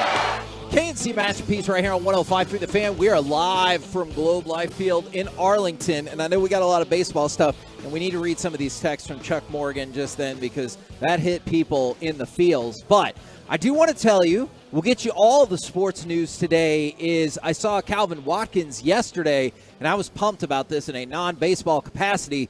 Contract talks have restarted for the undisputed welterweight title fight between our very own Errol Spence and Terrence Crawford. Now, Errol Spence Jr. is our very own, not Terrence Crawford. But Errol Spence, undefeated, 28-0. Good for him. Terrence Crawford, undefeated, 39-0.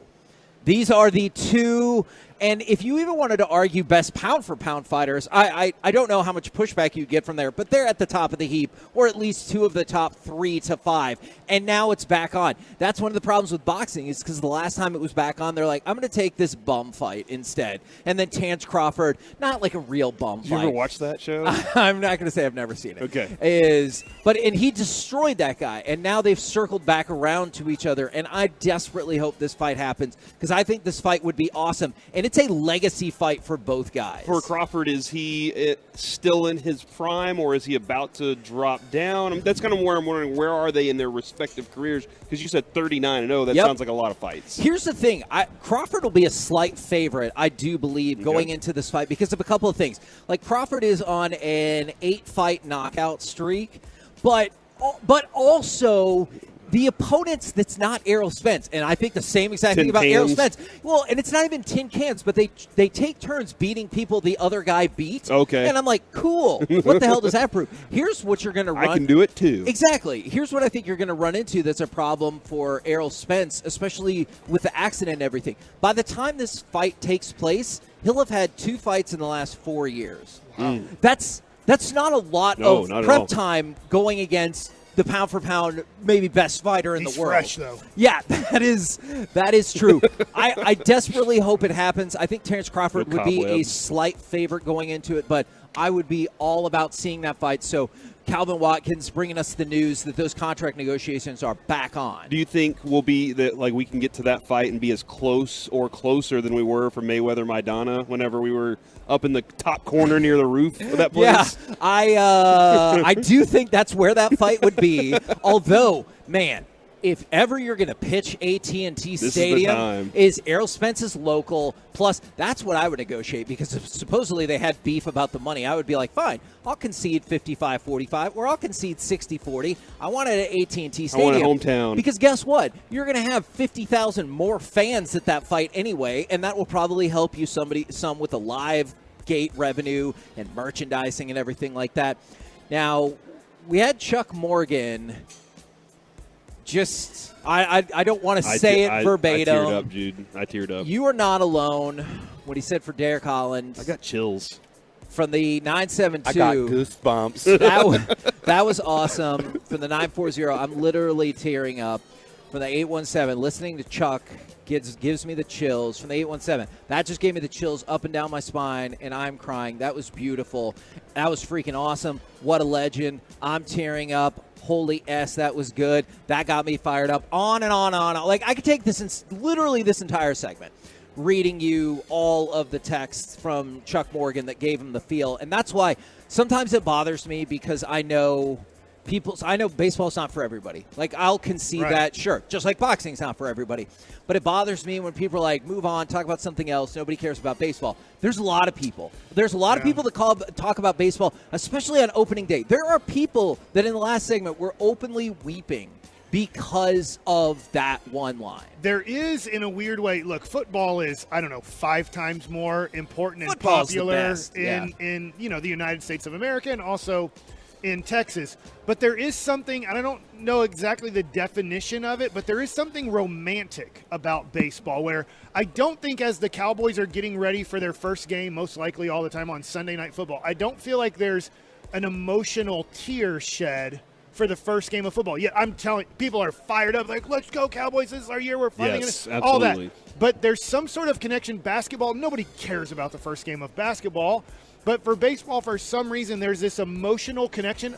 And coming up in Baseball Nuggets, I've already teared up and cried a little bit this morning over a video, watching MLB Network. And so I don't know why baseball has a romantic, emotional connection that football, way more popular, doesn't have. And basketball, there is no really emotional connection to it. Can I ask you a question about this? And it's not meant to be a snarky question. I'm seriously asking. In a generation, do you think that same connection will be there? Just because I think of it as, like, I know people say fathers and sons. For me, it was me and my mom. Yeah. So, you know, son and mom, you know. Me and my grandfathers, exactly. my grandparents. Yeah, that's what it is for me. Are we getting to the point where I hope it always gets carried on? Right. Like, I kind of wanted to take Brandon out of school today, but I was like, that's probably not the most I did responsible too. thing. I wanted to take both boys up and bring it over here. Especially since he's 2 months from graduation, I was like, that might not be the most responsible thing in the world. But I hope people are passing down that tradition. But is there any concern that, like, I know what you do, but other people don't bring their kids, and other people don't bring their grandkids, and it loses some of that romanticism over the years? It could, but I always go back to one of the first season of Cheers, and I know it's on NBC.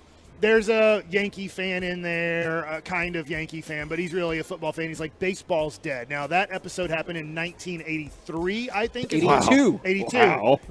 So there has been this connection of possibly that baseball is dead or baseball is dying. Now, in our Metroplex, it's different in different cities, but in our Metroplex, baseball is 2 times more popular than the Mavericks. So the Rangers are, even through this crap stretch. And I mean, even it's been the worst stretch in the history of the franchise And from a winning season. You still look at all the ratings, all the revenue generation and everything, and for some reason, that baseball, the Rangers are still 2 times more popular than the Mavericks. Now, the Cowboys are, 10 times more popular than the Rangers. So, I mean, when and you're no one here is disputing that at all. But the factual evidence is that they're still, at least in our area, the Rangers are 2 times more popular than the Mavericks. Even though the Mavericks do have Luka, they made it to the Western Conference Finals. When you just look at a lot of different categories, you'd be like, wow, it's amazing that the Rangers are still more popular than the Mavericks. But I hear what you're saying.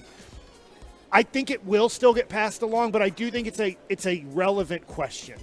The other thing too, Kevin, for me, like, I was playing baseball my whole childhood. So there's a lot of youth baseball too. Yeah, and Mike talks about this all the time. I would practice looking like Steve Buechele or looking like Julio Franco. Steve Buechele, who we're going to have on the show. We're going to have here in just a little bit. Are you going to be okay? I don't know. I've interviewed him one time and I got his name wrong. He asked if he was getting punked or something. But it's playing the game, Mike. That's what I would do. I'd play, and then I was like, I can't wait to go to a game this Saturday. And then I'd get out to those bleachers, and my grandfather would open up his little cooler that he brought and give me a Sprite, and that was me living vicariously through those guys on the field. You know, I was like, okay, I'm going to go try that next time. I'll try and turn a double play. So it was a super exciting thing. We have this now, gentlemen. Kevin, are you ready for this? Do you want to do it now? As long as it's something important like the lineup. It is the lineup. Oh, my Where's Chuck gosh. Morgan at? Well, he's busy now. Yeah, let's go get He Chuck has Morgan to to do this. prepare for the show. You want me to try to do a Chuck Morgan here? He did his mic drop. Yeah. He could practice. Come back and do it again. This could be his practice run. Do you want me to try and do it, or just read it off Just read quickly? it because Okay. it takes a long time because Chuck then says Simeon. Yeah. You know, like he has to kind of. Hitting first at second base, Marcus Simeon. Simeon batting first. Simeon. Yeah, I know. This is how I want you guys to do it. Hitting second at shortstop, Corey Seager. Corey Seager. Hitting third at first base, Nathaniel Lowe. Big year from him, by the way. Adolis Garcia is hitting fourth in center field. Garcia batting fourth. Josh Young is hitting fifth at third base. Oh, that's interesting. Their expectation level's the same as mine. 40-40. Jonah Heim at catcher is hitting sixth. Did you want to throw the Jonah Heim in there? Heim batting sixth. Come on, Mike. Robbie Grossman and right field batting seventh. Grossman batting sixth. Seventh. Brad Miller is our DH today, batting eighth. Brad Miller playing center for the Sacramento Kings. No, That it's is a different guy. Brad Miller. And then Josh Smith, not the Falcons Josh Smith, or the Hawks Josh Smith, in left field today. Josh Smith is in left field today to start LSU, this how out. do you do? And guess who's pitching, Kevin? I don't know if we talked about this at all. The DeGrominator. Oh, but That's the DeGrom-nator. I need the intro. On the mound, Jacob DeGrom. there you go. DeGrom. DeGrom on the Pitching in the mound. Dominican Republic. God, dude, that's your lineup. That's your lineup to start the season. And again, if you don't win the first one, you can't win all. You can't of win them. them all if you don't win the first one. So, Okay, so tomorrow when we do biggest overreactions Mhm. from game one, if we lose, are you going to be like, now we can only go 161-1? we're not losing.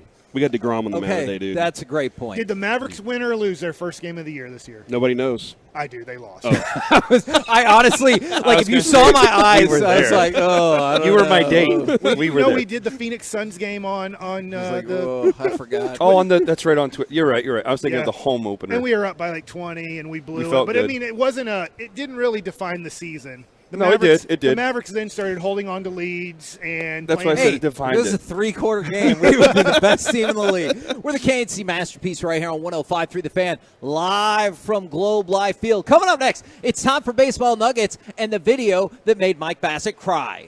Yes. Next right here on The Fan. Coming up in the next.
This segment on the KNC Masterpiece is brought to you by Classic Chevrolet. Don't miss the Grand Champ Truck Month at Classic Chevrolet in Grapevine. 63 acres of discounts and more than just Silverados. Equinox, Tahoe, Traverse, Malibu, all of your favorite Chevys. This is Texas. This is Classic Chevrolet. Relax and enjoy the difference. Find new roads.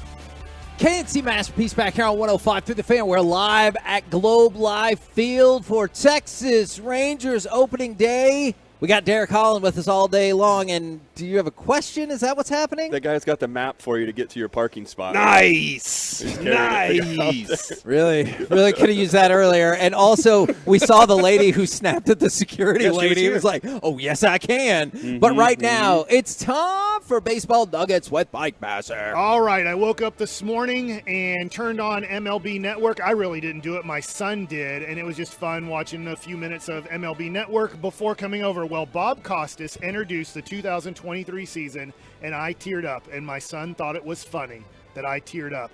Well, I want to bring this to our audience to get you ready for 2023 MLB opening day. The time has arrived. It's time for opening day, the official holiday of hopes and dreams. And this time itself is of the essence. Opening day begins a new era. The first time baseball will be played with a clock. It's the rare time when change is so significant, it defines an era from the start. 1920, the live ball era. 1947, the breaking of the color barrier. 1961, the expansion era. 1973, the DH era.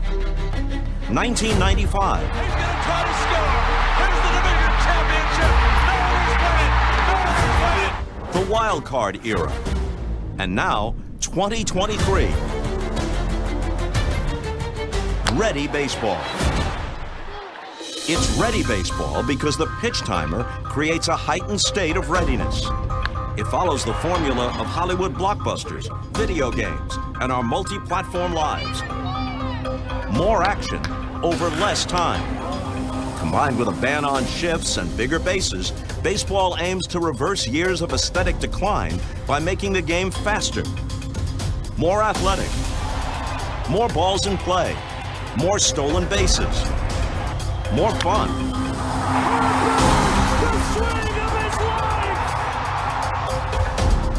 This whole new ballgame only adds to the excitement for teams chasing their first World Series title. Among them, the Padres, who have Fernando Tatis Jr. rejoining a constellation of stars. The Mariners have the J-Rod Show. The resourceful Rays have won more games over the past 3 years than any team, except the Dodgers and Astros. And the Rangers expect to at least degrominate. Meanwhile, the old guard remains formidable. The Yankees will find out what comes after 62. The Dodgers still have their 3 MVPs.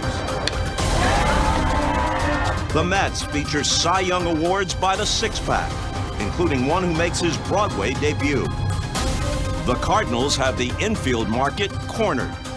And the past 2 champions, the Braves and Astros, are as mighty as ever. Starting opening day, baseball will look both different and familiar. Different because games have been so long for so long that some of the biggest stars have never played a season in which the average game took less than 3 hours. Familiar because left-handed hitters can again pull hits through the right side. Best hitter in the league and rights one into right field. The stolen base returns. Ricky's going. Pitches high. Stolen. And range on defense makes for more spectacular plays. From the outfield grass. Got him. This is Ready Baseball. Restoring the game to 2007, the peak of attendance. Or even to 1985, the last time average game time was under 2:45. So hang the bunting, cue the band, and raise the curtain. Ready Baseball is here. More action. The Guardians win. More drama. Ohtani's grand slam until now. more wow moments. This game is turned upside down! All in less time. Are you ready?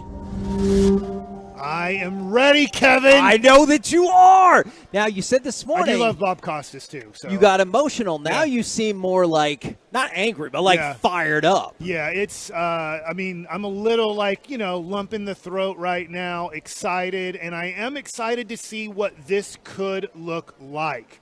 And so as Bob Costas went through kind of what they're hoping for, who will reality be there'll be more stolen bases? We don't know. Will reality be that there'll be more great defensive plays? We don't know. This is what ready baseball is supposed to look like. What are you, Kevin, and then Corey, then Derek, possibly most excited to see about the new game of baseball? I really am excited to see what the game clocks in at today, because we cut down 23 minutes. And yes, for the record, I see the people texting in saying, kind of skipped over the steroid era. Okay, fair enough. but like, when you see that 23 minutes got shaved off the game, I'm interested to see how that goes, in part because of, like, the Get Right, for example, is our lives when we did the night show used to revolve around how long is a Rangers game going to be, because we'll go on after that. We had a 15-minute show once. Yes. Because our clock went to then, and we were like, all right, I guess go home. And so I'm interested from a broader baseball perspective. I'm interested to see that, and then Derek brought it up earlier. I'm interested to see how many high-leverage situations are affected by the clock. Not just second inning, it's 0-0. I mean, like, high leverage. The great situation. John Blake is making his way over here today. Corey, what are you most excited Texas Rangers Hall of Famer, That's John right. Blake. That is right. I am most excited, Mike, for this era of baseball is to get the ball back in play. And we talk about this all the time. I miss guys on base, adding pressure to pitchers, those types of things. The one thing I don't want to do throughout the season is whenever something happens at the end of a game, and Chuck was talking about it earlier, that's a decider, I don't want to overreact to it, because I know that baseball is going to look at it and go, okay, did we do that right? And then they're going to say, should we adjust this? Should we change this just a little bit? So I'm not going to spend a lot of time this season overreacting. It's going to be an outcome. It's 1 year where they're trying to figure some things out. So I don't want to overreact to, oh, my gosh, I can't believe this. We got to change it now. This season is going to be a snapshot of the entirety of baseball and the history of it. So I know that I'm a left-handed guy, so I couldn't dream of being a shortstop or a second baseman, but what I'm hoping happens is that I get to see more great defensive plays in the middle of the field, because that has gone away. Chris Woodward, we asked him when he was on the manager show, do you guys not look at shortstops and second basemen as much of a defensive position as when we played in the 2000 to 2010 age? And he said, yeah, we don't really look at defenses being as important in the middle, because we're just supposed to put them in the right place. So range is not really thought of as much as it used to be. So I'm really hoping, whether it's Francisco Lindor here with Simeon and Seager, that we see some awesome defensive plays, because they are on the dirt, because they aren't. Yes, the shortstop will be behind second base for the most part when a left-handed hitter is up. But now that second baseman can make great defensive plays that we have not seen in a good 5 to 8 years. Yeah. Well, and you were talking about action on the field and on the base paths. I know it was a kind of a bold prediction, but I was reading one article. They predicted stolen bases will be up 20 to 30%. Wow. Like, that's across the league. That's a sizable difference, in part because of the 2 pickoff limit and a couple of other things. So I don't think it's going to play out that way. Okay. So here's why. They just don't want to take the risk on the bases. They don't want to supposedly give a free out. In spring training, they're like, spring training stolen bases are up. Now, I do know that they are putting that versus spring training games.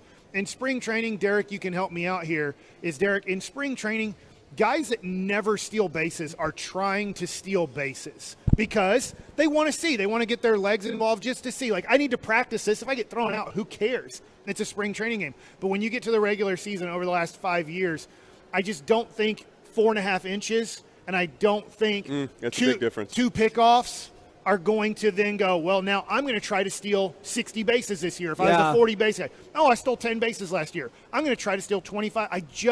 I don't think these rules are going to play out to more stolen bases. I think it will. Okay. Oh, in your face. No, the reason why I say it will is because of the number of attempts to pick people off. And you played through this last year. Yes, and what I saw was once you've made 2 attempts at a base, That's a good or point. for instance, for what I did, and I thought this would change everything, I got somebody out at second. I did a pick to second, got the guy out, and then I did a pick to first just to slow him down, keep him close to the bag. Threw a pitch, and then I was like, okay, I'm set up now. I could pick this guy off. I have a good move. And as soon as I threw over, unfortunately, we didn't get him, and then I realized, oh, well, he gets to go to second. So that hurts, and it makes it easier for them to make the attempts to steal the base. Your comment, too, with spring training I loved is it's time for guys that maybe are on the bubble of being a guy that can steal bases. This is your chance to show, for example, Bochy, hey, I can get out there, I can steal bases. Okay, show me you can. I liked what you said, too, with spring training. It doesn't really matter, but this is more of getting your timing down, getting yourself ready, because once the regular season hits, there is no messing around. It's either you're going to be stealing bases or you're a guy that's not. Ready baseball. I didn't know that was what they were calling it, but I mean on MLB Network this morning they were calling this era Ready Baseball. That's like what you the tell DH your T-ballers. era. So Ready Baseball. And I'm very excited about this. I get the naysayers. I get the detractors. I totally get I could be 2 months into the season and go, this is wrong. Real quick, I hate the play-in thing. I hate it now in basketball. I think it's stupid, and it means that the players don't try for 50 games. That's a horrible product when you have 4 months of guys not trying in the NBA. And so maybe 2 months into this, I'll feel different about it. But I am excited about it right now. You're spot on with that. Oh, man. Look at Noah. He's Ranger ready? He's Ranger ready. So beautiful. I will probably post these as well. Can I add something I real was gonna quick? add something too real quick. Well, you know what? We have all day. I'll talk we got about a clock, mine in the y'all. one. Come I'll talk on. about mine in the We one. don't have all We day. have a clock. We got It's all Ready day, Baseball. baby. We see Pitch all the clock. clocks We're right about now. to get a violation. We got Yeah, 4 minutes. we don't have any violations. We're the KNC Masterpiece right here on 105.3 The Fan. Coming up next, we dare venture out to another sport, Mavericks 76ers, and a specific woe that has hampered Dallas all season. Will it be allowed to happen? No. We'll do it next right here on The Fan, live from Globe Life Field. The latest from the Star in Frisco, as well as inside information from around the league. It's DFW's top football podcast for a reason. Love of the Star with Brian Broaddus and Bobby Bell. Sponsored by Boomer Jacks on the Odyssey app or wherever your favorite podcasts are found. This Odyssey Sports Minute is brought to you by AutoFlex Leasing. This is Damon Amendolara with your Odyssey Sports Minute. Lamar Jackson is a likable guy, a dynamic player, a guy who cares about winning, who reaches out to kids. But the latest social media battle he's waging is not good. You don't want to be football's Kevin Durant constantly bickering with @RayLewisSuperFan12. Lamar, put down the phone, focus on the business part, or better yet, let somebody else do all this stuff for you. This is Damon Amendolara. Texting enrolls you into recurring automated text messages. Consent not required to purchase. Message and data rates may apply. Hey, Dan, how you doing? Haven't seen you around the gym. Yeah, I've really fallen off. Since I turned 40, I just don't get the results I used to get. Could be lower testosterone. I went through it a while back. I got Nugenix Total T, and it's made a huge difference for me. I've seen that on TV. Is it for real? Oh, yeah. The patented key ingredient is something called Testofen, which helps boost free and total testosterone levels to help you trim up and stay lean. And it's made a difference for you? Man, I feel like I'm in my 20s again. At work, in the gym, and in the bedroom. Are they still giving out complimentary bottles for people to try it for themselves? Yeah, you just need to send them a text. Family gets the best out of me. I've lost 30 plus pounds. I feel great and haven't gained it back because of Soda's maintenance program. I followed him.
and studios secured by DFWsecurity.com.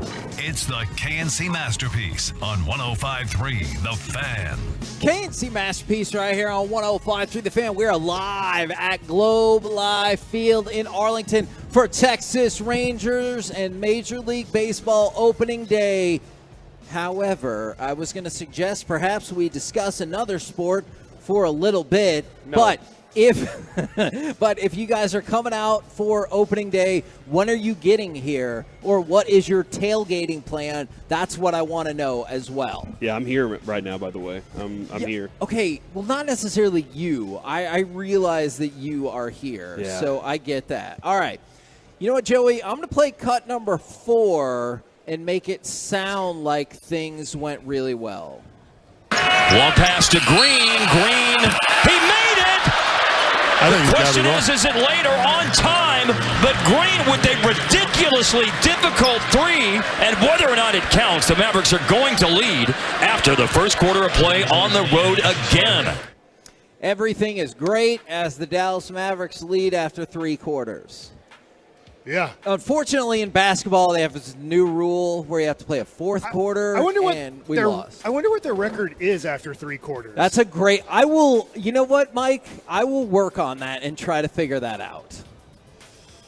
Well, they lost. That's a frustrating team, dude. It is I can't walk away from the TV without turning around and seeing them down by 9. And be like, what just happened? Like, how did that happen so quickly? And then knowing that they have these opportunities late in games to be there and be involved in it, and then it just kind of, I don't know, man. It looked like there were moments last night, though, early in that game, where Kyrie and Luka had like, hey, we can do these things. I can go in the post. I can do some of these, additional ball movement things. Luka even had a little different pace at times, but it doesn't come together. And man, I think the most glaring part for me, and I've Mike, I've been dinosaur basketball for a long time. Yeah. But when Joel Embiid is he swats whatever you try to put in the basket late in the game, he can just score on Dwight Powell all day. And I think it was Van Gundy was like, he looks like a small point guard standing next to Embiid. I was watching the ESPN broadcast too, and you just watch it, and Van Gundy, who I think has a great perspective on the Mavericks, because it's not I'm watching you all the time and going to promote you tremendously, is he pretty much says to the impact of Maxi Kleber has to show some sort of offensive game because Joel is not even guarding him. He's just hanging around like the free throw line. So if you do drive, he's outside the 3 seconds in the lane. But as soon as you make a drive towards the lane, Joel just drops down to around the rim and going, all right, if you want to try a layup, you can kick it to the guy I'm not guarding. And if they kicked it to Maxi would catch it and like, I don't want to shoot the ball. I know I can't make it. And then it ruins kind of everything. And that's where the Mavs are at, is even though Kyrie and Luka are great offensive players, they did score, I believe, 108 points last night. At some point, you get down to the 4th quarter, and the teams are like, just don't guard those 2 guys on the court. So we'll be okay. Yeah, we won't guard last night. Like, don't guard Reggie Bullock. Don't guard Maxi Kleber. If they beat us, we take our L.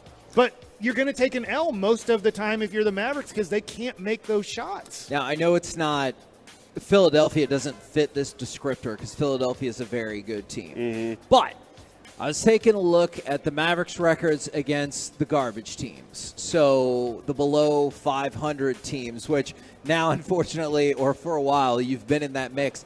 Do you know that the Mavs are 5 games lower as an average against crap teams than seeds 3 through 13? Wow. So, I took out 1 and 2 because Denver and Memphis have been crushing below average teams. And so just think about this, because I know I will figure that out this evening and get back to you about our record after 3 quarters, because I bet it's going to be probably kind of depressing. But they're 5 games worse than average, all right? If you just fit that average with all the teams around you, right now you'd still be the number 4 seed. Yeah. Think about that. With all of the agitating things that have happened this season, if you would have been able to beat up on the garbage teams, you would have been in 4th place right now. Because remember, they have at least 5 losses to the worst 5 teams in the league. 1 to Orlando, 1 to Detroit, 1 to Houston, 2 to Charlotte. Those are games that you cannot lose and now you're seeing how much it hurts as opposed to in the moment you're like, I get well, that if was you a lose dumb one, loss. right? Yeah, I mean, sure. a bad game Absolutely. against a bad team is going to Absolutely. happen, but when you lose 5 and you find yourself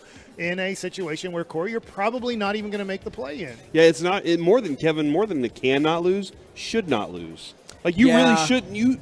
The teams that they were rolling out against the quality of player the Mavs have, the Mavs shouldn't be in this situation. And this is, like, that's what's weird to me is why? Why so different of a change after what they accomplished last season? And I guess it's just desire. Like, that's all that it tells me. And when you look at the Mavs, the last year of Rick Carlisle, remember, I do like Rick Carlisle. I didn't want him gone. I know Rick Carlisle knew he needed to leave because Luka wasn't going to want to play for him anymore.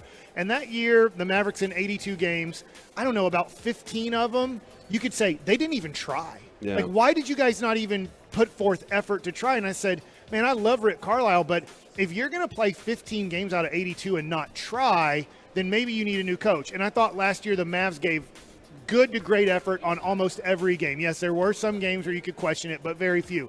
Now you get to 1 year later, and you just mentioned 5 games. Yeah. You could get to other games. There's about 15 to 20 games where you didn't try. You didn't even put forth the effort to try to win. And even Jason Kidd has called out the effort multiple times during the season. And I mean, Jason Kidd is responsible for that in a way, but and let's say you pick up 8 of those. Yeah. Like, that would be crazy in That's just- changing your perspective on the standings. I love Luka. Luka is a great player. Luka played great last night. You know, he can only do so much as a one person. Kyrie had a great game. There's only so much he can do with what he's passing to. You just start looking at it and you're just like, I don't know how they're ever going to come out of this. And then I hate saying this, is it Luka who's leading them to not caring for 15 to 20 games? Is it just – well, he's not leading them to caring. So, like, does that make sense? And last night they did care. They played – honestly, I'm going to say I think the Mavs played as good as they can possibly play. I think if you played the Philadelphia 76ers another 10 times or 9 times, I do think you beat them 3 times. But I think the Mavs can play good basketball 10 straight games against the Sixers. They're just going to beat you 70% of the time because they are better than you. Yeah, they had the win while we were at spring training. Yeah. And that was one of those, we're trying to prove something because Kyrie and Luka are on the court. Right. We're going to try and do this.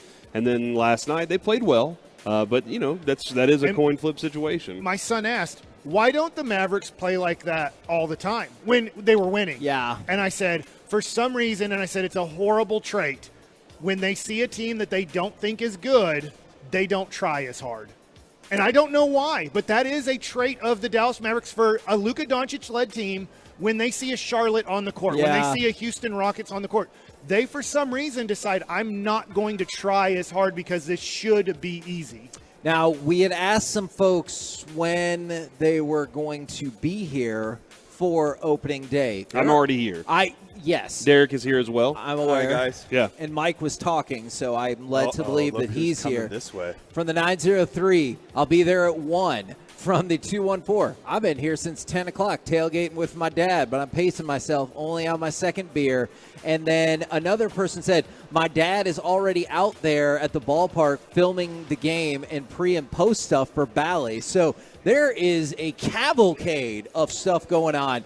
Are you ready now? All right, let's kick it to break. Okay. And coming up next, we will talk with Steve Buechele. Will Corey get his name right? And many other questions on the horizon. Next, live from Gold Life Field on 105.3 The Fan. Be a part of the show. Text us on the truckwreck.com fan text line, 877-881-1053. That's 877-881-1053. Shane again with Mullen & Mullen Injury Law Firm. Year after year, TalkVerdi.com recognizes Mullen & Mullen for obtaining some of the largest personal injury settlements in the entire state of Texas. You can always trust my family to fight for yours. Call 214-INJURED for a free consultation. Online, mullenandmullen.com. It's finally here. The brand new state-of-the-art Chevrolet in Terrell is now open. 80,000 square feet of car buying goodness, and I bought 3 cars from Platinum Chevrolet in, I don't know, I said that weird, in the last 3 years. I love the price.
Masterpiece is brought to you by Frankel & Frankel. There's a reason you need a special license to drive a big truck. So companies that hire drivers and put them in a big truck should be held accountable for what happens when one hurts you. Frankly, you need Frankel & Frankel. The consultation, it is always free. Visit truckwreck.com.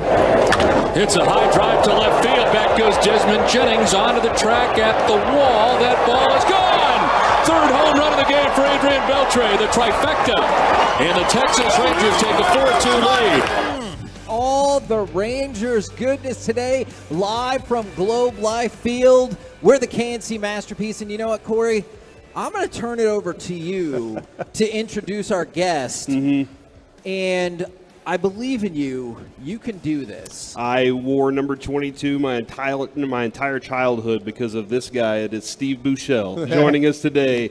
And welcome to the show, Steve. Thanks for being here with us, man. Happy opening day to everybody. This is kind of neat. This is it's really awesome to be able to talk to him. We had an interview. I just told him we had an interview with him in spring training at one of the old places. Yeah. And I was kind of joking around with him. I said, not today. I'm not gonna. He said, I'll game face you today. So you wore the number. Did you have the mullet too back then? I did grow up. My mom was like, do you want the perm? And I was like, no. We're just going to keep it a little long back there. All right. So if he asked you to mullet it up again, would you? If you want, Steve, if you want me to, I will grow the mullet. Well, you know, the older we get, those mullets don't happen very well. They don't quite look the same, then. No, they don't. Now, we've been asking people this all day is beyond just a representation of, hey, let's go win the game, because I get that. But, like, what did opening day mean to you as a player, and what does it still mean for this organization and these fans and every single year? Yeah, as a player, I mean, opening day, there's nothing like it, right? You get sick of spring training. You know that, Derek and Mike. I mean, spring training drags on. You can't wait to get home. And it's the start of another season. And I think that's what makes it so exciting for the players. For me, to be honest with you, I loved opening day, but I also loved when opening day was over. Just when the hoopla was done, you could get back into your normal routine. But there's just something special about it. Just driving up this morning here at 11 o'clock, seeing the tents up, the grills going. People are tailgating. Oh, man, they're going at it, and it's going to be buzzing in here today. So there's always that buzz on opening day that makes it exciting. Do you feel like today is kind of considered the playoff atmosphere since you got a defending National League champion? The Rangers are getting a lot of hype, as they should with the pitching that they got now and the moves that they've been making. Do you feel this is a playoff-type atmosphere tonight? I think it will be today. I mean, think back to last year when you played the Yankees or somebody. There were so many Yankee jerseys in this stadium. We're going to see a lot of Phillies jerseys here today. Gross. And for sure. And coming off that World Series appearance last year, there's going to be a lot of Philly fans. But I think the Ranger fans, with all the changes this year and including the ones last year, and the expectations that they have, I mean, I think this place is going to be hopping today. I know sometimes when I ask Mark McLemore, he's not the best at remembering like his best moments or stuff like that. And Boo, I can't remember if you are or not. Do you have an opening day memory? I don't. I mean, especially when I was thinking, I wonder if I ever got a hit on opening day. I think I played in 11 of them, but I'm sure I did. My probably greatest memory was when I was with the Cubs and we were facing Dwight Gooden with the Mets in Wrigley Field, and now I can't think of his name. I'm thinking of the story. Tuffy Rhodes hit 3 home runs on opening day off the Mets. They showed that this morning on MLB Network. Yeah, so that's one of my biggest opening day memories. But as far as having a great game on opening day, I don't think I had one. I'm always kind of curious about this. Like my memory of you was he's going to make some spectacular diving stop at third base. And it always seemed like you were very comfortable out there on the field. Did you ever have like moments of just, hey, take a deep breath here and calm down? You're in the bigs for a reason. Did you ever have one of those moments? Or was it at the plate? Was it in the field? Yeah, a couple of times. My first big league game, I had that exact moment. We were at Tiger Stadium. And if you guys remember old Tiger Stadium, that dugout was very small. First of all, I didn't get to the ballpark until about 7:15 for a 7:35 game. Bobby Valentine came up to me and said, hey, how you feeling? I said, I feel great. He goes, good, because you're in there tonight. So the panic sets in. I got 15 minutes to get dressed, go out, get ready for the game. And if you remember old Tiger Stadium, it wasn't built back. It was built straight up. Do you have a romantic version of that stadium now because of this? Because that place was a dump. Oh, it was just old. It was classic, right? It was just, the flagpole in center field was on the field out there. But I stepped out of the dugout, and I looked up, and I did. I had that moment of, you better settle down, get your act together. So I sat down on that bench, and you guys remember that bench when you pop up real quick. that ceiling was right there. And I popped up and smashed my head on the ceiling. I said, this is perfect. And then I got in the batter's box, too, and my leg was shaking so bad. It was incredible.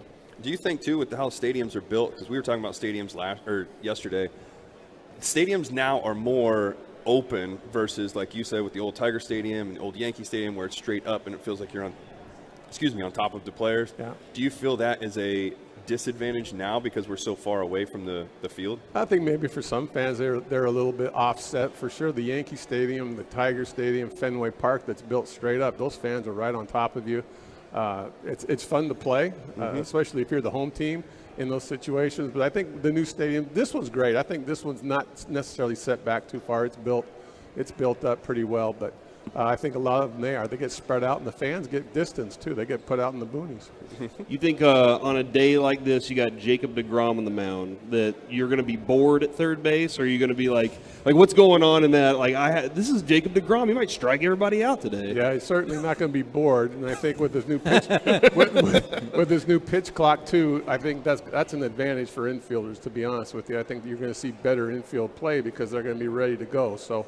Anytime you had someone like a DeGrom or Nolan Ryan, Charlie Huff, whoever it was, when you're playing defense behind them, you want to play good D behind anybody, but when you're playing behind a Nolan Ryan or Jacob DeGrom, you want to make a play when you have the chance to make that play. Mike, can I ask you a quick question about this? I've been curious about logistics. Have you or do you ever apologize to a pitcher if you make an error? I know you never would want to make an error, but do you ever go up and be like, hey, sorry, that inning kind of got out of control because of me? You might go, hey, my bad. I mean, I'll get it back for you. And if you're the pitcher on that end, you don't expect an apology.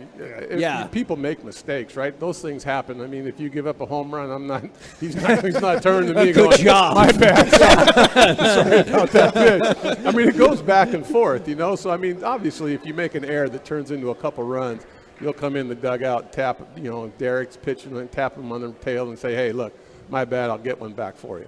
I would always say, too, what I've had is he would probably say, he would know my personality. So Beltre would do this all the time. If I gave up a missile off the wall, he'd get the ball and be like, hey, throw that pitch again, just to kind of loosen things up. But then also if he made an error, though, I'm going to turn to him and be like, hey, man, I got you on the next one. It's all about having the right chemistry. So he's right. He's not going to come up to me and be like, man, I'm really sorry, because I know he's not it's not like that. He's not sitting there thinking, oh, man, he's going to be so worried about me. No, I'm not. I know he's going to make that play. So that's the other thing. I can't add anything to that because you guys explained it perfectly, but Boo doing a lot of pre and post with you last year and watching this Rangers team, that's one of the things that they struggled to do, was that if an error was made, the inning would get away from them. If it seemed like a pitch was made, it was like, well, the next 3 pitches could then get away from the guy. And I'm hoping this year one of the corrections would be when an error is made, when a mistake happens, that the Rangers are able to pick each other up to limit the damage. Right, cover it up. That thing, not just last year, the last couple of years, whenever an error was made by an infielder makes an error, inevitably that runner came around to score. They were just never able to cover that up. And for whatever reason, does it come down to chemistry? It's just about a pitcher saying, okay, now I need to get a ground ball. I got to find a way to get a ground ball. Maybe I got to strike a guy out. I got to do something here, to get out of this inning and control the damage. But you're right, Mike. I think in the last couple of years, every error that the Rangers have made seems like it led to 1 or 2 runs. Now, the other thing I'm wondering is, obviously, you also being a coach, as I'm wondering with the bases being bigger, we've seen now pretty much everybody covering third, covering second base on a stolen base, they are in front of the base. But with the bases being bigger, I'm wondering if over time they might say, you got to get to that back side of the base and it might be tougher to be in the front of the base? I don't know. I mean, I'm still kind of confused why they take throws in front of the bag. We were always taught to straddle the bag, get there, and then make an adjustment from there according to where the throw is. The bag being a little bit bigger, I don't know how it's going to affect players as far as tag plays go. I don't think it's going to make a difference at second base. I think you're going to see the middle infielders still inside of that bag. You're going to see the catchers are now taught to throw up the baseline to try to. You see more runners get thrown out getting tagged on the heel or on the leg than you do see them getting tagged on the hand. So I don't think it's going to make a difference on tag plays. What are you most excited about, or I don't know what the exact word would be, with kind of the way that they called it today on MLB Network, ready baseball? Yeah, the pitch clock, I think, to me, is going to make the biggest difference, or we'll see the biggest difference. I know last year I went to one game in Frisco, and it just seemed like that game flew by. Spring training games this year were cut down by 20, 30 minutes. Yep. So, and that spring training, those games can usually last 4 hours at times, and now they have one this year at an hour 52. So, I think that's going to be interesting to see how the pitchers handle that, how the hitters handle being ready in the batter's box. And I'm really curious to see how that's going to play out in the 10th inning, in the extra inning game. When you have defenses calling bunt plays, that's one of the few times you're going to see maybe an offense put down a bunt when the hitter has to get a sign from the third base coach. There's a lot going on to see how that time constraint comes into play. Steve Buechele joined us here on the KNC Masterpiece on 105.3 The Fan, home of your Texas Rangers.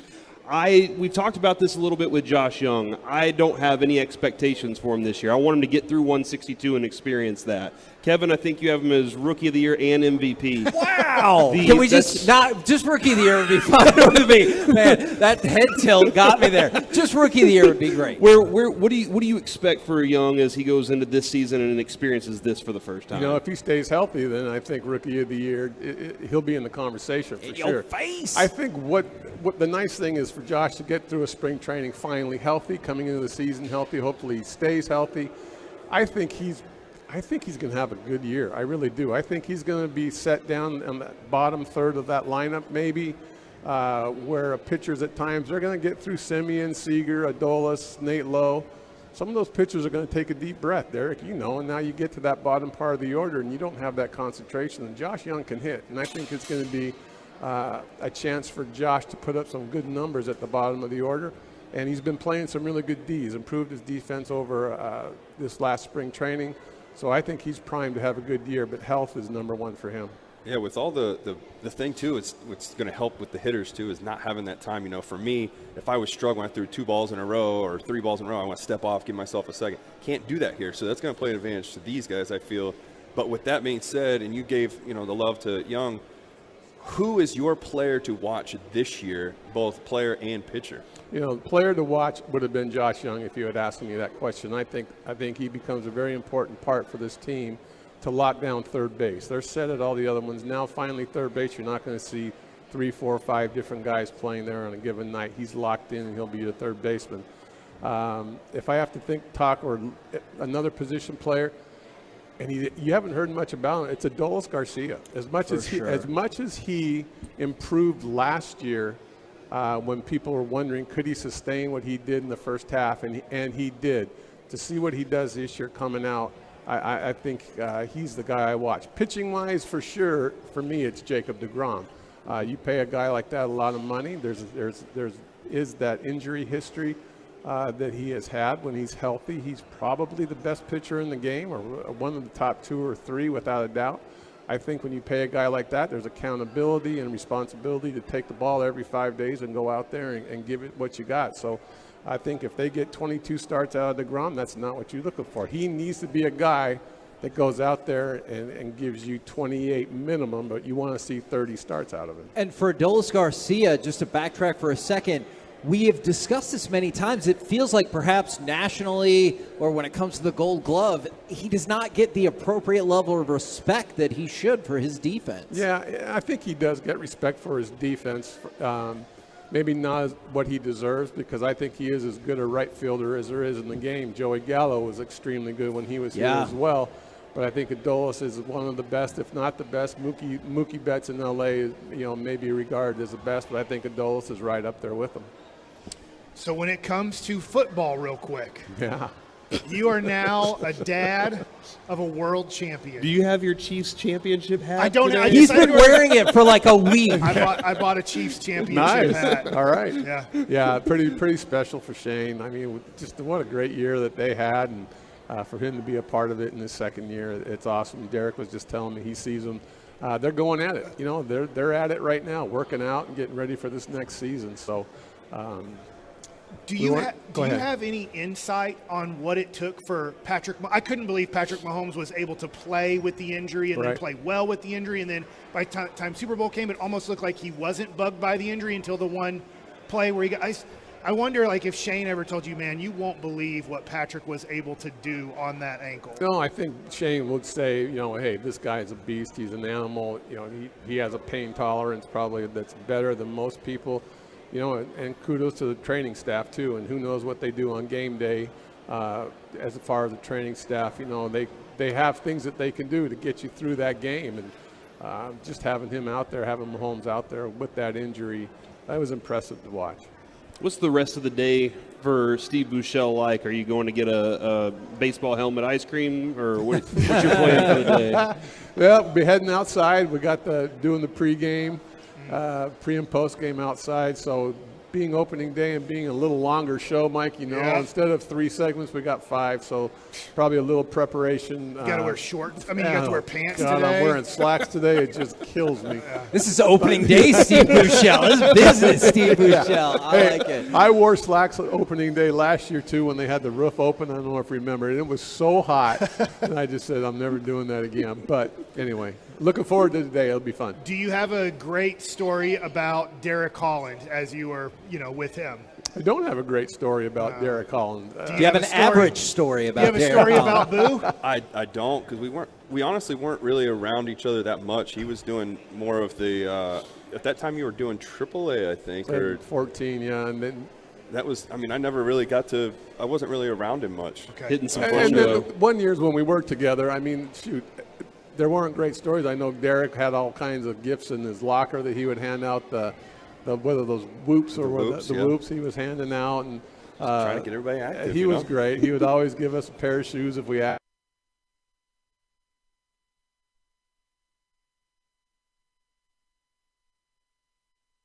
Every day. Every time they come here, I have coffee for them. That's Derek for you. See? Team guy. Okay, but hold on. I do want to say this. We appreciate you. Corey, did you notice that he rolled his sleeves up? Yeah, I did. Was there a reason? Yeah, it's because of you. Oh, okay, we got an echo.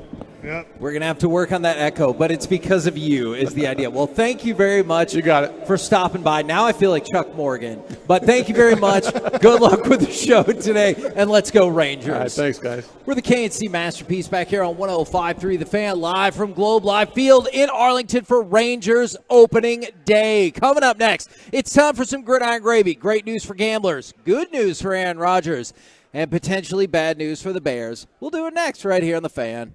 Coming up tonight.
This segment on the KNC Masterpiece is brought to you by Classic Chevrolet. Don't miss the Grand Champ Truck Month at Classic Chevrolet in Grapevine. 63 acres of discounts and more than just Silverados, Equinox, Tahoe, Traverse, Malibu, all of your favorite Chevys. This is Texas. This is Classic Chevrolet. Relax and enjoy the difference. Find new roads. On the fake, Rodgers lets it fly. Has Watson. He's got it on his feet and he's in for the touchdown.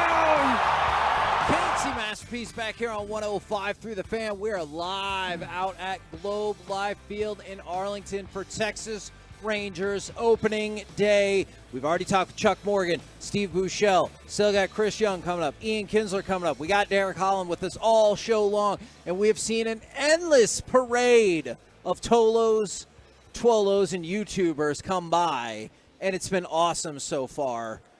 Can we do a little football? We can do a little football. You can see the line building up here to the right of us as they haven't opened up the gates yet. Still cool. And the Rangers are out on the field. Yeah, I actually called the strength coach. I saw just that. to get his attention because we have a good relationship. He's like a dad to me. But yeah, I was just trying to see that, and then me and Mike were talking a second ago, watching Strom throw. He's doing a crazy leg kick. He's the baseball card life guy. Have you ever watched that show on Bally's? Like they don't really have their. So that's the guy who does the baseball card show. But for those that are listening, the Rangers are now stretching. Pitchers are throwing. Position players are now stretching, getting ready for BP. Right now, let's go around the entire NFL and dip into some gridiron gravy. With the heater. And we start. Cigarette or pitch, either way. Yeah. Do they call those heaters? Is that what a cigarette is? Yeah. I've never heard that. I've never heard it before. You remember we told you yesterday the NFL always gets its way. Here's another example. Remember when gambling was bad and you needed to stop any semblance of gambling?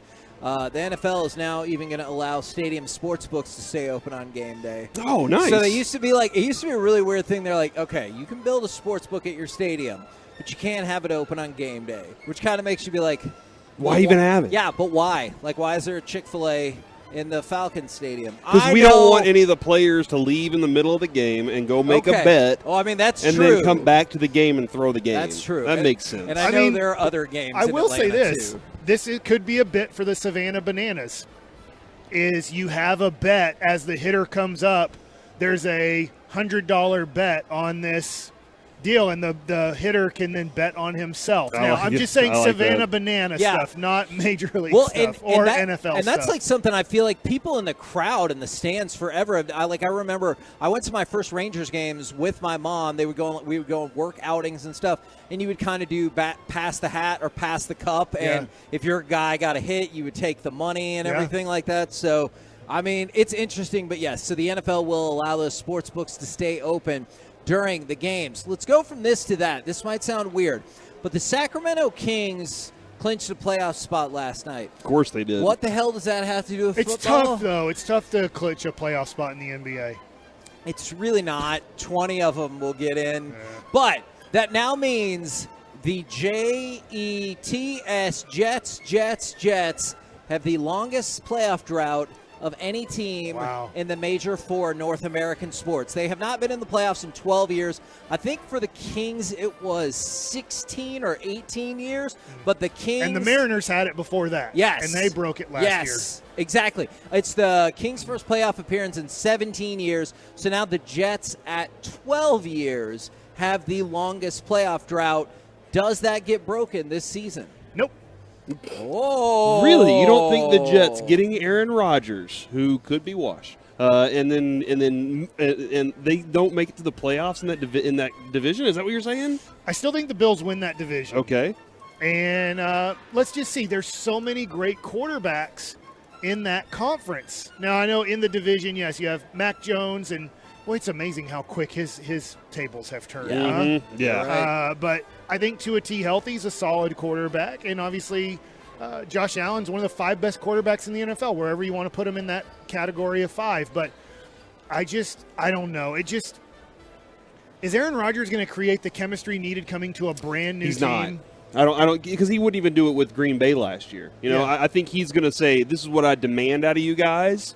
This is what I expect of you guys," but I don't think he's going to be the one that's like, "Hey, let's go kumbaya this son of a gun. Let's go sit down and have dinner together and get everything going." He's going to say, "Hey, here's the plays I want to run. Here's how I want you to do it. Be where I throw it." And I think that's kind of where it's going to be. But I think he might be good enough to get them there. I think their team's better and good enough to get to that spot. But how good is Aaron Rodgers? Sports Illustrated rated the greatest Packers of all time. Oh, really? Number Because he said that the other day. Yes. He was like, "Hey, I'm arguably the best player to ever walk through those doors." Okay, well, let's find out.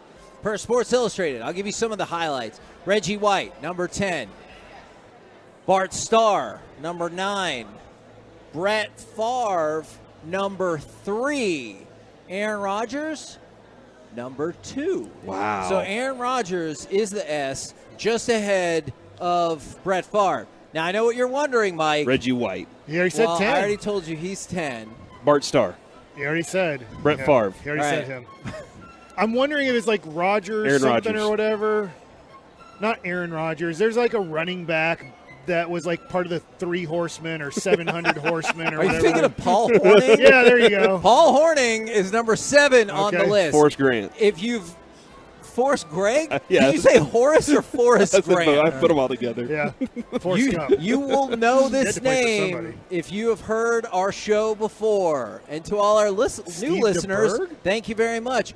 Don Hudson. Of course it's Don the Hudson. wide receiver. Old Huddy. Who, yes, Old Huddy. The River's what they used to call him, And I don't know if that is the He case. was named after it. In 11 seasons, he led the league in receptions 8 times, receiving yards 7 times, receiving touchdowns 9 times, won 2 MVPs before it was even called that, and also led the league in interceptions. Sounds like What was he it called? pretty The good. Best Player Award? It was called the Joe F. Carr Award.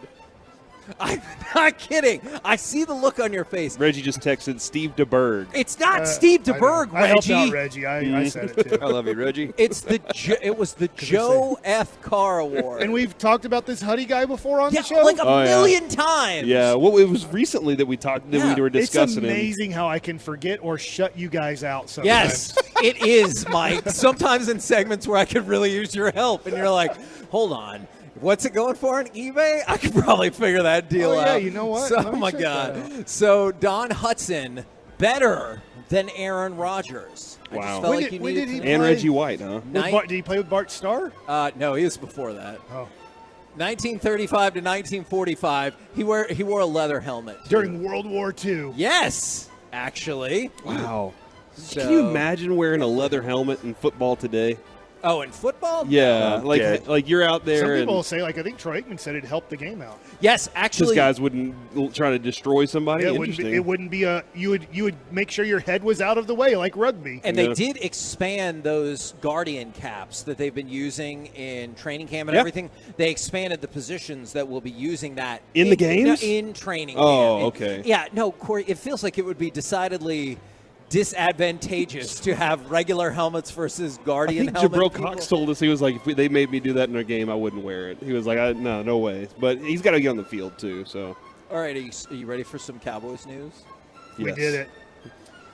Well, Who'd we sign? this first bid Jonathan Hankins is actually yes. Nice. We did sign Jonathan Hankins.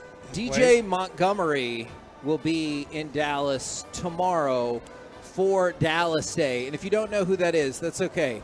He did catch a whole 3 passes for 36 yards for the Jets last year. So keep an eye out on that. I probably pulled his autograph out of a pack and been like, all right, awesome. DJ Montgomery Ward. It's a 1 of 1, and Mike's like, I don't know. But that's interesting. They're going to the position for bodies, Kevin. This is for that's what I for think practice. too. This is That's for what camp. I think too. I will say though that I did see that Dan Quinn was at LSU this week, checking out some stuff going on, and there is a workout scheduled, I believe, for one of the defensive tackles from LSU, 305 pounds. His name is Roy. His last name's Roy. I think it's Jacqueline Roy. That's Jacqueline Waugh. Waugh? Okay, yeah. I'm just kidding. I don't know that. But to be the I case. think that's just keep an eye on that. That is another big body they're trying to get. He reminds me of Osa more than anything. That he's more of a penetrator than he is just a standstill, draw and absorb tackles kind of guy. Now, we did re-sign Jonathan Hankins for, I'm really pumped, really cheap, for $1.165 million salary with a $150,000 bonus. So essentially $1.3 million for somebody who, I know he got hurt and he wasn't here a long time. It felt like he made a tangible difference in the run stop. He really helped out the linebackers. Yeah. He was able to eat 2 guys so that the linebackers could make plays. I know that he made some plays too, but he did his job of, can I take this center and guard and make them take both of me on so that I have free guys to make the play. Yeah, So and I think this team, I know I tease about Las Vegas. I really think the Cowboys are doing about as much as you can do to put yourself in a position to win the NFC. And Derek, you experienced this. I think it's important to have guys that were there the year before that experienced not quite getting what they wanted. Sure. Not getting to the next place in the playoffs or whatever, because then you have a group of guys that all know what you fought for the year before and how bad you didn't like it, and so you bring those guys back into the room. So I think what they've done this offseason by bringing those guys, adding a couple of other players that are still waiting for that moment too. I'm really digging what the Cowboys are putting together. I have some potentially bad news for the Bears coach and their chairman. Because to qualify as being eligible for Hard Knocks, you need to have a returning head coach and not have been in the playoffs in the last 2 years. Okay. So that criteria only fits 4 teams. Well, George McCaskey, the chairman of the Chicago Bears, knows they're one of those 4 teams. Here are his thoughts about being on Hard Knocks. Quote, "We feel there are a number of teams that have compelling stories to tell on Hard Knocks. 31 others." Okay. So basically, he's like, I would really not like to be on Hard Knocks. But they're one of the 4 that is eligible to be forced. Now, a team can volunteer as tribute, but these 4 teams like can be Hunger forced. Games? Exactly. Throw Thank up the 3 you. fingers and all that. That's right. I do, Mike, Derek. If they had done a baseball version of Hard Knocks, I don't know what we would call it either. Hard Knocks. Frozen Ropes or something like that. Would y'all have wanted that to be around, like as players? Like, they're in spring with you, they follow you around. Would y'all have wanted? I think Derek would have been a star. I would have easily said yes to it just because that's how I am. I have fun with that. I want people to see that I'm just like everybody else, and the things that we do. It's cool for them to get that access to see what's behind the scenes, rather than people thinking that we just show up and play. There's so much more to it that they don't understand or don't know. That would be a good way of showing it. I guess there's people and cameras in the clubhouses quite a bit, but I would have said no, I don't think so. Even though I am part of media now, I would have I guess back in my era, right before Derek's, I just don't feel like I would have wanted cameras in there during our off time of the media stuff, because then you're like, I can't do this or goof off this way, because if it's caught, it could be taken a certain way. And so I just would have rather been like, no cameras. Yeah, it is kind of interesting when we watch the Full Swing thing. Like, there were some moments where they were like, hey, Netflix, don't play that or something like that. It was kind of interesting. Which you obviously saw anyway. Yeah, we saw it anyway. They did not edit that out. That is one of my favorite tricks that they do in a documentary. So if I'm ever being filmed for something like that, I'll go check, as they're like, hey, can you just cut it right now? And they'll like keep the camera on or put it on the ground, and I'm like, come on, you didn't see that? You're the not camera fooling was me still right there. now. All right, I have a political story, but it's going to make you happy. Okay, it's not going to be divisive. I'll decide. Okay, fair enough. I'll let politics decide that. Damar Hamlin was on Capitol Hill yesterday. About gas prices? Not Man. about, I said this will not be divisive. Although, I don't know if there's people out there that are like, I support higher gas prices. Right. I get it. Yeah.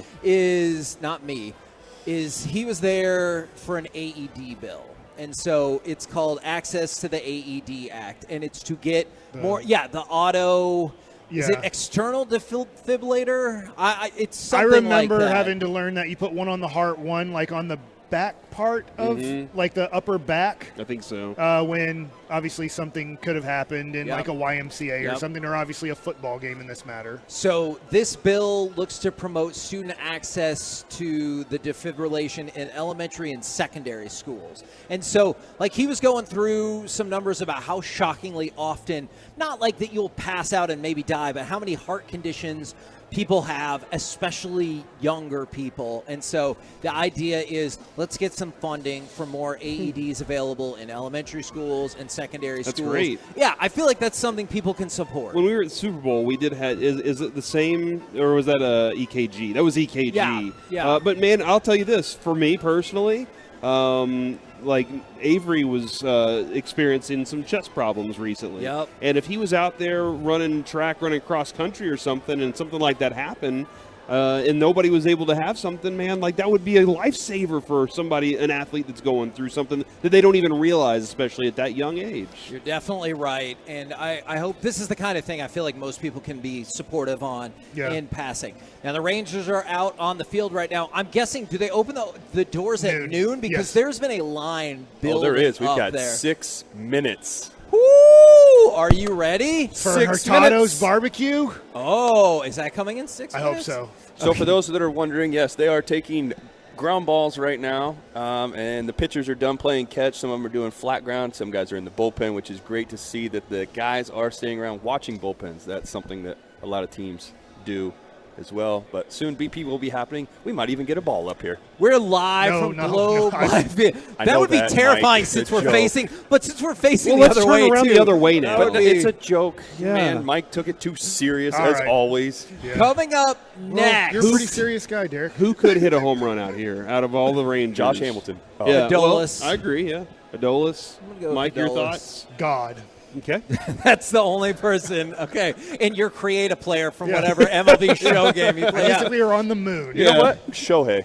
Coming up next. Supposedly he might. Your official Rangers predictions for the season, including if there will be any playoffs. 877-881-1053. Hit us up. Tolos, Tuolos, YouTubers. Let us know. Let's get those predictions. We'll do it next right here on The Fan.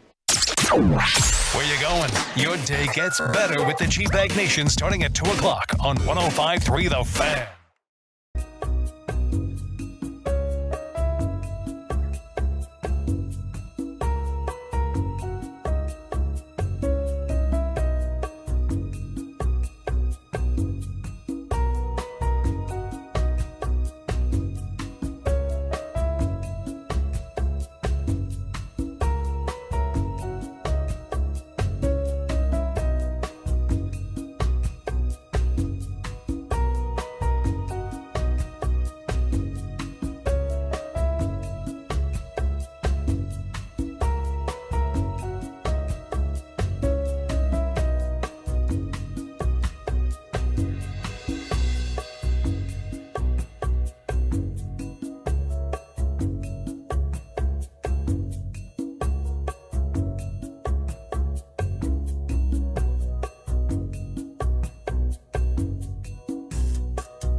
Fan Studios, secured by DFWsecurity.com. It's the KNC Masterpiece on 105.3 The Fan. KNC Masterpiece right here on 105.3 The Fan. We are live at Globe Life Field in Arlington.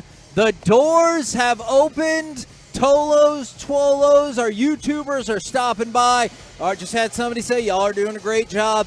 It is opening day in Major League Baseball and for the Texas Rangers. Yeah, and Kevin, I just saw on Twitter as well that one of the Tolos that won the tickets that we gave away last week is excited to be here for opening day. So this is awesome, man. I'm really excited, really pumped up. The music is starting to blare right now. We'll have Matt Hicks join us, I think you said, in just a few minutes. Okay. Looking forward to that. And right now, Kevin, I don't know, Derek's on the phone, but have you noticed how many Tolos and people are walking by and they're grabbing Derek and Mike and saying, hey, can I take a picture with you guys? Nobody grabbed me. Yeah, you're right. I feel very small next to Derek. That makes sense. Derek is a very strong man right now, for sure. Well, and a lot of the people who work up here too were what up? Tolos, baby. Is a lot of the people who work here were saying hi to Derek and everything before and the first couple of before the doors open and everything. So my question for everybody right now, all the listeners, however you're interacting with our show, thank you very much. What is your official Rangers prediction for the season, including if you think playoffs will be in the mix? Super Bowl. I like it. That is they could the win the wrong Super Bowl. sport. 84 and 78. Okay.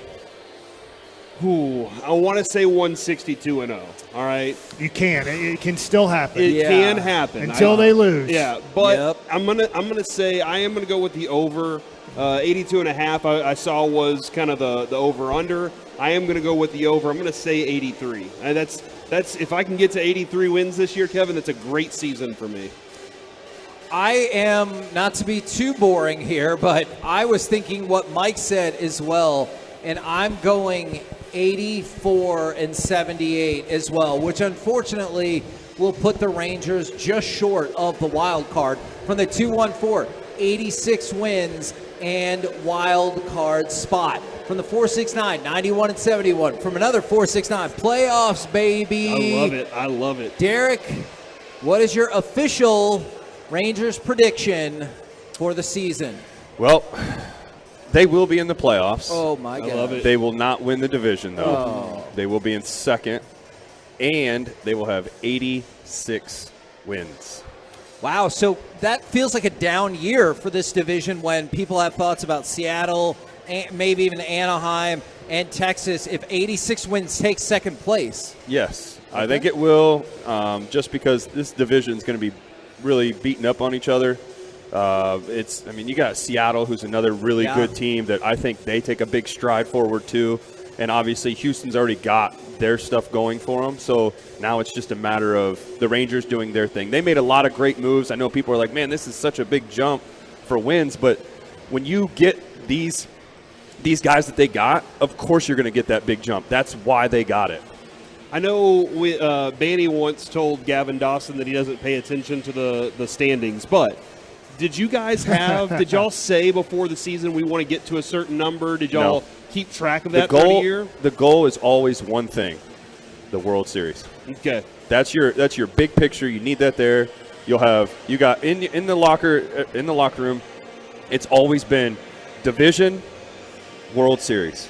You want those. And small, obviously, you're looking to win series. Yes. Obviously, you want to take 2 or 3 to Philadelphia. Yeah, that felt like Wash's. Like his whole thing was, we want to win 2 out of 3 every chance we get. Because if you're winning series, your record's going to be pretty incredible. You're doing good then. Yeah.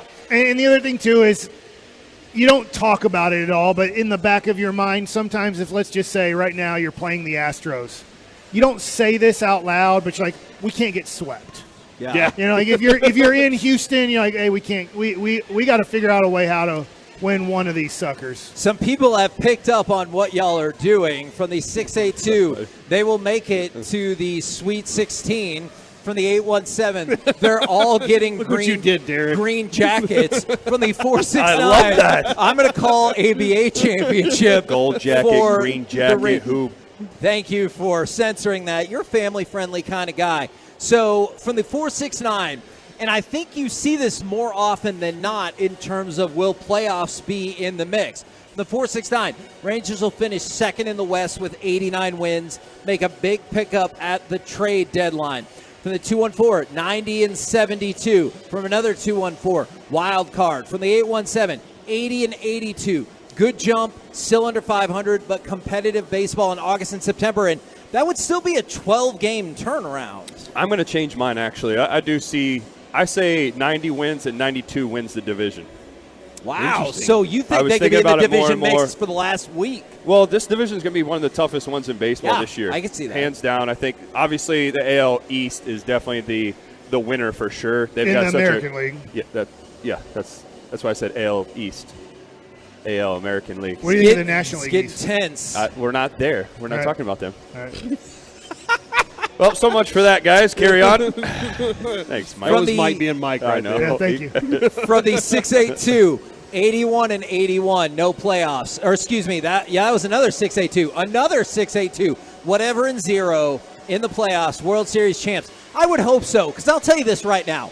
It will be one of the biggest stories in the history of sports if A, the Rangers went undefeated, and B, didn't win the World Series. Like, that would be a catastrophic collapse. And I know we're talking about regular season. We haven't even started the regular season until we get to 3 p.m. for the Texas Rangers today here on 105.3 The Fan. But if this team were to figure out a way how to get into the playoffs and they're healthy, I don't want to play a team that has Jacob deGrom on it completely healthy in the playoffs. Neither do I. Like, that becomes scary for that other team. And you like to think, let me ask you this, if this is, and maybe we can expand on this at any point in the season, is another thing you like to see from this rotation, not just health, but a defined number 2 pitcher?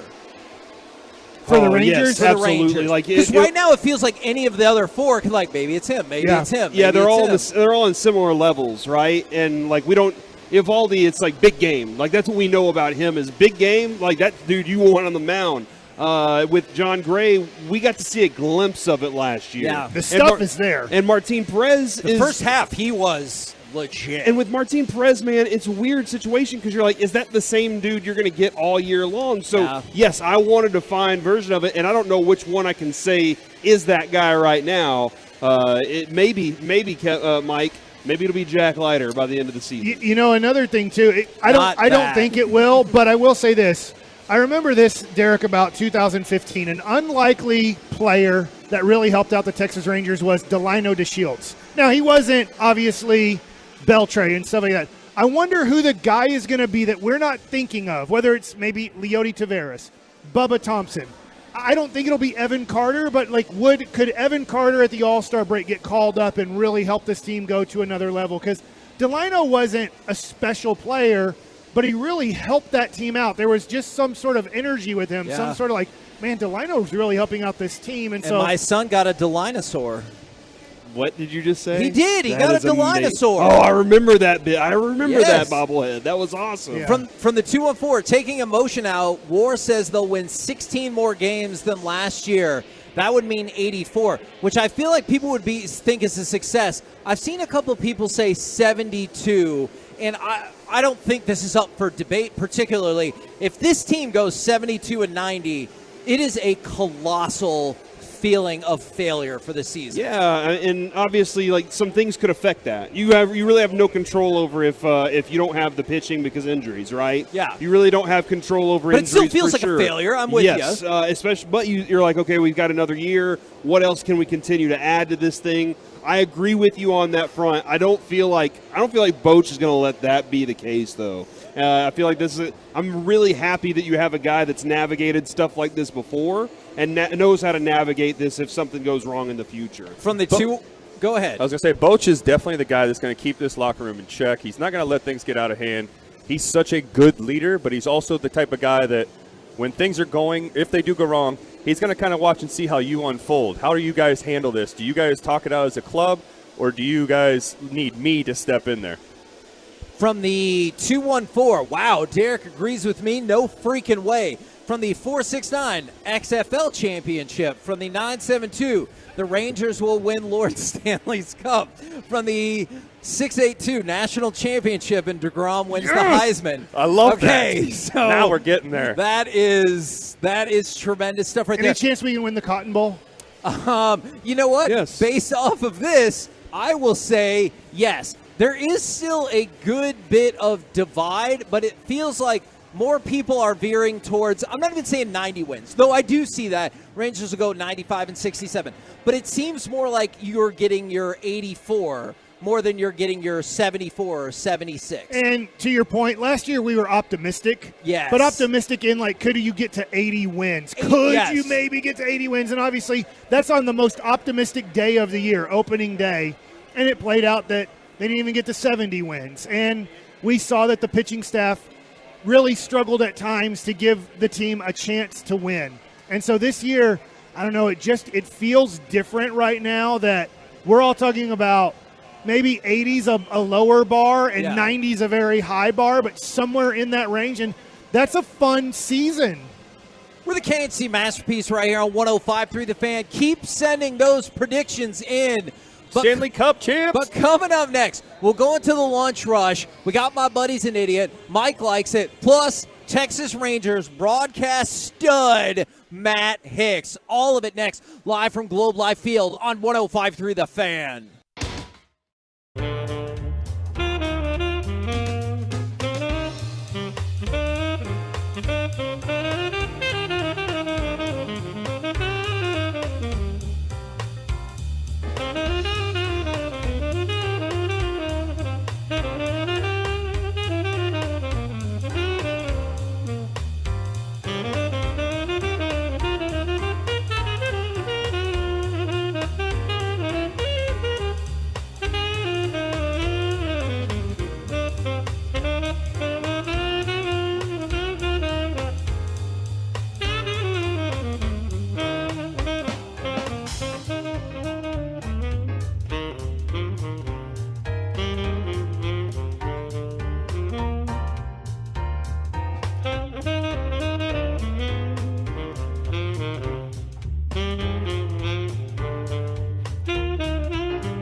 Expressway on the KNC Masterpiece is brought to you by Rockwall Ford. Curtis Granderson sliding in to make it 5-4. There goes Benji again to center field.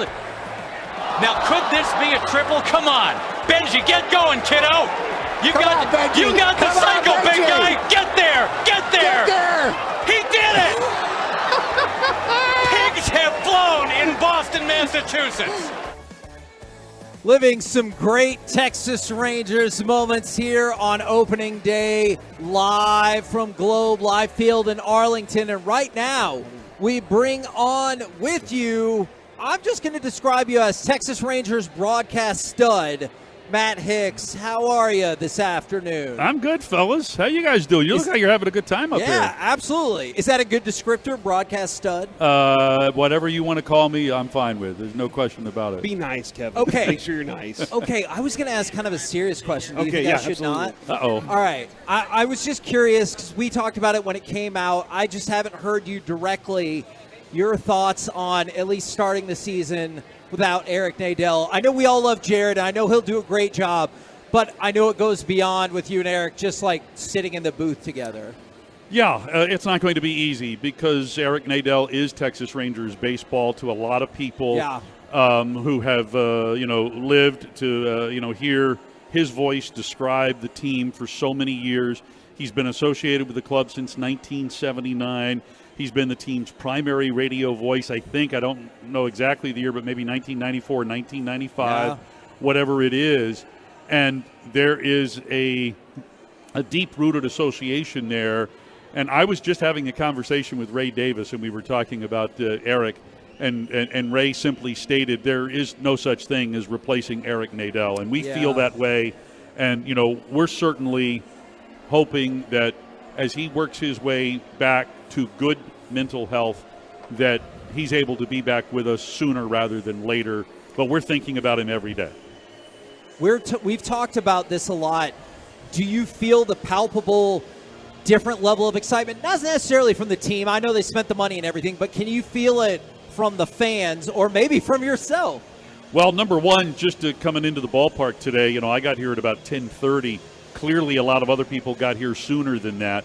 I passed by one area where there was tailgating, and the tailgating obviously had been going on for a while. Yeah. And then I spoke to somebody else who said they saw people lining up to buy souvenirs at 7 o'clock this morning. So that's an indicator of the excitement in the ballpark today. Another indicator of that palpability that you talk about is during spring training, the day that both Jacob deGrom and Nathan Eovaldi pitched in minor league games against the Kansas City Royals. DeGrom was pitching in the AAA game. Eovaldi was pitching in the AA game. They were on fields 1 and 2 on the backfields in Surprise. I can't tell you how many hundreds of people were there. I've never seen that many people on the backfields and that excited about seeing these two guys. And when DeGrom finished his inning, the flood of people that went over to the other field, maybe to catch just a couple of pitches from Eovaldi, and then some people staying there, and when Eovaldi was finished, flooding back to the other field to catch DeGrom. The excitement level on the backfields was off the charts. As excited as people are here, game starts 3:05 right here on 105.3 The Fan. You can also listen on the Odyssey app. Aaron Judge has already hit a home run today. Do we want to go ahead and call 75 home runs now? Yeah. First inning, home run. He's on pace for 162. You said how Actually, many? he's on pace for, 648, right? Like 4 bags. I asked you guys this question the other day, and I said over 50. I said 45. Can I change that prediction? I said 42. I'll say 54. I'll say 69. Okay. Nice. Hey, I'm going to say 55. There are guys here that have played the game, and they know that all of these things come in spurts and in bunches. Yeah. And especially with offensive players, you get a guy who will swing the bat for 2 weeks, and it doesn't matter what you throw him, he's going to hit it, and he's going to square it up. And then and with the really good hitters, maybe the downtime is maybe a little bit less, but Aaron Judge is going to have periods this year where maybe he's not seeing the ball all that well, and maybe he goes a week or 10 days without hitting a home run. That's going to happen. It's just the nature of the sport. I think with the pitch clock, too, this could play into his advantage to where he's going to get more pitches because they're trying to be quick because of the clock and more mistake pitches. So that's why I think the home runs will be up more. Have you skimped on your prep a little bit this year now because you have less time to call stuff? Actually, I think I've probably driven it up a couple of notches because you want to be ready for moments. Yeah, for sure. And today could be a moment. Opening day is always special, but then again, it's also just the first game of a long season. Yeah. And I was talking with Corey about this just a little bit ago before we came on. And that is that what happens on opening day is not necessarily an indicator of what's to come. And I go back to the 2013 season. You remember this. We opened up down in Houston, and the Astros beat us, and they beat us badly. And then the Rangers went on to win 17 of the next 18 games against Houston that year. So you also talk about a big moment. Let's not forget about when Darvish made his start against Houston. He had a perfect that was game 2. Right, that was game 2. Oh, yeah, that's that right. season. That's right. That was game 2 that year. And Marwin Gonzalez ruined that. They almost, with 2 outs in the ninth of a perfect game. And speaking of perfect games, I don't know if you guys have special memories on certain opening days, but my first day in professional baseball was 1989. I was hired to be the first broadcaster for the Frederick Keys, who no longer exist as an affiliated club anymore, but at the time they were the high A affiliate of the Baltimore Orioles. And we were opening the season in Durham at the old Durham Athletic Park, just a couple of seasons after they had shot the movie Bull Durham. Wow. So it was going to be a special day for me one way or the other, but we got rained out on the first day. We got snowed out on the second day. So opening day was the third and final day we were in Durham. My first ever professional radio baseball broadcast was a perfect game. Really? What? You cannot forget that. It was against us. We had to play a doubleheader, so we played 2 7-inning games. So it wasn't a 9-inning game, but a right-hander in the Brave system by the name of Dennis Burlingame, 21 batters, 21 outs. David Segui made the final out. That's probably my most memorable opening day. Did they still have the Frederick Keys? Did they have the Frederick Keys song there where everybody got out their keys and started? Well, but we started the season on the road. In Durham. We had not had the opportunity. Keys. We had not had the opportunity to even have a home game yet. So that was unique. Jerry Narin was our manager. I don't think you ever forget your first opening day. I just remember in the 7th inning, all the fans would get out their keys to their and there was a song where the Frederick Keys come on out, support the team. Yeah. Surely there was a game though where they did that for other reasons. Like it's 14-1. You're like, come on, let's go. Matt, I'm kind of curious for that because that was your first professional. Call. Broadcast. Yes.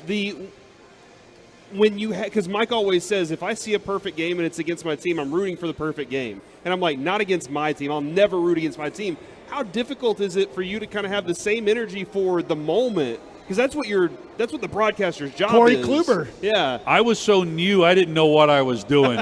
I really didn't want my first game out of the box to be a perfect game, but it ended up being that way. And we didn't even come close to getting a hit in that game. In the second game of that doubleheader, we had to go up against Steve Avery. Oh my gosh! He's a guy who had some success in the big leagues. He no-hit us through into the 6th inning. Wow. There was a chance that we were going to play a doubleheader and not get a hit on opening day in 2 games. In 8th grade, I named our dog Avery.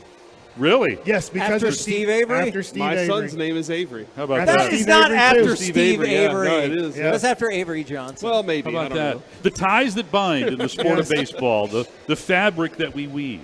Well, I said yesterday, Matt, that I think the season hinges on Nathaniel Lowe. And I'm being serious about it. If Corey Seager and Marcus Semien do what we expect of them, I really do think that Nathaniel Lowe, if he can replicate what he did last year, maybe even be a scotch better, this really does. I know what Adolis is, but I think Nathaniel Lowe can really add something to what the Rangers want to try to accomplish. What are your thoughts on what he needs to do or what he should do this season? I think that's a good point because really during spring training, nobody was talking about Nathaniel Lowe. Nobody was talking about Adolis Garcia.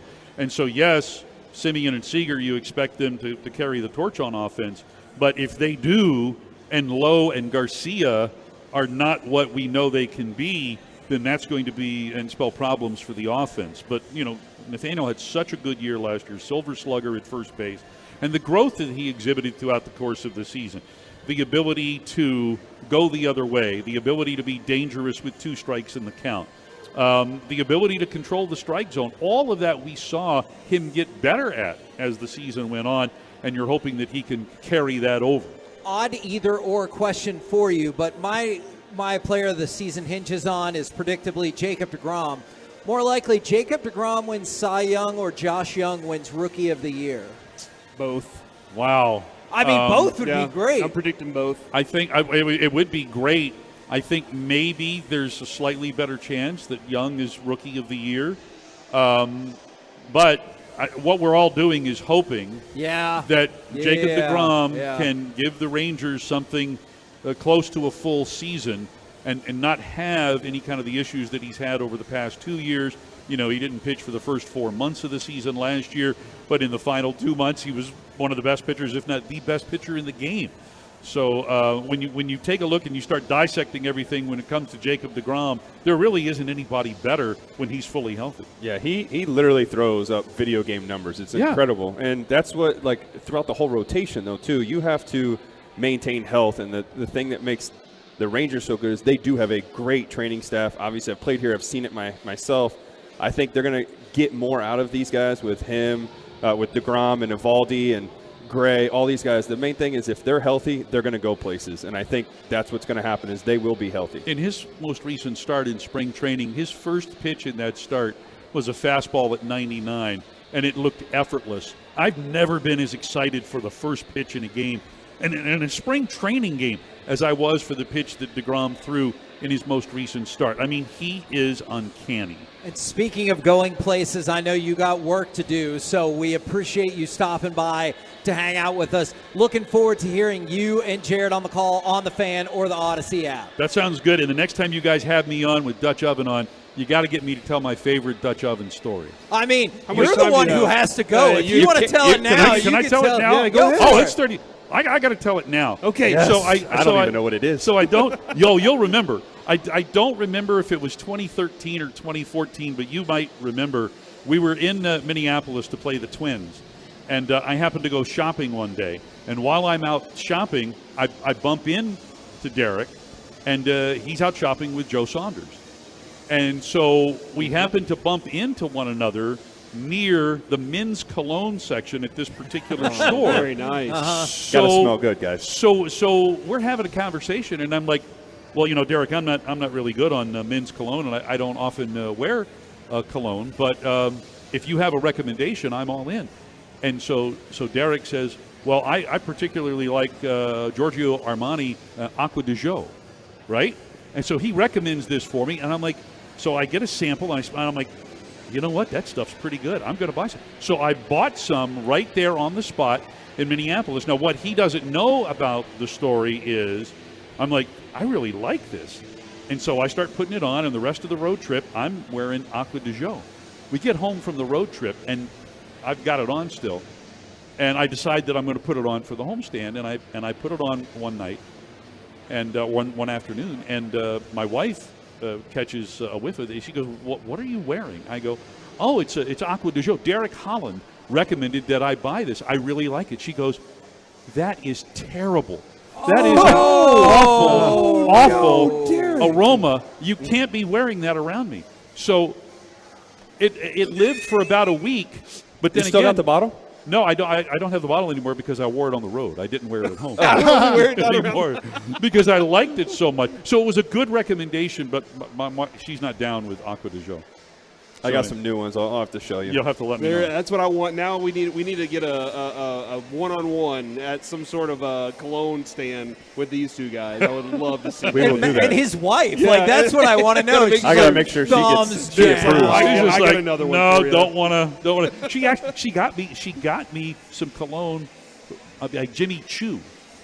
Oh. And she loves that cologne. You fancy? And you kind of don't like it. I kind of don't like it. See, different smells. Two different smells. Man, that's tough.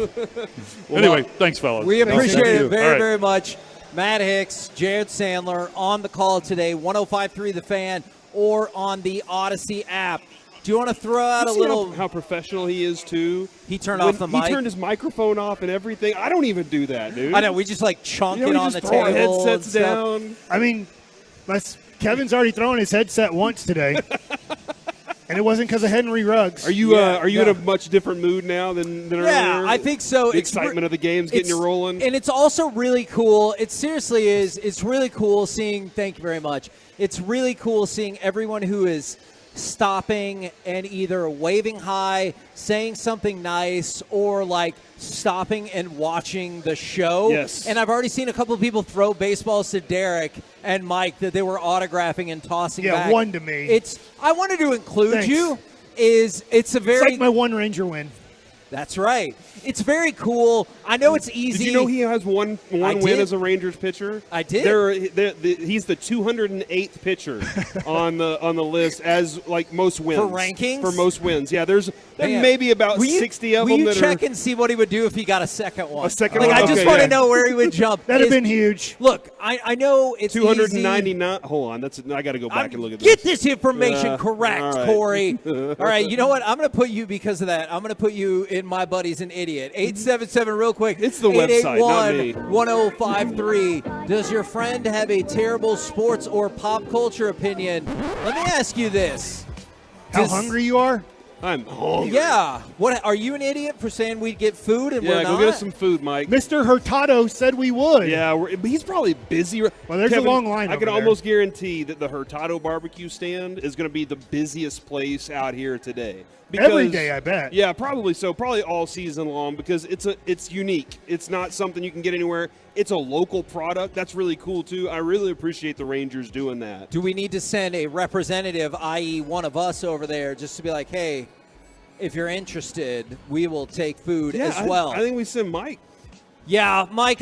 Mike likes it's coming up, so Oh, yeah. I don't know if Corey's going to steal that segment or not. But for Tottenham's going through some tough stuff. They got rid of their head coach and their association football director Fabio Paratisi. The former not model. the romance Fabio guy that I know of.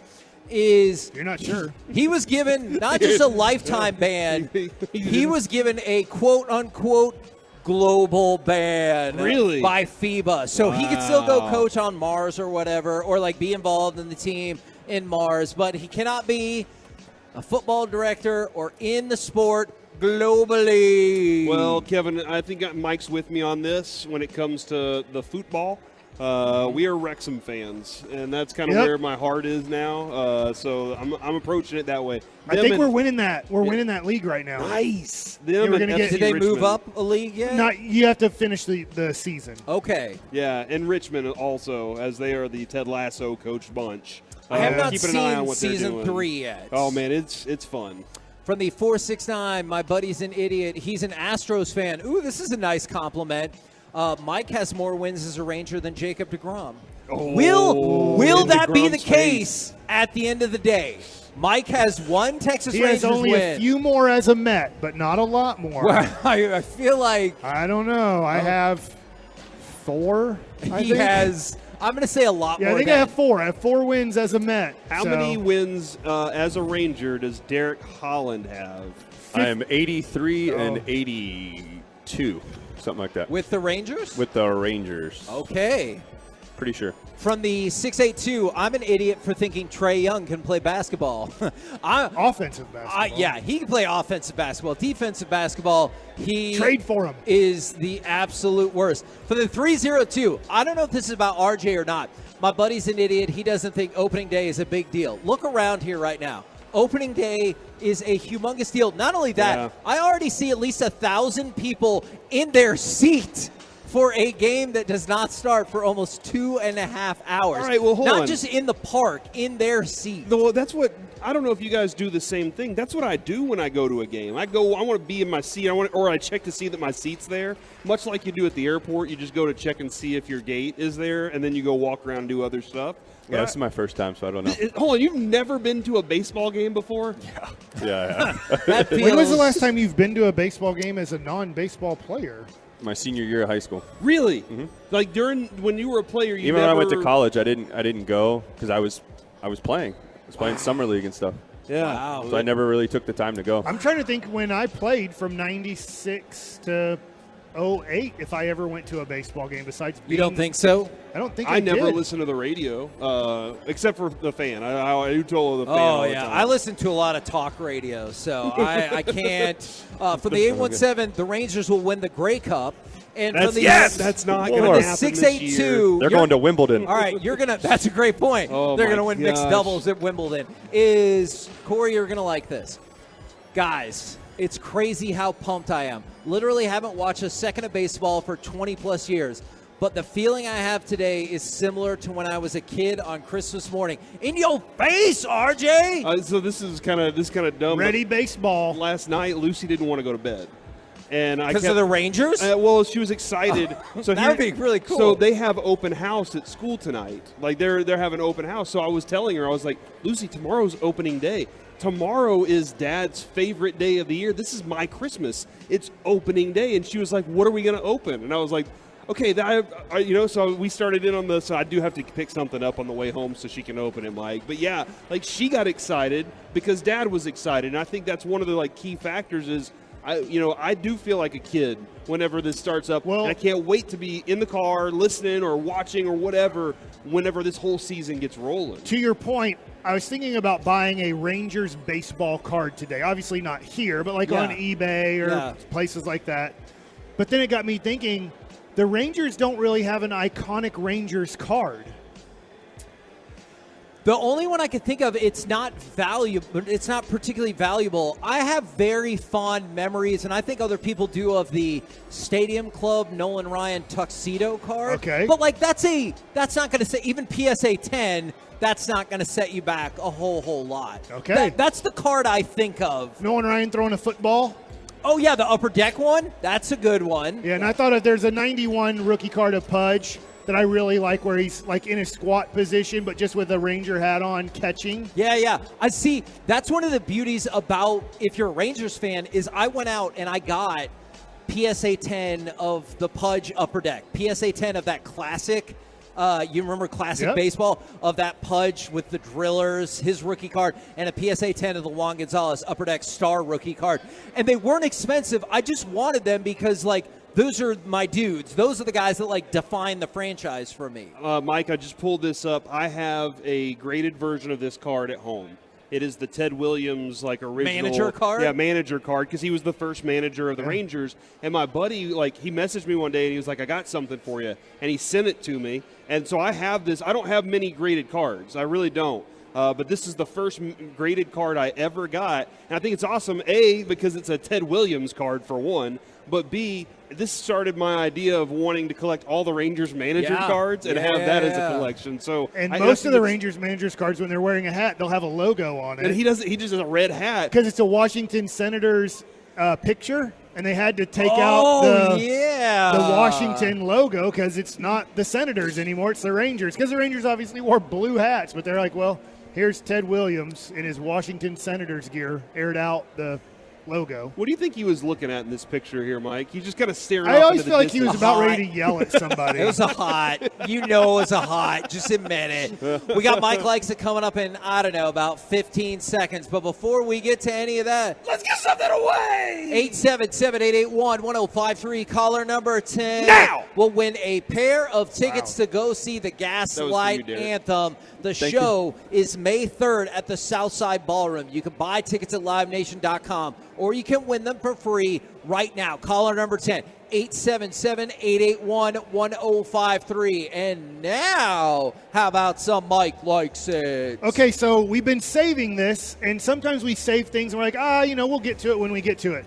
I feel like we really need to get to this today. This is the expiration date. If we don't, the expiration date would be somebody's going to win and somebody's going to lose by the end of the day. So, right now in the MGM online stuff, they have the win totals. We already talked about it earlier. We don't really need to go over the Rangers too much. We already predicted 82.5 is the Rangers win total. All four of us are predicting over on that one. Yes, I am. Now, let's go over the favorites for the most wins in Major League Baseball this year. The Houston Astros are at 96.5. Man, doesn't it feel like they've been winning 100 games a year? Did for they like win the 106 last last year? So I would take the over for sure That's on that. a lot. But they don't have Verlander this year, and I wonder how much that affects them. They're still such a good team, though, man. Remember, they had 7 starting pitchers going into the playoffs. They had to eliminate 3 of them. I'm going to say over just until you see it not go that way. This feels like a 100-win team. Derek, what do you think of the Astros winning 96.5 games? Over or under? I'm going to say over. All right, so we're all 4 going over on that. I thought you said earlier the team who won the division would have 92 wins. No, I said 90. Oh, yeah, you're right. 94 is what I would think. So, yeah, actually, I'll go back and say under. There you go. Sorry, Derek. Got to keep you honest. I'm watching baseball. Well, right now, I was very distracted. Right now, the Braves and Nationals are on the big screen here at Globe Life Park Field. And if you missed it, Aaron It's Judge, Field, Mike, the Gilf. Aaron Judge homered in his first at bat today. Yeah. So see, we're all distracted. And Acuna already has a stolen base. Yes, he's on my fantasy team. Los Angeles Dodgers have the same number, 96.5. I'll go first. I'm going to say under. That one I do see under because it just gutted's not the right word, but like compared to where they were, they took a bit of a hit. Yeah. I still think they'll be really good. Yeah. But I don't think they're an automatic division winner either. Yeah, I agree. I'm gonna under. Go under there. Yeah. All right, New York Mets and Atlanta Braves, same division, both at 95.5 wins according to Vegas. Over under. I got under. I got the Phillies actually being over that. Okay. Oh. Well, I'll just throw it out. The Phillies are at 88.5. Yeah, they're definitely over. Well, at the moment, the Braves are on pace to go 162-0 as they are 3-0. Wow. 3-1. 3-1. Okay. All right. Everything just Come on, changed. Max Fried. So I will say that they are going to go. I think I'm going to go over for the Braves and under for the Mets. I am going to go. I agree with that. Just barely, though. I think they're right on the other side of those numbers. Man, I'm going to go under for the Mets, but I still think they win 93 games. But that's still under. And for the Braves, I will go a hair over, but I would almost call it like a no bet. I would not want to bet on the Braves going over that because that is a tough number to hit. The next couple teams that are up, Yankees 95.5. I'm going under that. Me too. And then the Padres are at 93.5. Over. Yeah, I'm going to go over on the Padres because I also think that there's a good chance, I'm going to believe Bob Nightingale, that Shohei Ohtani is on their team for the last 2 months. I'm going to say under. I get every reason why they would be over. I've heard this song and dance from the Padres before. Okay. And it's until they can show it, I'll take the under. I think they're going to be the team that gets 100 wins because they have a strong pitching staff and an unbelievable lineup. I'm just also curious, too, how the Tatis factor plays out in their locker room because supposedly folks don't like him. He's coming off a suspension Drugs? for PEDs. Well, I mean, essentially. Yes, I know. And Positive drugs. And so don't start your propaganda for steroids. You tell me who they didn't work for. Is no comment. I will go over there as well. And Derek, when you get a trade like that, Mike's predicting the Ohtani trade. When you get a trade like that, how much energy does it add? Dude, to that just even hearing it, a thought, a rumor, the room already lifts up. So yeah, that's where like everybody else is like, all right, let's make sure we're in this mode whenever that guy lands here. All right, the only other team predicted to possibly go over 90 wins because Vegas has their over-under above 90, the Blue Jays at 92.5. I got under. I want to say under too, just because like they have yet to live up to my expectation of what they should be. Now maybe this is the year where they finally get over that. That's what I say. I say now's the time. Give me the over. Okay, I'm still going to go under because I need them to prove it to me first. All right, so real quick, the Mariners are at 88.5. Just to give you an idea right now, the Astros are at 96.5 in Vegas. The Mariners are at 88.5 in Vegas. The Rangers are at 82.5 in Vegas. And the Angels are at 80.5. So right at that kind of 500 marker. Will they play 500 or better or just below 500 for the Angels? And the Athletics are at 59.5. Oh. So those are your division over-unders in Vegas to bet Yikes. on. Athletics under. Is it under? Is You're there going to under on that? If you could only bet on one team because you're saying, I know this team's going to go over or under that number. What team would you want to bet on the most in the American League West? And it can be over or under. West. Is Oakland? You said Oakland 59.5. Yeah, I would say I'll take that because it's already there. Rangers are at 82.5. Seattle's at 88.5. I would want over on Baltimore at 76.5 in the West. What about? I do like that, but in the I'd West. take over on Las Vegas. Right. I know they're still, but just barely. You call it Come on, we know what's my happening. bet. If I had to bet on any of these teams, and I'm sorry I forgot them again, I would bet on the Angels going under 80.5. Would be my number one bet. Yeah, I was going to say that, but I've already said I think the Rangers are going to go over, so I'll take the Rangers. So as your number one I bet. also think, too, the Royals is a team. I know it's not our division, but Royals, I would take the over. All right, a few more questions. Did Shohei Ohtani just run away with this MVP again? I guess if he gets traded to the National League, he can't. Do you guys have an MVP pick? Last year, my dark horse was Luis Robert, and he did not have the year that I thought he was going to have. So do you guys have anybody in mind if you're like, I think this guy could win the MVP in the American League and surprise people? Jose Ramirez. Now's the time. That's a good one. I say Jose Ramirez. I stick with Aaron Judge.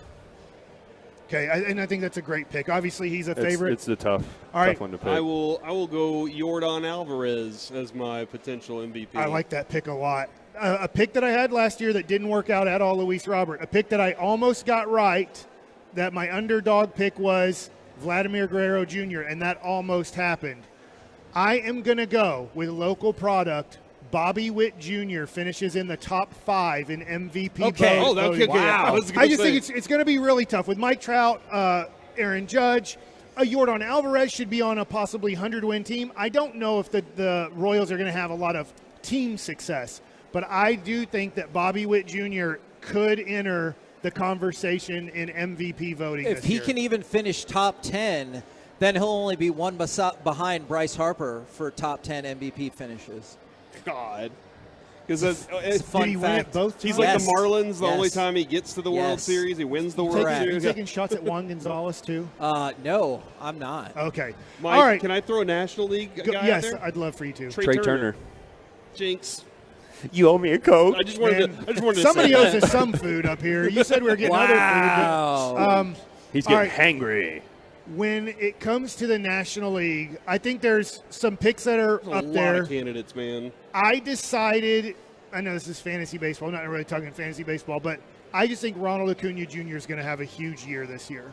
So my kind of a little bit of an underdog pick, a guy who I really like, would be Ronald Acuna Jr. in the National League. I don't think Bobby Witt Jr. is going to win the MVP, but I do think he's going to have a great year where people are like, oh my gosh, I might give Bobby Witt Jr. like pick number 3 or pick number 5 in the MVP American League voting. Yeah, Bobby. I got some news. What's that? Oh, Derek, what's up? Verlander to the IL. Already? Yep. He has a low-grade. Hey, Jacob DeGrom is still scheduled to pitch, so we're already ahead on that. Baby. Look at Dude, that. we got him Throwing good. that out there. Got him good. Oh, in your face, Mets. Look at that. And The Mets curse continues. Didn't I just predict that the Mets would go under on that? So, I mean, like, I feel bad for you. And Yeah, everything. Yeah, you definitely I'm not seem celebrating. like you feel bad. Yeah, but I'm feeling pretty good right now. You know what I mean? Because the Rangers are getting ready to play, baby. We're the KNC Masterpiece right here on 105 through the Fan. We're live at Globe Life Field for Texas Rangers opening day. Be rocking with you until 2:30 today. And coming up next, it's time for the C Block starring Corey Majors. You know what? They just walked off, but I think they're going to be back in time. I want to ask these guys, like, what it was like opening day. What's the difference between your schedule as you're going along? And we'll talk a lot more baseball rolling into opening day here. Get the top stories.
and studios secured by DFWsecurity.com.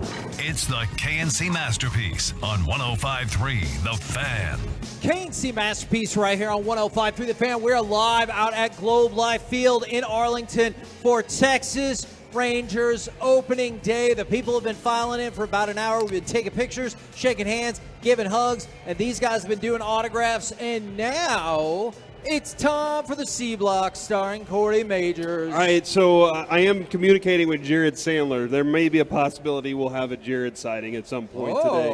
I wanted to go through this because there are a lot of people, a lot of Tolos, a lot of Rangers fans that are stopping by to say hi to Derek. Yeah. Derek, do you get that kind of love all the time from Rangers fans, or is this kind of a special for you to kind of see this also being, with us and goofing off like we do? Well, most definitely here at the ballpark I will. I would say yeah. But then also when I'm out and about, like in a Mavs game or Stars game or just out in public, if somebody sees me, they'll say hi. They're all very respectful, very nice. And I mean, I'm always going to talk to them too, because at the end of the day, if it wasn't for them, I wouldn't be in the position I'm in, or I was in. So I got to give my respects back to them for, being the great fans that they are. And it is cool. It's fun. I've always appreciated how you treat our fans, the Tolos that come up to the station or whatever to see you and everything. I've always thought that's really cool. Even the way you treat us has always been really kind and genuine. Very different from Mike, who walks in and goes, I am the Mike Bassick. No, see, I think Mike is genuine because he is the way he is. And Thank you. If you don't like it, deal with it. Yeah. And then Michael, he's like, yeah, I might wave at you. I might wave. No, but Mike is over here hanging out, signing autographs too, just like Derek is as people are walking by. I was curious for you two big leaguers, what the difference is for the day of opening day versus any other day. Because Hicks was talking about it earlier. He's like, we got to remember the energy is kind of the same for 162, but I can't, if something special happens, I can't treat it like it's the World Series. So you can. Well, and I always wonder with you guys, how does your day differ? Do you got to be here earlier? And all those things. Kind of paint that picture for us a little bit. Opening day, you definitely got to be here earlier. The gates open earlier. The traffic's a little bit busier, so you got to definitely make sure that you get out here earlier. Start your routine earlier also because of the pregame ceremonies. Announcing the roster, all that stuff. So everything is definitely earlier when it comes to that. But mindset-wise, I'm still the same. I would say opening day, I was only on one opening day team in New York with the Mets, and it was a day game, and it was freezing cold. But you try to get there a little bit earlier because of how chaotic it will be around the stadium more than a normal game. But I don't think people understand. I think it's a good question for Saturday. I assume the game's at 7 o'clock here. It might be a day game, but let's just say it's a 7 p.m. game. Guys are going to get to the park somewhere between 11:30 is probably early, but you might see a guy that wants to get in a workout or a little bit extra, get here before noon. But most guys will start moseying into the clubhouse around 1 to at latest 2 p.m. Okay. Would you say that's? So I don't think people understand. They're like, oh yeah, like an NBA player, you show up about 5 o'clock for a 7 o'clock tip. You're like, no. We're showing up here we're starting to see guys get into the clubhouse around 1 p.m. for a 7 o'clock game. Wow. It just seems like, Kevin, for this day specifically, there's more pageantry. There's a lot more entertainment for our side. The former president is here. So yeah, exactly. I'd agree with that. Yeah, you have a former president here. The way that Chuck Morgan's going to roll everything out. Are you looking for snipers? I am. The way Chuck Morgan will roll out the entertainment process for you, it seems like there's more entertainment from the get all the way through, but you guys are just like, no, I'm playing baseball today, just like always. And that's did y'all ever say, how was the autograph sessions before games? Because was it Bonds that would take some balls out there and roll them up? I can't remember how that was. I saw videos, I think. So I would always, my goal was, I'm out in the outfield. That's one thing you can kind of hear. Well, they probably can't hear it, but the crowd's going nuts to some of the guys because they're throwing balls up into the stands. Okay. Days like this, opening day, this is the time you really want to throw a lot of the baseballs out there and have some fun with the fans. A lot of other times, what fans don't understand is when you go on a long road trip, we can't throw as many balls out because they use them the entire time through the week. Now, autograph-wise, it's a little bit different here because the old ballpark you can actually interact up on the fence. Yeah. I can't really tell here because you got the suites in the way, and it's kind of hard to interact as well. But autograph-wise, you get one of the security guards to stay there because you only have a certain amount of time on opening day compared to the regular season. So you sign for a little bit, and then you got to go. Yeah, opening day is different because, like you said, you're going to have the announcing of the Philadelphia Phillies team at, let's just say, 2:40, I'm going to guess. And then at like 2:50 is the Texas Rangers. Then the national anthem will happen at, let's just say, 2:58, and then the first pitch will be scheduled at 3:07 or something like that. So it's a lot different. And in the clubhouse, they're telling you, hey, guys, you have to be out here. And everybody's going to be on the line. When I was with the Washington Nationals, every player had to be out for the national anthem because Washington, D.C., Nationals, it was different with other teams. You didn't have to be out there on the line at, let's just say, sometimes they play the national anthem at 2:50 for a 3:05 game or something. It's usually around 2:50. If a 3:05 game, it's 2:57. Yeah. And so I look at it when I was signing autographs, I would sign 10 minutes before the game, but I wouldn't do it 10 minutes before the game started. I would usually, at, let's say, a 7 o'clock game, I would sign autographs from 6:40 to 6:50, and I'd see the clock and sign for 10 minutes. Then after that 10 minutes, I'd be done. Some people would be upset, even though you signed, like, in that 10 minutes, you signed, let's say, 50 autographs. There would still be people upset with you that you didn't get to them, and you hear every once in a while, you get to hear it. They would yell at you for not, like, you're really this or that for not signing. Like, I literally just signed for 10 minutes. Like, okay. That's the thing. It really did. It would suck because, you're signing for a long time. Like, I could have been out there for 30 minutes signing, and then all of a sudden this one person comes down, and they will try to make you feel guilty because it's, maybe they have a kid, and you want to do it, but at the same time, I also have to get back into the locker room and do my stuff too. That's where it becomes hard. And for the most part, what the guys usually do, and I'm guilty of it too, is I make the security guard be the bad guy. Like, sorry, you have to be the bad guy. Cut this thing off. Oh, yeah, that makes some sense. That's a really good because idea. it's very hard. Like, it's hard for me to let people down like that. But at the same time, I have to do my job too. That's why I'm here. I got to go watch film. I got to get ready for the game, all that stuff. So, what's the best trick to get your attention when you're out on the field? If you're out on the field, I love you in Dumb and Dumber 2. Is that that would work? I would turn around to that. I mean, you say my name, I'm gonna look. I do a pretty good job of looking.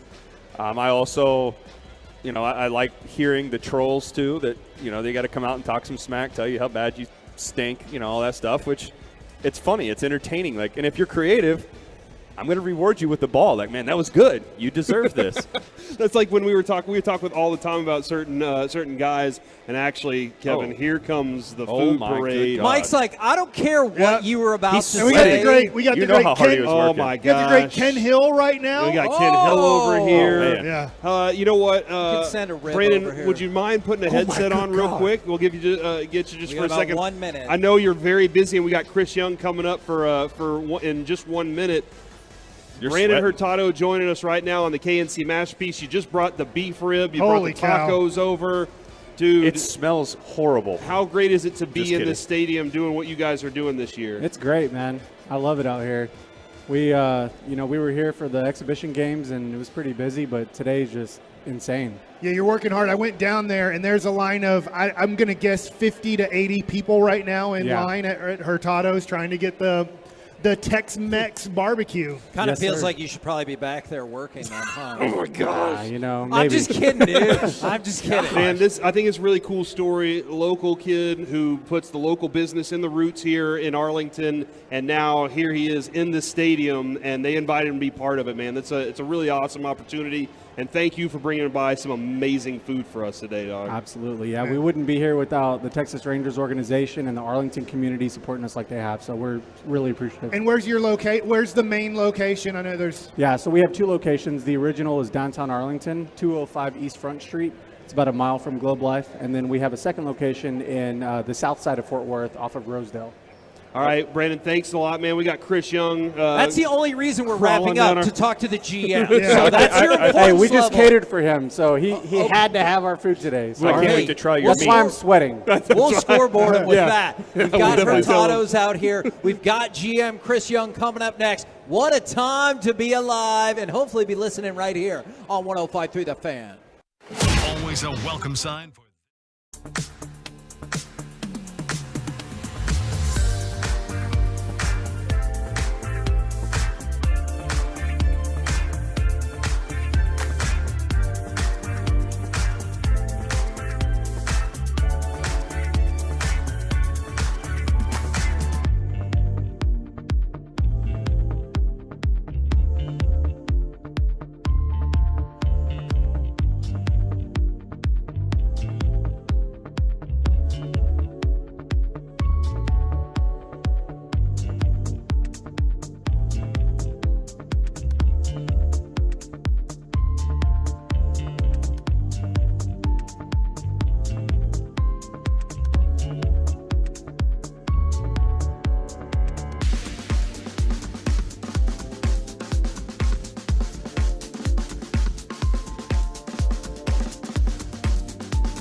This segment on the KNC Masterpiece is brought to you by Window Nation and Frankel & Frankel. There's a reason you need a special license to drive a big truck, so companies that hire drivers and put them in a big truck should be held accountable for what happens when one hurts you. Frankly, you need Frankel & Frankel. Consultation, it's always free. Visit truckwreck.com. KNC Masterpiece back here on 105.3 The Fan. We are live out at Globe Life Field in Arlington for Texas Rangers opening day. And right now on the line is Texas Rangers GM Chris Young. Good afternoon, sir. Hey, guys. Happy opening day. Yes, you got to forgive us, Chris. We're eating some hurtado. Being available to start the season. Jake Odorizzi as well. So, ultimately we had to kind of balance really the needs of the starting pitchers and where they are in terms of their pitch count, how they're built up. Reagans and Dunning had tremendous spring trainings, and I think having them both built up to 5+ innings to support our starters early in the season as they get through the first couple times of the rotation. But, it was a tough choice. Joe Barlow, John King, guys with options.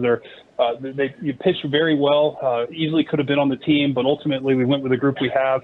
But we're going to need all of them throughout the season, and hopeful that these guys who are hurt will get right soon. And nonetheless, we get off to a good start here with the group we have. Can you give us any insight into what y'all know or are thinking about Odorizzi? Because it seems, I don't know, mysterious might be too dramatic of a word, but what is the status update about him? Yeah, we're still trying to fully diagnose. I mean, it's just been some general arm fatigue, and every time he kind of steps on it, it goes forward for a day and then back for a few days. So, and shoulders are tricky. It's, injuries and the medical aspect of this game is, it's more of an art than a science, frankly. And having been through it, I chased shoulder injuries for about 3 years before I finally got the right diagnosis. I know he's certainly going through it right now. But we're trying to get him the right answers, and hopefully in the next couple of days, now that we're home in Arlington, he can see the right specialists, and we'll have an answer soon. Now, Chris, we had a chance to catch up with you because Mike grabbed you in the clubhouse at spring training, and the thing that I noticed, man, is you can see your excitement for this team, this excitement for this club. Even Ray Davis, when we got a chance to talk with him